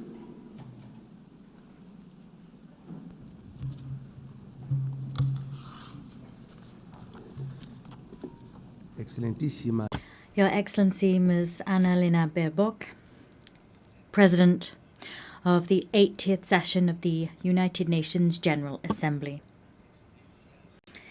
Heads of State and Government, Heads of Delegations, Excellencies, Your Excellency Mr. Antonio Guterres, Secretary General of the United Nations, ladies and gentlemen, I am honoured to take the floor on behalf of His Excellency Obiang Mbaso, President of the Republic of Equatorial Guinea, to share with you my country's most dearly held convictions at this 80th session of the General Assembly, being held at a time in which the world is calling for a fairer, more equitable and effective international system. Madam President, 80 years ago, the founding states established this organization, aspiring to build a multilateral system based on cooperation, respect for international law, and the dignity of all human beings. This commitment was enshrined in the United Nations Charter. That charter remains a lodestar for states' collective action. Today, under the theme Better Together, 80 years and more for peace, development and human rights, we celebrate important achievements. The UN, over these 8 decades, has been a universal forum for dialogue and a space for international cooperation. It has helped to avoid conflicts. It has supported decolonization processes. It has promoted sustainable development. And it has served to pique our moral conscience in service of human rights. However, this anniversary must serve as an opportunity for critical self-reflection. It would be a mistake to simply mark the anniversary and not to recognize the woeful shortcomings of our multilateral system. Excellencies, the peoples of the world trust in the United Nations to tackle the major challenges of our time.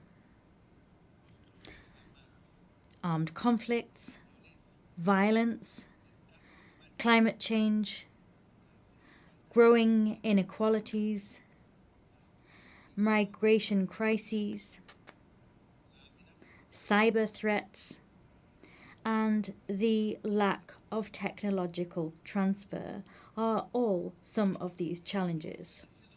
However, all too often, the response provided to those challenges has fallen short. The United Nations has been brought to a standstill by individual interests and straitjacketed by an institutional platform which no longer reflects the reality of today's world. Talking about leaving no one behind becomes meaningless if millions remain marginalized in systems of dependency and exclusion. The Security Council, the body responsible for upholding international peace and security, is perhaps the clearest example of the extent to which the United Nations is out of step.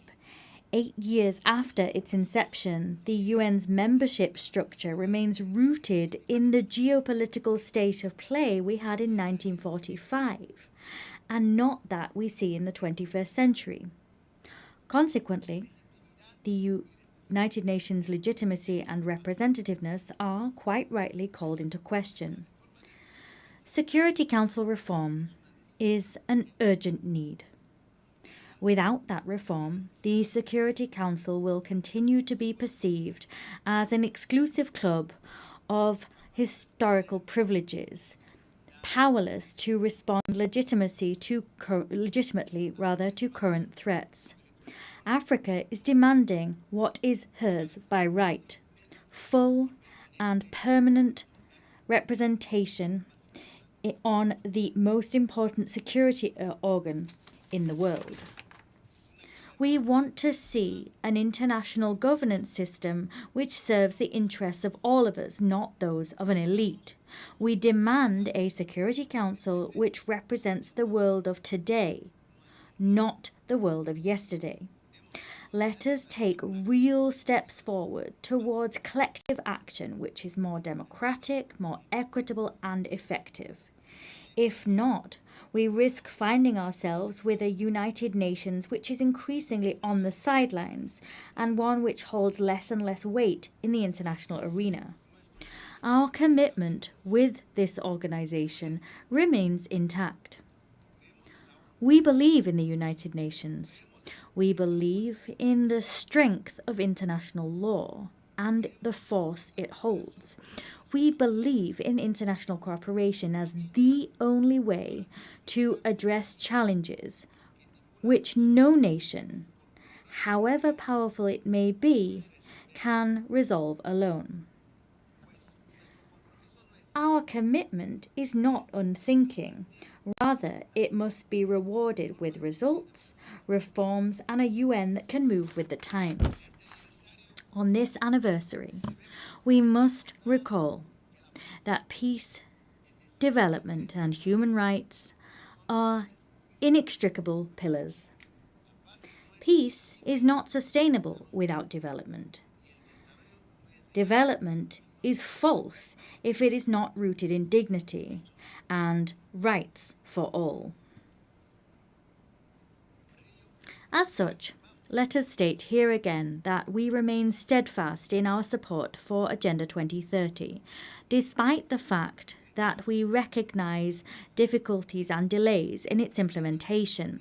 Agenda 2030 is a collective commitment which reflects our desire to build a world free of poverty, free of hunger, and with dignity for all.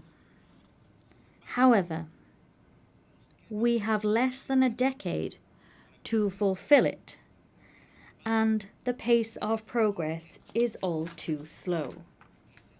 Excellencies, climate change is the greatest threat of our age. The most vulnerable nations pay a disproportionate price for climate change. At the same time, major emitters drag their heels with commitments. Climate justice is not a token gesture. It is a moral and legal obligation. Equatorial Guinea also defends the principle of sovereignty between states. Every people has the right to design its own development model, free of interference and arbitrary sanctions, which undermine their independence. We must believe in a world of peace and create one, a world in which no country is considered an enemy for being the friend of another. Allow me to share with you a recent example of the contribution that Equatorial Guinea makes to international peace. The historic agreement reached with the Republic of Gabon on the sovereignty of the Mbanye, Cocoteras, and Conga Islands. For decades, His Excellency Obiang Nguema Mbasogo handled this dispute with patience and dialogue until it was resolved peacefully before the International Court of Justice. This case has not only created a historic precedent on the African continent, rather it demonstrates also that conflicts can be resolved in accordance with the spirit of the UN Charter and in line with states' political will. Excellencies, promoting human dignity is a shared responsibility. Equatorial Guinea reaffirms its commitment to the protection of the rights of the child and those of persons with a disability. Rights to food security, housing, drinking water, and the sovereign exploitation of natural resources are an inextricable part of human rights as a whole. Without dignity that comes through material comfort, freedom is an empty ideal. Faithful to the principles of an inclusive international community, we insist that the economic, commercial, and financial embargo imposed on the Republic of Cuba be lifted. Keeping such measures in place not only gravely affects the development of a sovereign nation, it also runs counter to the fundamental principles enshrined in the United Nations Charter. Excellencies, to conclude, allow me also to address businessmen and women. I wish to invite them to come and discover Equatorial Guinea as a safe destination and one which is very attractive for investment. Our country offers a climate of political stability, fiscal incentives, and a clear vision of the future through our 2035 development agenda. We encourage you to accompany us on this journey, a journey which will not only generate shared dividends, but which will also consolidate the inclusive and sustainable development of our nation. I thank you.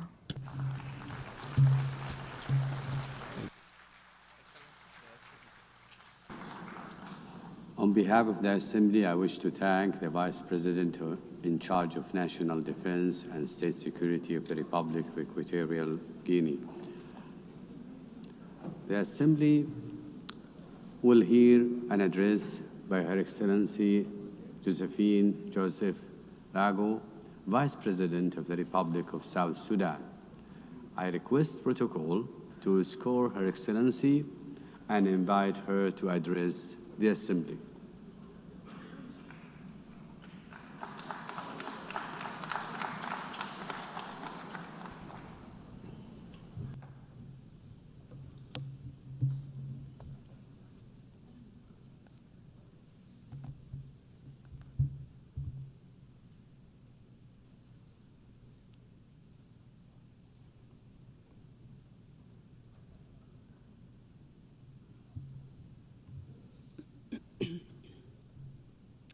Madam President, Excellencies, heads of states and government, distinguished delegates, ladies and gentlemen.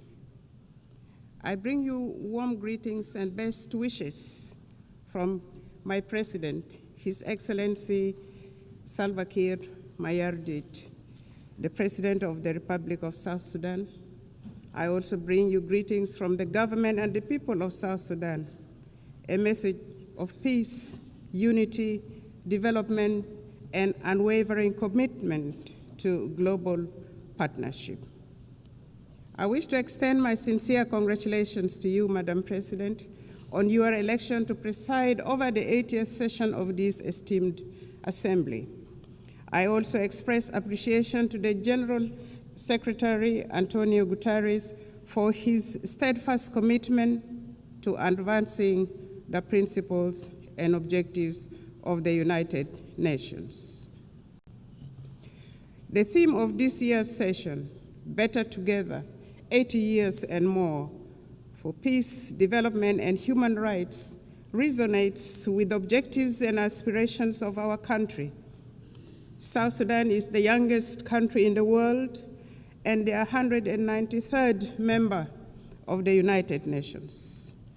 After 50 years of brutal armed liberation struggle, it gained independence in 2011. Unfortunately, 2 years later, the country descended into an internal civil war. With the support of regional and international community, a peace agreement was signed between the warring parties in 2018, known as the Revitalized Agreement for the Resolution of the Conflict in South Sudan.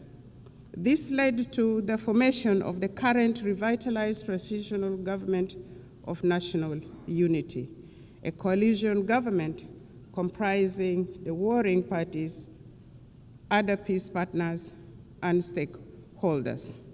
The peace agreement has provisions on governance structure, security sector reforms, transitional justice mechanism, economic sector reforms, and Truth and Reconciliation Commission.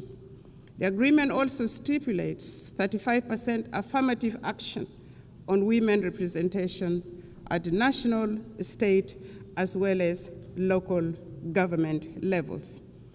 The presidency consists of a president and 5 vice presidents, 2 of whom are female, thus achieving 40% of female representation at the highest level of government. In the first phase, the unified forces have been trained, some of the forces have been deployed, and the rest are waiting deployment. The second phase of the security sector reforms is due to start imminently this October 2025. This will complete the second phase of the second protocol of the agreement. Other protocols, including public finance management reforms, are ongoing. Transitional justice mechanisms are in progress, and the Truth and Reconciliation Commission will be established under the auspices of the African Union. Although the implementation of the peace agreement has been slower than we would have wanted due to financial constraints, some of the members of the international community have been contributing in kind. On the whole, the implementation of the peace agreement is about 60% executed. The agreement has held for 7 years, and a relative peace has been attained, thus giving hope to our people. Many South Sudanese have returned from the neighboring countries and the diaspora and are rebuilding their lives and contributing to national development. Work is ongoing, including preparations for general elections in December 2026. Until recently, the permanent cessation of hostilities was observed and relative peace attained throughout the country. Climate change and environmental sustainability. South Sudan is one of the countries adversely affected by the impact of climate change. despite contributing minimally to global emissions. For the last 5 years, our country has suffered recurrent floods on the one hand and prolonged droughts on the other, thus contributing to crop failures, biodiversity loss, and mass displacement.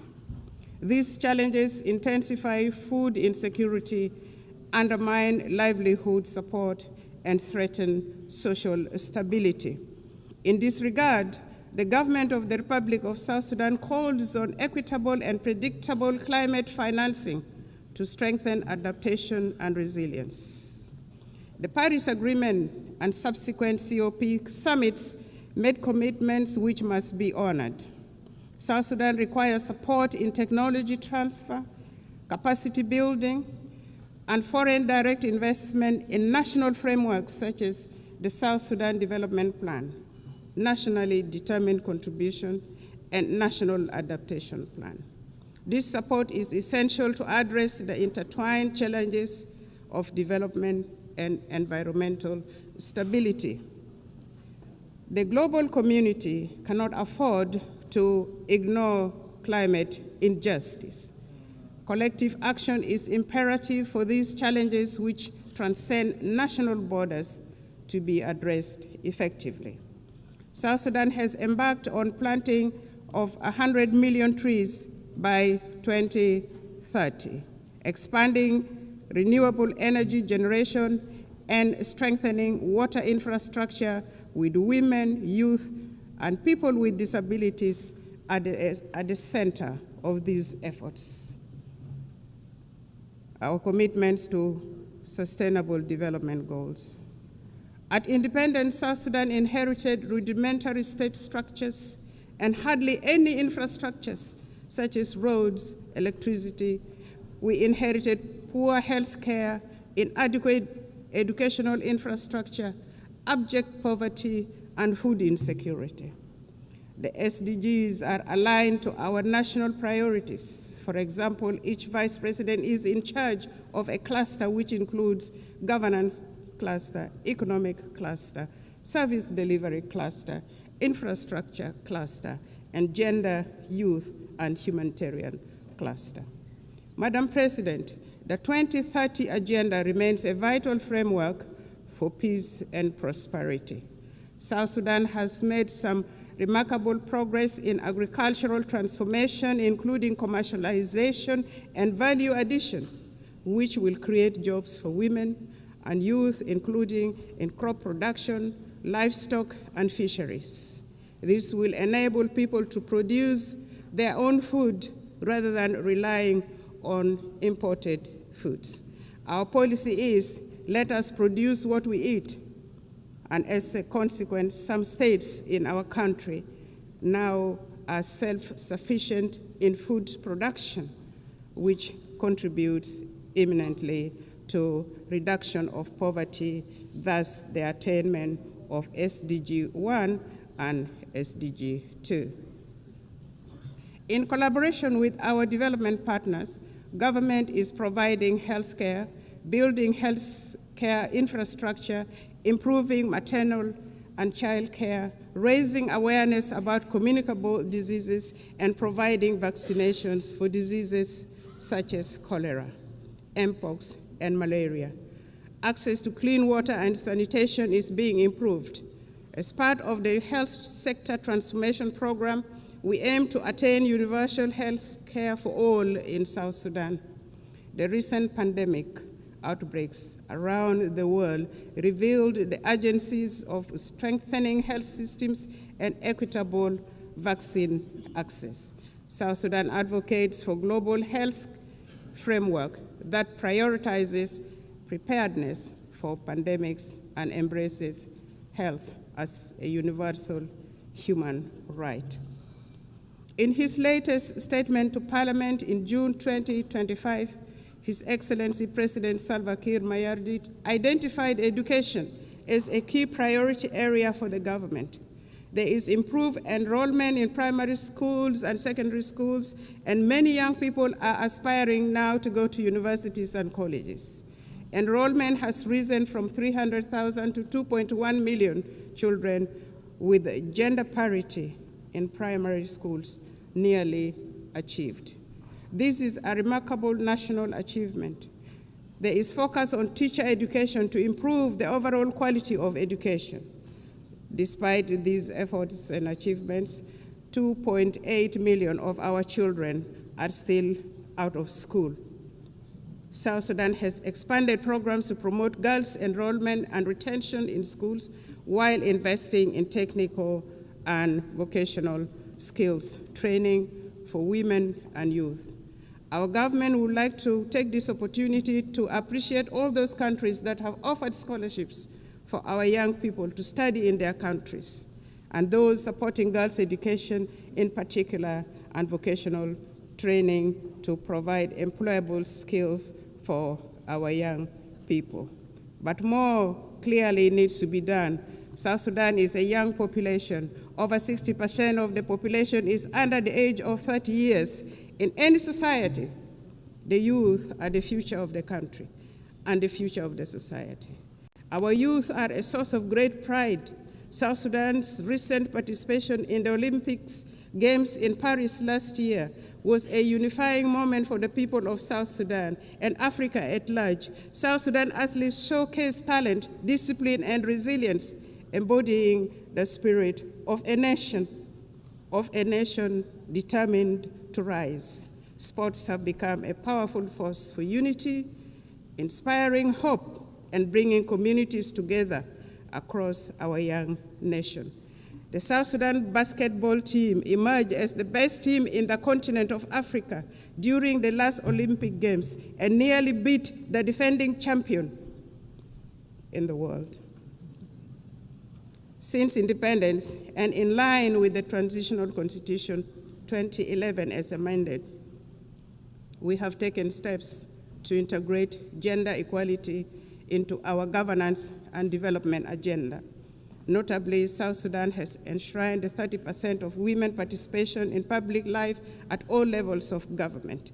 In addition to the two female vice presidents, our cabinet, the national cabinet, and state cabinets comprises of 30% of female representation. And our speaker, the Speaker of the National Transitional Assembly, is also a female. We have adopted national gender policies to advance women's rights and are working to harmonize our laws with international commitments. Efforts have been made to address gender-based violence through new legislation and establishment of a special court. We have mainstreamed gender into the National Adaptation Plan and nationally determined contributions for climate change. We are committed to advancing women's economic empowerment by improving access to land rights and credit facilities while creating opportunities for women entrepreneurs. To achieve the SDGs, we must shift from commitments to action, emphasizing multilateral cooperation, fair trade, debt relief, and tailored support for fragile and conflict-affected states. South Sudan has been advocating for debt cancellation and the support of the international community to complement these efforts will be appreciated. Financing for development. Transforming aspiration into results require adequate financing. We urge developed nations to scale up contributions to the International Development Association, which plays a central role in protecting vulnerable populations, reducing poverty, and financing sustainable development in fragile states. South Sudan supports reforms of international financial institutions to enhance the representation of developing nations, ensuring that financing mechanisms align with objectives of development priorities. Together, we can build a more inclusive and just global financial system. Internal peace and security. We acknowledge the delays in implementation of the revitalized peace agreement. However, the government has renewed its political will and is accelerating key benchmarks, including the deployment of the unified forces, electoral legislation, and launching of national civic education campaigns. His Excellency President Salva Kiir Mayardit announced on several occasions that he will not take this country back to war. And this became a theme of our engagement to restore peace and stability in the country. We reaffirm our commitment to world peace and security. In South Sudan, peace and stability remain our highest priority. Since the 2018 revitalized peace agreement, government has been working to consolidate peace through implementation of the peace agreement, transformation of the governance system, and security sector reforms. Additionally, government is also engaged in promoting peace building at subnational and community levels using the principles of people-to-people peace initiatives. The civil society, women's group, youth group, and faith groups are all actively involved in peace-building activities supported by UNIMIS, the United Nations mission in South Sudan, among others. The security sector reform is progressing well. In phase one, the first batch of unified forces are already trained, as mentioned earlier. The second phase is ongoing. At the same level, the governments at state levels are disarming civilians to bolster security. The aim is to have one national army under one commander-in-chief, contrary to the current state of affairs where the country has several commanders-in-chief, which in itself is a source of insecurity. In general, there has been relative peace and security throughout the country, with the exception of the recent attack by the White Army militia associated with the first Vice President, Dr. Riek Machar, on South Sudan People's Defense Forces in Nasir, which led to his detention and the detention of the co-accused. This matter is now being handled legally, and it will take due process with assurance of a fair trial in a competent court. The government is committed to following due process to achieve justice in this matter. It should be noted that the arrest of the first Vice President, Dr. Riek Machar, and his co-accused was not politically motivated, but had endangered the peace process and constitutional order in the country. Notwithstanding the legal proceedings, Dr. Riek Machar and others have been formally charged and presented to court. Their legal rights have been respected, including granting access to their legal team, and they appear on their behalf in court. South Sudan remains open to meaningful dialogue with other holdout groups. In this regard, the government is considering resumption of the Tumaini Peace Initiative and welcomes facilitation from regional and other partners. We urge regional and international communities to urge the holdout groups to renounce armed violence and engage in political dialogue. Furthermore, we appeal to the international community to continue supporting South Sudan's efforts and democratic process through provision of technical assistance, capacity building, and development support.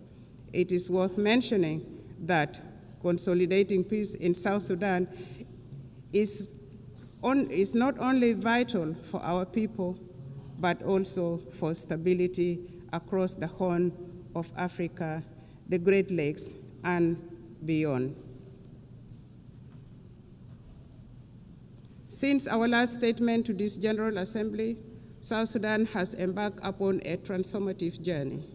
We have launched the South Sudan Development Plan 2026 to 2036, a forward-looking 10-year blueprint to diversify our economy, fortify our institutions, and reduce reliance on oil. This plan is anchored in the principles of transparency, inclusivity, and resilience. It guides comprehensive reforms in public financial management and service delivery. We have initiated independent audits, strengthened procurement oversights, and recommitted ourselves to the fiscal reforms outlined in the 2018 Revitalized Peace Agreement. We are determined to foster a culture of integrity, accountability, and good governance.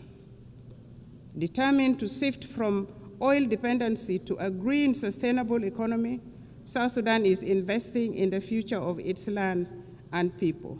The Agriculture SME Grant Initiative 2025 now empowers farmers, agro-processors with vital tools, training, and market access.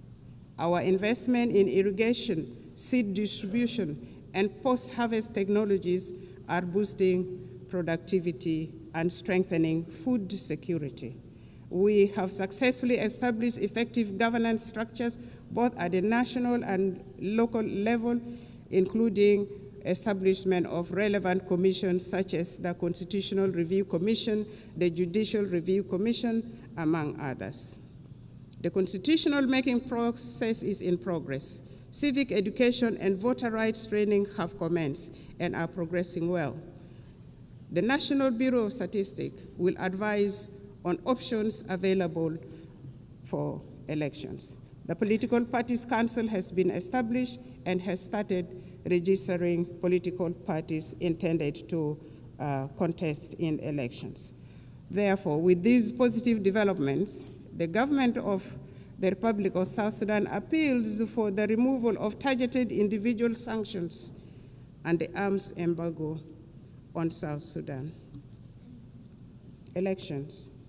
According to the peace agreement, the transitional period must end with the conduct of general elections currently scheduled for December 2026. This will enable the people of South Sudan to democratically elect their leaders for the first time in the history of this young nation.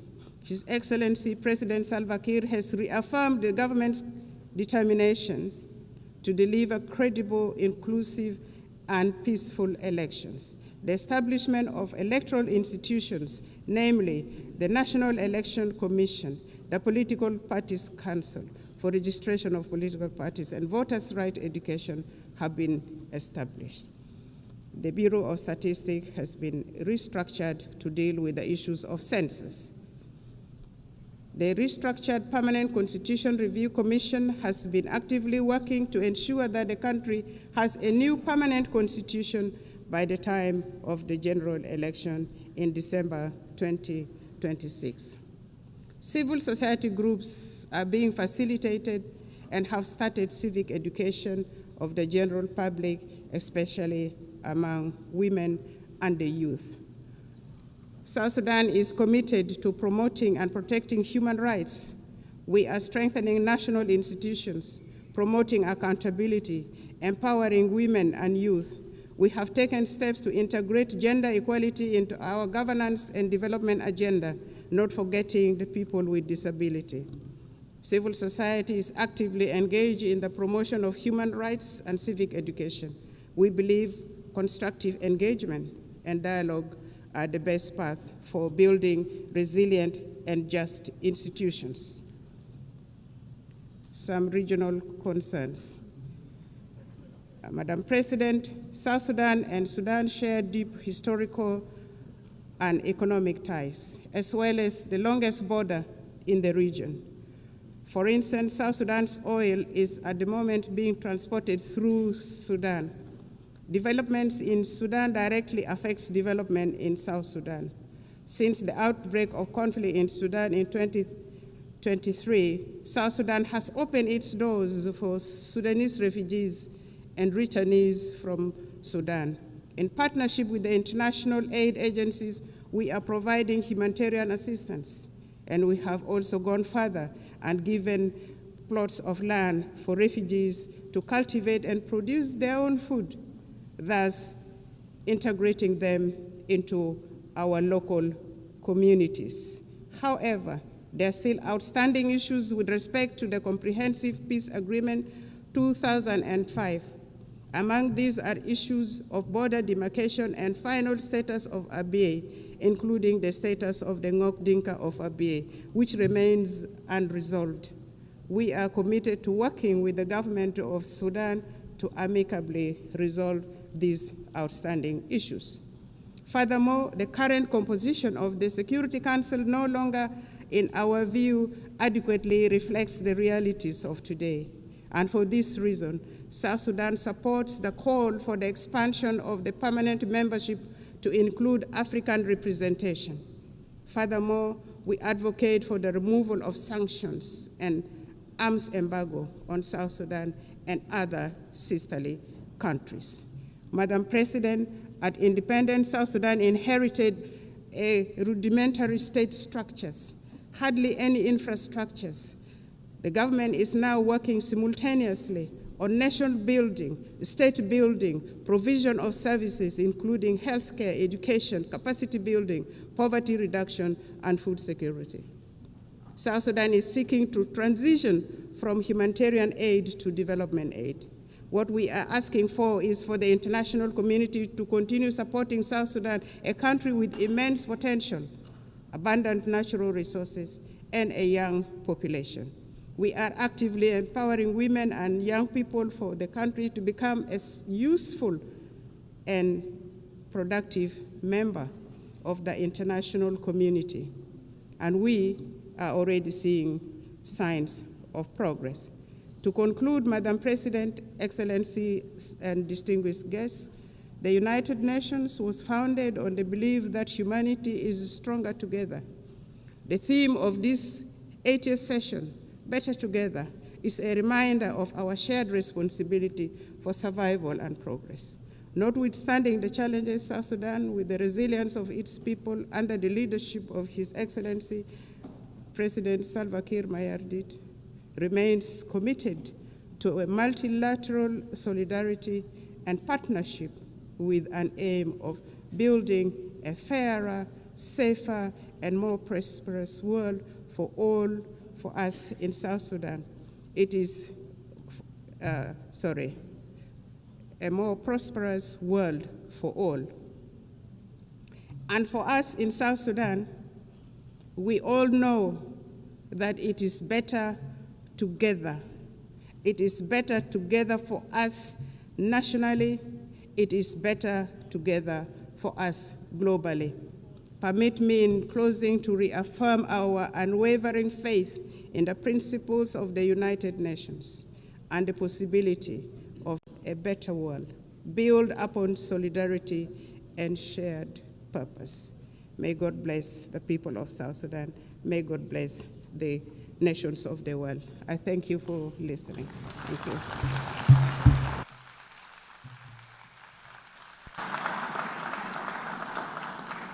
On behalf of the General Assembly, I wish to thank the Vice President of the Republic of South Sudan.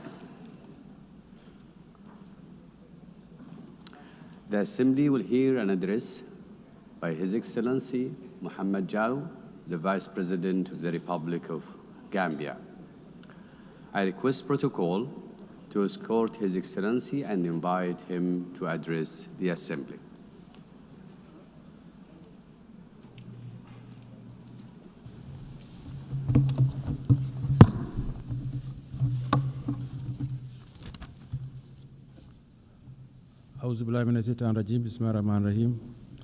Your Excellency Annalena Baerbock, President of the 80th session of the United Nations General Assembly, His Excellency Antonio Guterres, Secretary General of the United Nations, Your Majesties, Excellencies, Heads of State and Government, Heads of Delegation, distinguished delegates, ladies and gentlemen.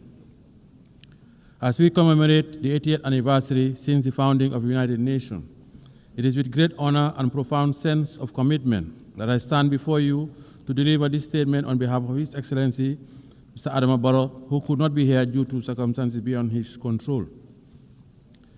At the outset, allow me to convey warm greetings and best wishes for a successful session from His Excellency, Mr. Adama Barrow, the President of the Republic of the Gambia, and government and people of the Gambia.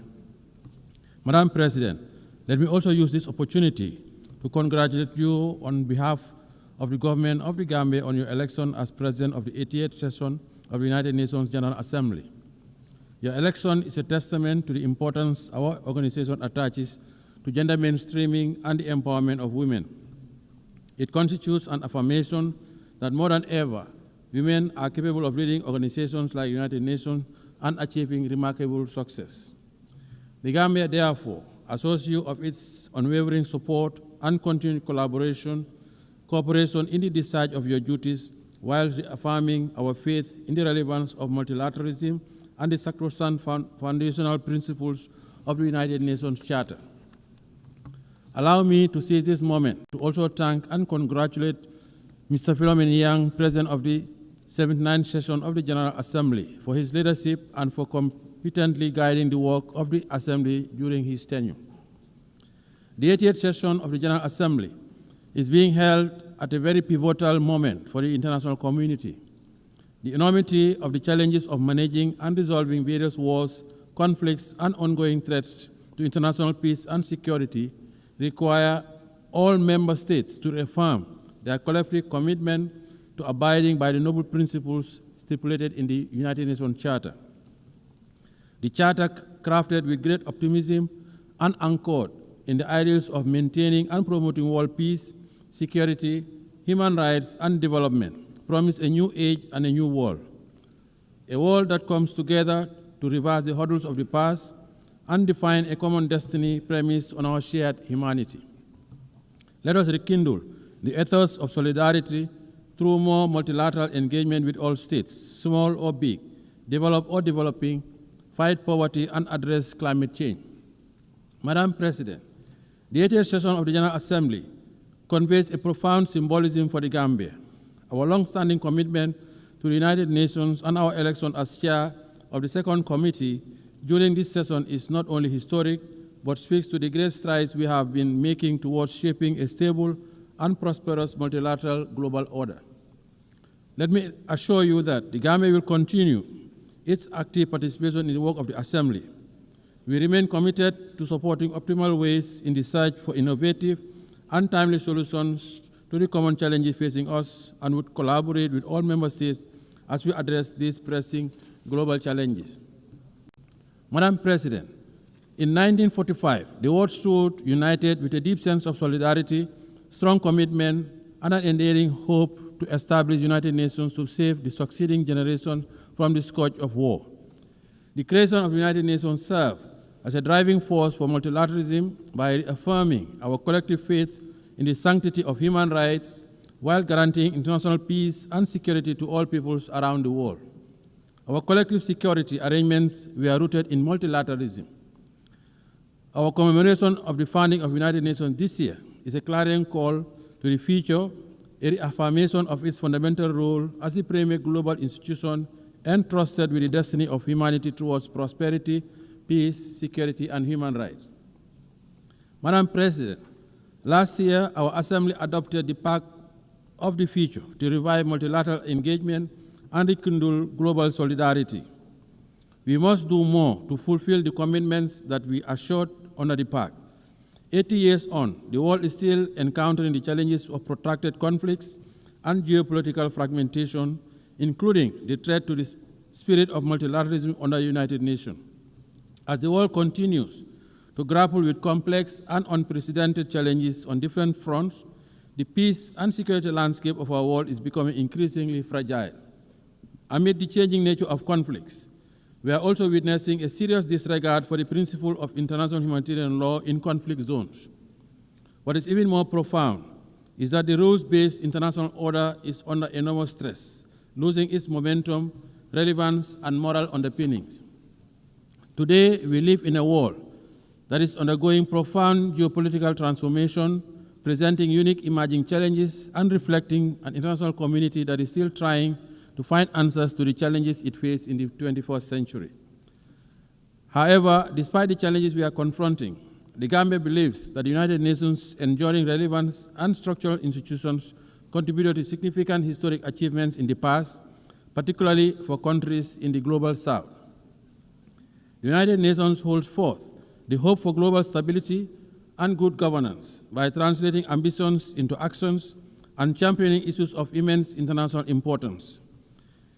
In the case of the Gambia, the United Nations used its convening power and preventive diplomacy through the Peace-Building Commission to support a democratically elected government that assumed power in 2017. The support was key to upholding the will of the Gambian people as they assured in the present government and launched our transitional justice system to promote the rule of law and respect for human rights. Madam President, as we assemble and reflect on this important and timely theme for this 80th session, Better Together, 80 years and more for peace, development, and human rights, we must admit that the daunting challenges we are facing today require us to deliberately invest in sustainable development, climate action, peace, and security. We must equally continue to foster resilience and growth for the realization of inclusive development and shared prosperity for all. Since the change of government in 2017, the administration of His Excellency President Adama Barrow had strived towards a path of development, peace, and respect for fundamental rights and freedoms. 8 years ago, we set out to build a stable and viable country, making sure that the needs of our people are placed high on our national development agenda. With our current reform agenda that is inclusive, the Gambia is eyeing a future without the realm of immense potential and possibility. By addressing the grievances of the past through the implementation of recommendation of the Truth, Reconciliation, and Reparations Commission. In the past 8 years, the government has also organized several elections in a credible, impartial, and transparent manner, in line with domestic laws and international norms and standards, and plans are on for holding presidential elections next year. We are committed to consolidating participatory democracy, sustainable development, and good governance, as we have done for the past 8 years. Madam President, in our drive for greater reform, the government of the Gambia will continue to take the appropriate people-driven and informed policy decisions to strengthen institutions and design processes aimed at promoting and protecting human rights as well as addressing past violations. As we look forward to consolidating building strong state institutions and reinforce the never again principle, the government is ushering in legislative reforms and expanding the scope of our criminal jurisdiction to prosecute international atrocity crimes. Since reforms include the enactment of the Special Prosecutor's Office, Act 2024, giving that office the mandate to deal with offenses that constitute international crimes and serious rights violations, and for the first time, the enactment of an Anti-Corruption Act, a significant step towards the organization of an Anti-Corruption Commission. These are all part of our national efforts to deliver restorative and transformative justice, build a clear path towards nation building, and lay a foundation for social justice, as well as prevent impunity. Our goal is to consolidate and nurture a more national culture of accountability and respect for human rights in fulfillment of our domestic and international obligations. To support our national development ambitions as enshrined in our National Development Plan, we continue pursuing a national budgeting mechanism that is grounded on human development, fiscal stability, education, and building critical infrastructure to promote development and investment. Madam President, our primary social contract with the Gambian people is to meet the demands of our socio-economic challenges whilst at the same time encourage citizen participation and engagement in democratic governance. This propels us to ensure that our democracy continues to thrive, respect for fundamental rights robust, expansive, and comprehensive, and the building of institutional mechanisms. In building a peaceful society, we continue to recognize the integral role of women and their representation and participation in political affairs and public life. We also continue to promote media freedom and the right to assembly and freedom of expression as guaranteed inherent rights through coordinated and sustained actions. As a government, we encourage constructive engagement with our citizenry, particularly the young people, and respect their rights to participate in democratic functioning of the state. In view of our own experience with governance challenges, we value the need for addressing the consolidation of democracy and good governance in our neighborhood. It is in this spirit the Gambia recently hosted the Sahel Governance Forum, which seeks to galvanize a multi-stakeholder convergence to address the governance challenges that continue to hamper regional peace, stability, and development. We are confident that such forum will provide the right opportunity for systematic discussion on finding definitive solutions to the rising tide of violence, insecurity, and instability of the Sahel. Madam President, with its strong commitment to the promotion and protection of international peace, security, and human rights, the Gambia continues to be a member of the African Union Peace and Security Council, the United Nations Human Rights Council, and a police and troop contributing country to UN, AU, and ECOWAS peacekeeping missions around the world. By serving on this important council of the continent and taking part in peacekeeping operations, the Gambia continues to prioritize the maintenance of international peace and security, including the consolidation of political and democratic governance and strengthening partnership for African security. It is significant that the African Union and the United Nations continue to work together to address regional peace and security matters, including the recalibration of our preventive diplomacy tools for maximum impact. We need to strengthen the early warning mechanisms as well as prioritize the protection of children affected by armed conflict. Madam President, by echoing the mantra of the Africa we want and an Africa at peace with itself, the Gambia believes that more needs to be invested towards conflict prevention as part of efforts to respond robustly to challenges of insecurity and underdevelopment, particularly through resilient building. We call on the United Nations Security Council to step up and meet its responsibility towards the resolution of conflicts in Africa and beyond. The rising level of inequalities are indicative of the unequal global economic system, creating huge imbalances for countries in the global south, particularly in Africa, to address poverty, debt, and unemployment. It is indeed disheartening that 5 years towards the end of the targeted Agenda 2030 deadline, much remains to be accomplished and the realization of its goals and ambitions appear to be profoundly remote. Madam President, in 2025, when the world should be forging towards a path of development and prosperity, we are once again confronted with the scourge of more conflict and war. Therefore, the 2025 Peace-Building Architecture Review presents a unique opportunity to agree on building stronger preventive arrangements and measures for conflict prevention. The ongoing conflicts raging around the world would need to stop immediately. The unnecessary deaths, displacement, and untold suffering of civilians from Palestine to Sudan, Lake Chad Basin, Ukraine to Russia, Haiti, Libya to the Sahel, and in other corners of the world is unacceptable.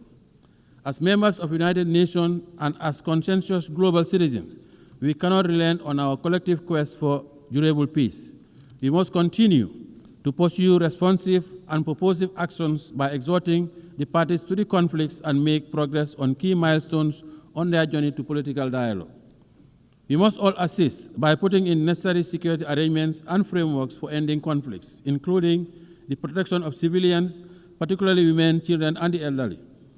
Parties to the conflicts must allow immediate and uninterrupted humanitarian aid to reach the suffering population, and they must commit to ending the hostilities. It is the responsibility of the international community to collectively muster the necessary political will and courage to end intractable conflicts. The bleeding must stop. Madam President, as we celebrate the 80th anniversary of the founding of the United Nations, the plight of the Palestinians remains unresolved, with the people continuing to face alarming difficulties under dire humanitarian conditions. The situation of Palestine continues to be about the core principles of justice, respect for international humanitarian law, and self-determination. The ongoing situation needs to stop. We cannot remain unperturbed by these worsening conditions, and it is imperative that we act urgently and collectively by utilizing our leverage to revitalize the prospects of an inclusive peace process for Israel and Palestine and the region. In this context, we reaffirm our call for the two-state solution to urgently enable the Palestinian people to regain their legitimate national rights as recognized by the international community through its recognition of the state of Palestine within the 1967 borders with Al-Quds al-Sharif as its capital. We also support the membership of the Palestine in the United Nations. In this spirit, we express our appreciation to the Kingdom of Saudi Arabia and France for the recently concluded high-level conference on the question of Palestine. Madam President, as part of our call for proactive engagement towards the resolution of global conflicts, the Gambia reaffirms its support for the efforts undertaken by UN Secretary General in relaunching the roundtable process in the Moroccan Sahara to achieve a realistic, pragmatic, and sustainable political solution to regional dispute over the Moroccan Sahara.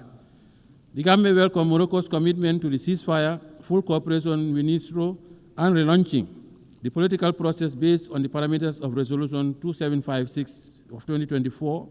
In this regard, we call on Polisario to abandon its unilateral withdrawal from the ceasefire, lift restrictions imposed on the freedom of movement and the provision of supply to MINUSO, and urge all parties, Morocco, Algeria, Mauritania, Polisario, to work towards a realistic, pragmatic, and sustainable political solution based on compromise.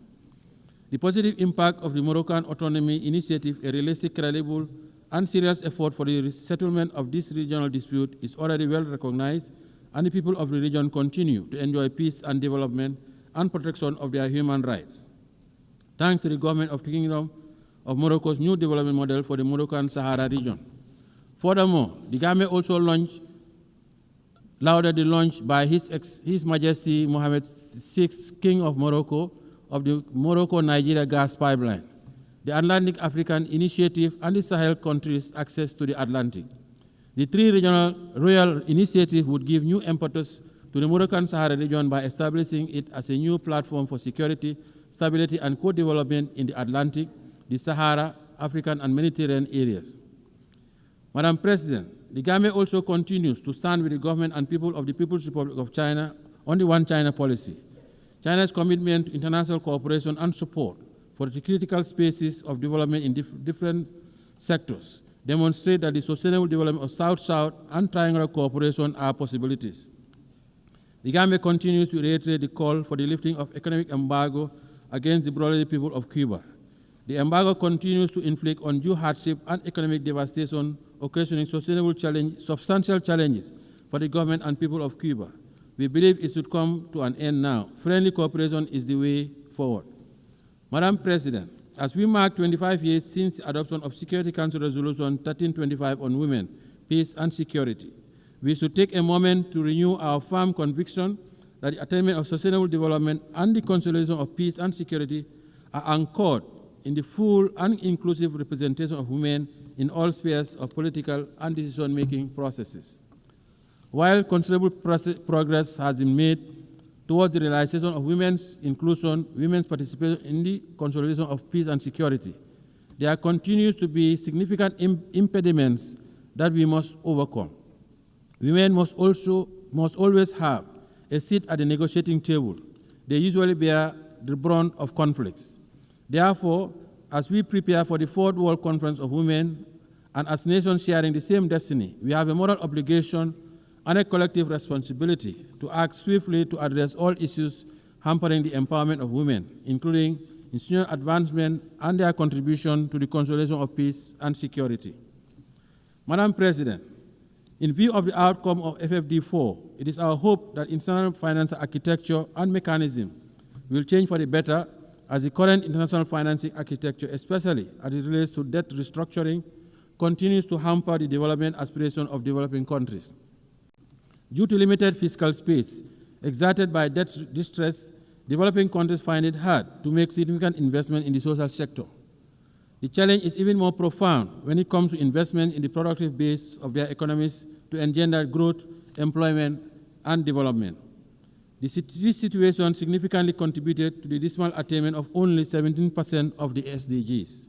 Therefore, to accelerate the full and effective implementation of the SDGs within the targeted framework, we must enhance international finance cooperation and review of the international financial architecture to create arrangements, facilities, and mechanisms that would cater for targeted investments, industrialization, mechanized agriculture, provision of quality education, energy, health, and water.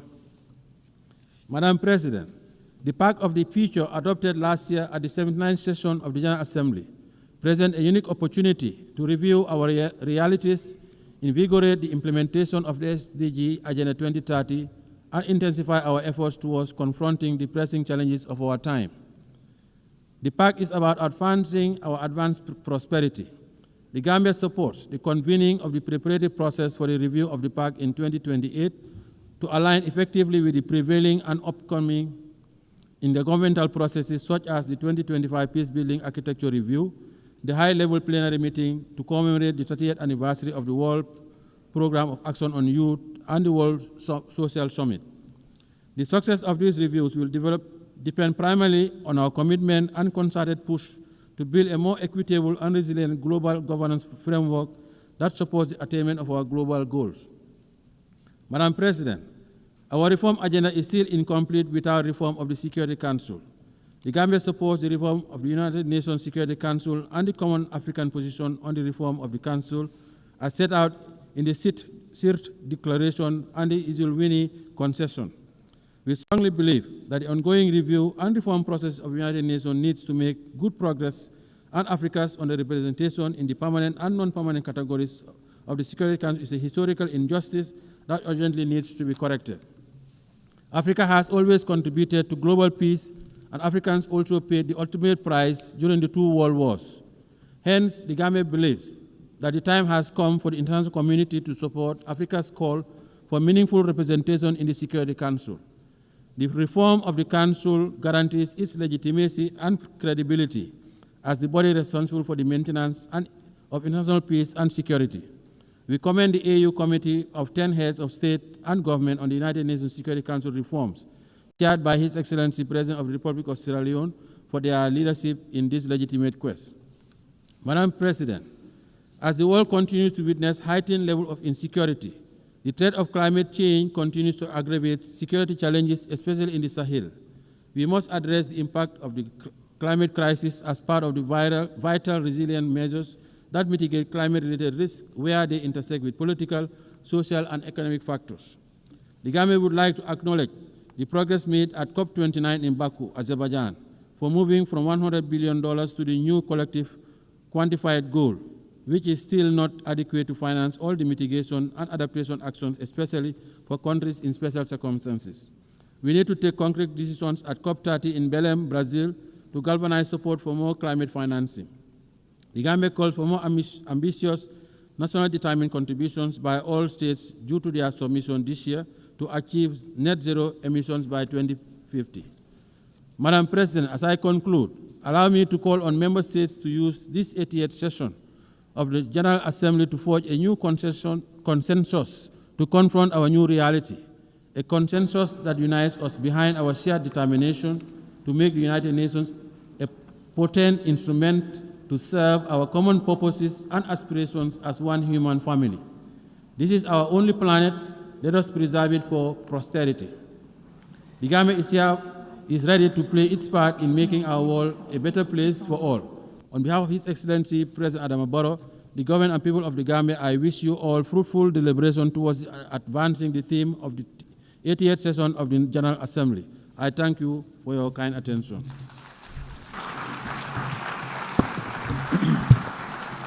En nombre de la Asamblea. On behalf of the Assembly, I wish to thank the President of the Republic of Gambia.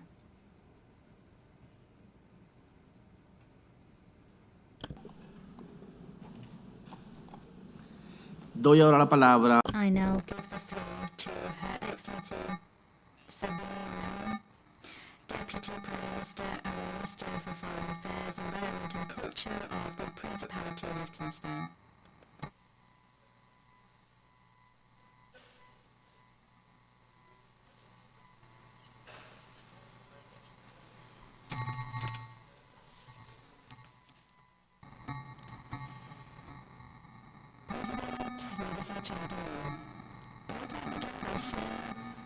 How happy I am to see a woman preside over this assembly.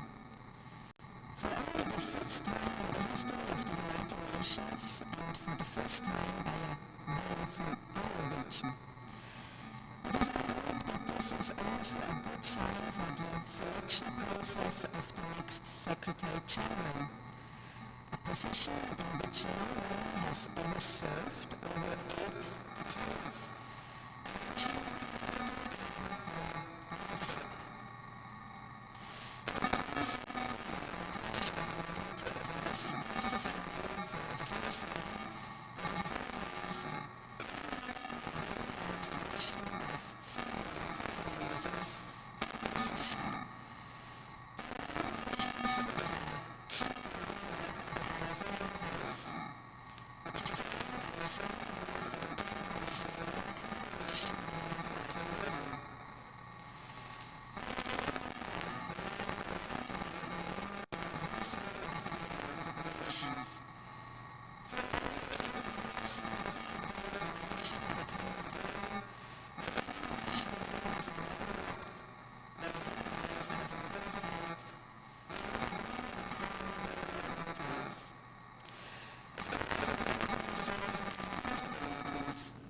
Too often people around the world have been looking to this assembly and at the Security Council chamber next door in the hope of decisive action to secure peace. The key purpose of this organization, only to realize that political paralysis was shattering these expectations, justified as they were. In Ukraine, our system has allowed the aggressor to veto collective action supported by the vast majority of the House. In Gaza, we have become bystanders, despite the fact that the two-state solution was one of the first decisions of the United Nations many decades ago. We are merely witnesses to the unprecedented and unjustifiable suffering of civilians in spite of our pledge to end and prevent atrocity crimes. The people of Sudan must have concluded that indifference is the guiding principle of our rare discussions, and that the outrage over a cynical veto wears off after a few weeks, if not days. These challenges to the credibility of the United Nations would be massive enough in and of themselves. But if we are looking at a completely uncertain future for this organization today, it is for largely different reasons. The very foundations of the United Nations are being challenged in a way we have not seen before. Such efforts threaten to undermine our joint commitments to solve common problems together on the basis of the principle of sovereign equality, the principle that we set ourselves rules that apply to us all equally and that they are enforced equally, and the belief in the value of international law as the common ground that allows us to govern world affairs in a way that is predictable, equitable, and fair. For us in Liechtenstein, the United Nations, which we joined 35 years ago, occupies a special place. It has been instrumental in our progress towards gender equality. Our membership in the organization has helped to put human rights at the center of our foreign policy. The Sustainable Development Goals have been embraced by civil society and the private sector. Most essentially, the Charter of the United Nations is the guarantor of our sovereignty. The United Nations is also our window to the world and the one place where we can connect with everyone. And it offers a unique foreign policy platform where we can present our initiatives and ideas as a sovereign equal. We have done so with commitment and enthusiasm, and I believe with some success. Today we feel a special bond with every other state, which is small in size, but not small in ambition and vision. Today we realize more than ever that we need this organization. We need a world based on rules that we have all agreed to. And especially now, those who share these views need to join together in common purpose to safeguard our common interests. The times we live in are fast-paced and full of challenges that can seem incredibly daunting. Many years ago, we identified climate change as the biggest threat to us all, big and small, wherever we are located on the globe. And yet, we are ever closer to the climate abyss and ever further away from agreeing on a path away from disaster. Artificial intelligence is developing with lightning speed, largely unchecked, with obvious risks to our social fabric, but without any agreement on rules and boundaries. In my part of the world, priorities have shifted dramatically in the last 3 years. We are now mostly preoccupied with the fallout of the destruction of the European security architecture by the Russian Federation, and with preserving our trade relationships, which we had believed were on a firm basis. Liechtenstein is no different to our neighbors in this regard, and any responsible state will prioritize imminent challenges as we have to. But none of this will be meaningful if it is not embedded in a larger vision, if we do not give ourselves the space to tackle the long-term risks and dangers. The place for us to do this is the United Nations, and we are committed to doing this together with all of you represented in this room. President, today the continued existence of the United Nations is at stake. This is a sobering observation, certainly. But we must find the opportunity that lies in this moment of existential crisis. We have allowed a system to grow that is plagued by duplication, inefficiency, and poor governance. The UN 80 process is the chance, the only chance that we will have to make the organization leaner, more effective in its use of resources, and more productive in generating meaningful outcomes. When we adopted the Pact for the Future a year ago, Liechtenstein made a clear call for this organization to embrace its original purpose as the guardian of peace and security. For our people, our parliamentarians, our civil society, the United Nations is a peace organization. We have to find a way to make it effective in fulfilling this task. If the Security Council is unable to carry out its charter responsibility, as is regularly the case due to the veto power of its permanent members, there are ways for us to take collective action elsewhere, beginning in this hall. We are equally committed to the other pillars of the work of the United Nations, development and human rights, which are existential for the dignity and well-being of the people on whose behalf we serve, and pivotal for more peaceful, just, and inclusive societies. President, the rule of law is the guiding principle of Liechtenstein's work at the United Nations. This can come as no surprise for one of the smallest members of the organization that does not have armed forces and is not member of a military alliance. Our sovereignty is protected by respect for international law and by its enforcement through accountability where the law is violated. Naturally, we are strong supporters of international courts, the indispensable enforcement mechanism of international law. Key amongst them is the International Court of Justice, which Liechtenstein joined decades before becoming a member of the United Nations. Liechtenstein has been an active participant in the court's proceedings.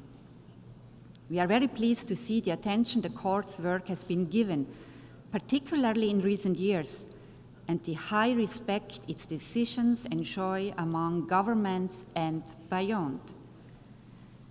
The recent advisory opinion on the question of climate change stands out in various ways. The initiative to ask for such an advisory opinion originated in the youth climate movement. The mandate to request it was adopted by this assembly by consensus, and Liechtenstein is proud to have been among the states drafting the text of the decision. The proceedings before the court found unprecedented attention inside and outside the courtroom. Finally and importantly, the advisory opinion was agreed on unanimously by all 15 judges, giving it further authority.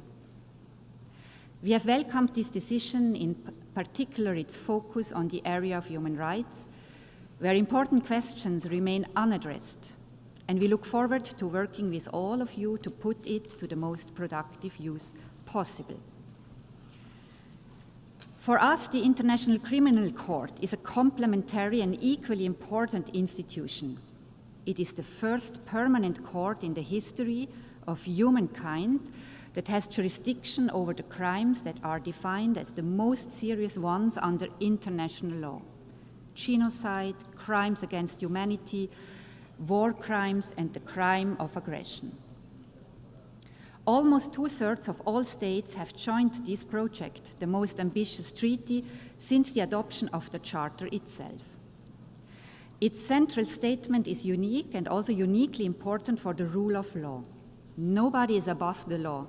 Nobody is protected from investigation and prosecution for what we have all agreed are the most serious crimes under international law. As we look at the flashpoints around the globe, be it Ukraine, the Middle East, or Sudan, we see how the basic rules of international law are violated, not just frequently, but systematically. This is why we have created the International Criminal Court, to offer protection for the victims and the vulnerable, but also to safeguard international peace and security. Today, the court finds itself under significant political attack and is targeted by unprecedented sanctions. This is the moment for us to protect this unique institution, one of the most powerful statements we can make to express our commitment to international law. President, the most among many worrying trends with regard to the respect for the United Nations Charter is the rapid erosion of the rules governing the use of force. Instances of the blatantly illegal use of force without any consequences or accountability, the threat of the use of force to solve disputes, and the suggestion that aggression may not only go unpunished, but in fact be rewarded and incentivized as part of a political agreement. These dangerous trends can set us back to a time we all believe we have left behind, and they are an attack on the very core of the Charter of the United Nations. Mitigating the fallout of armed conflict will sadly remain part of our daily work. But it is time that we become serious about our central task: preventing war in the first place, ending war where it takes place, and ensuring accountability for illegal war-making. The International Criminal Court, the only institution with jurisdiction over the crime of aggression, is therefore key to enforcing the UN Charter, and thus deserves the support of all states, including those who have yet to join it. President, our world is in a very difficult place today, with the forces of destruction and indeed self-destruction on the rise. If we are to have a chance to be successful in our fight against them, to safeguard our planet for future generations, we need this place, a stronger, better United Nations that we can shape together. I thank you.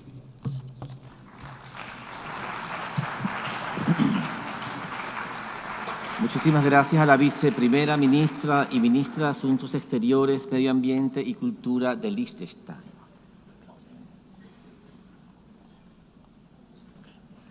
Hemos escuchado la última intervención en el debate general de esta sesión. La próxima sesión plenaria para continuar el debate general comenzará a las 15 horas. At 1500 hours, the meeting is adjourned.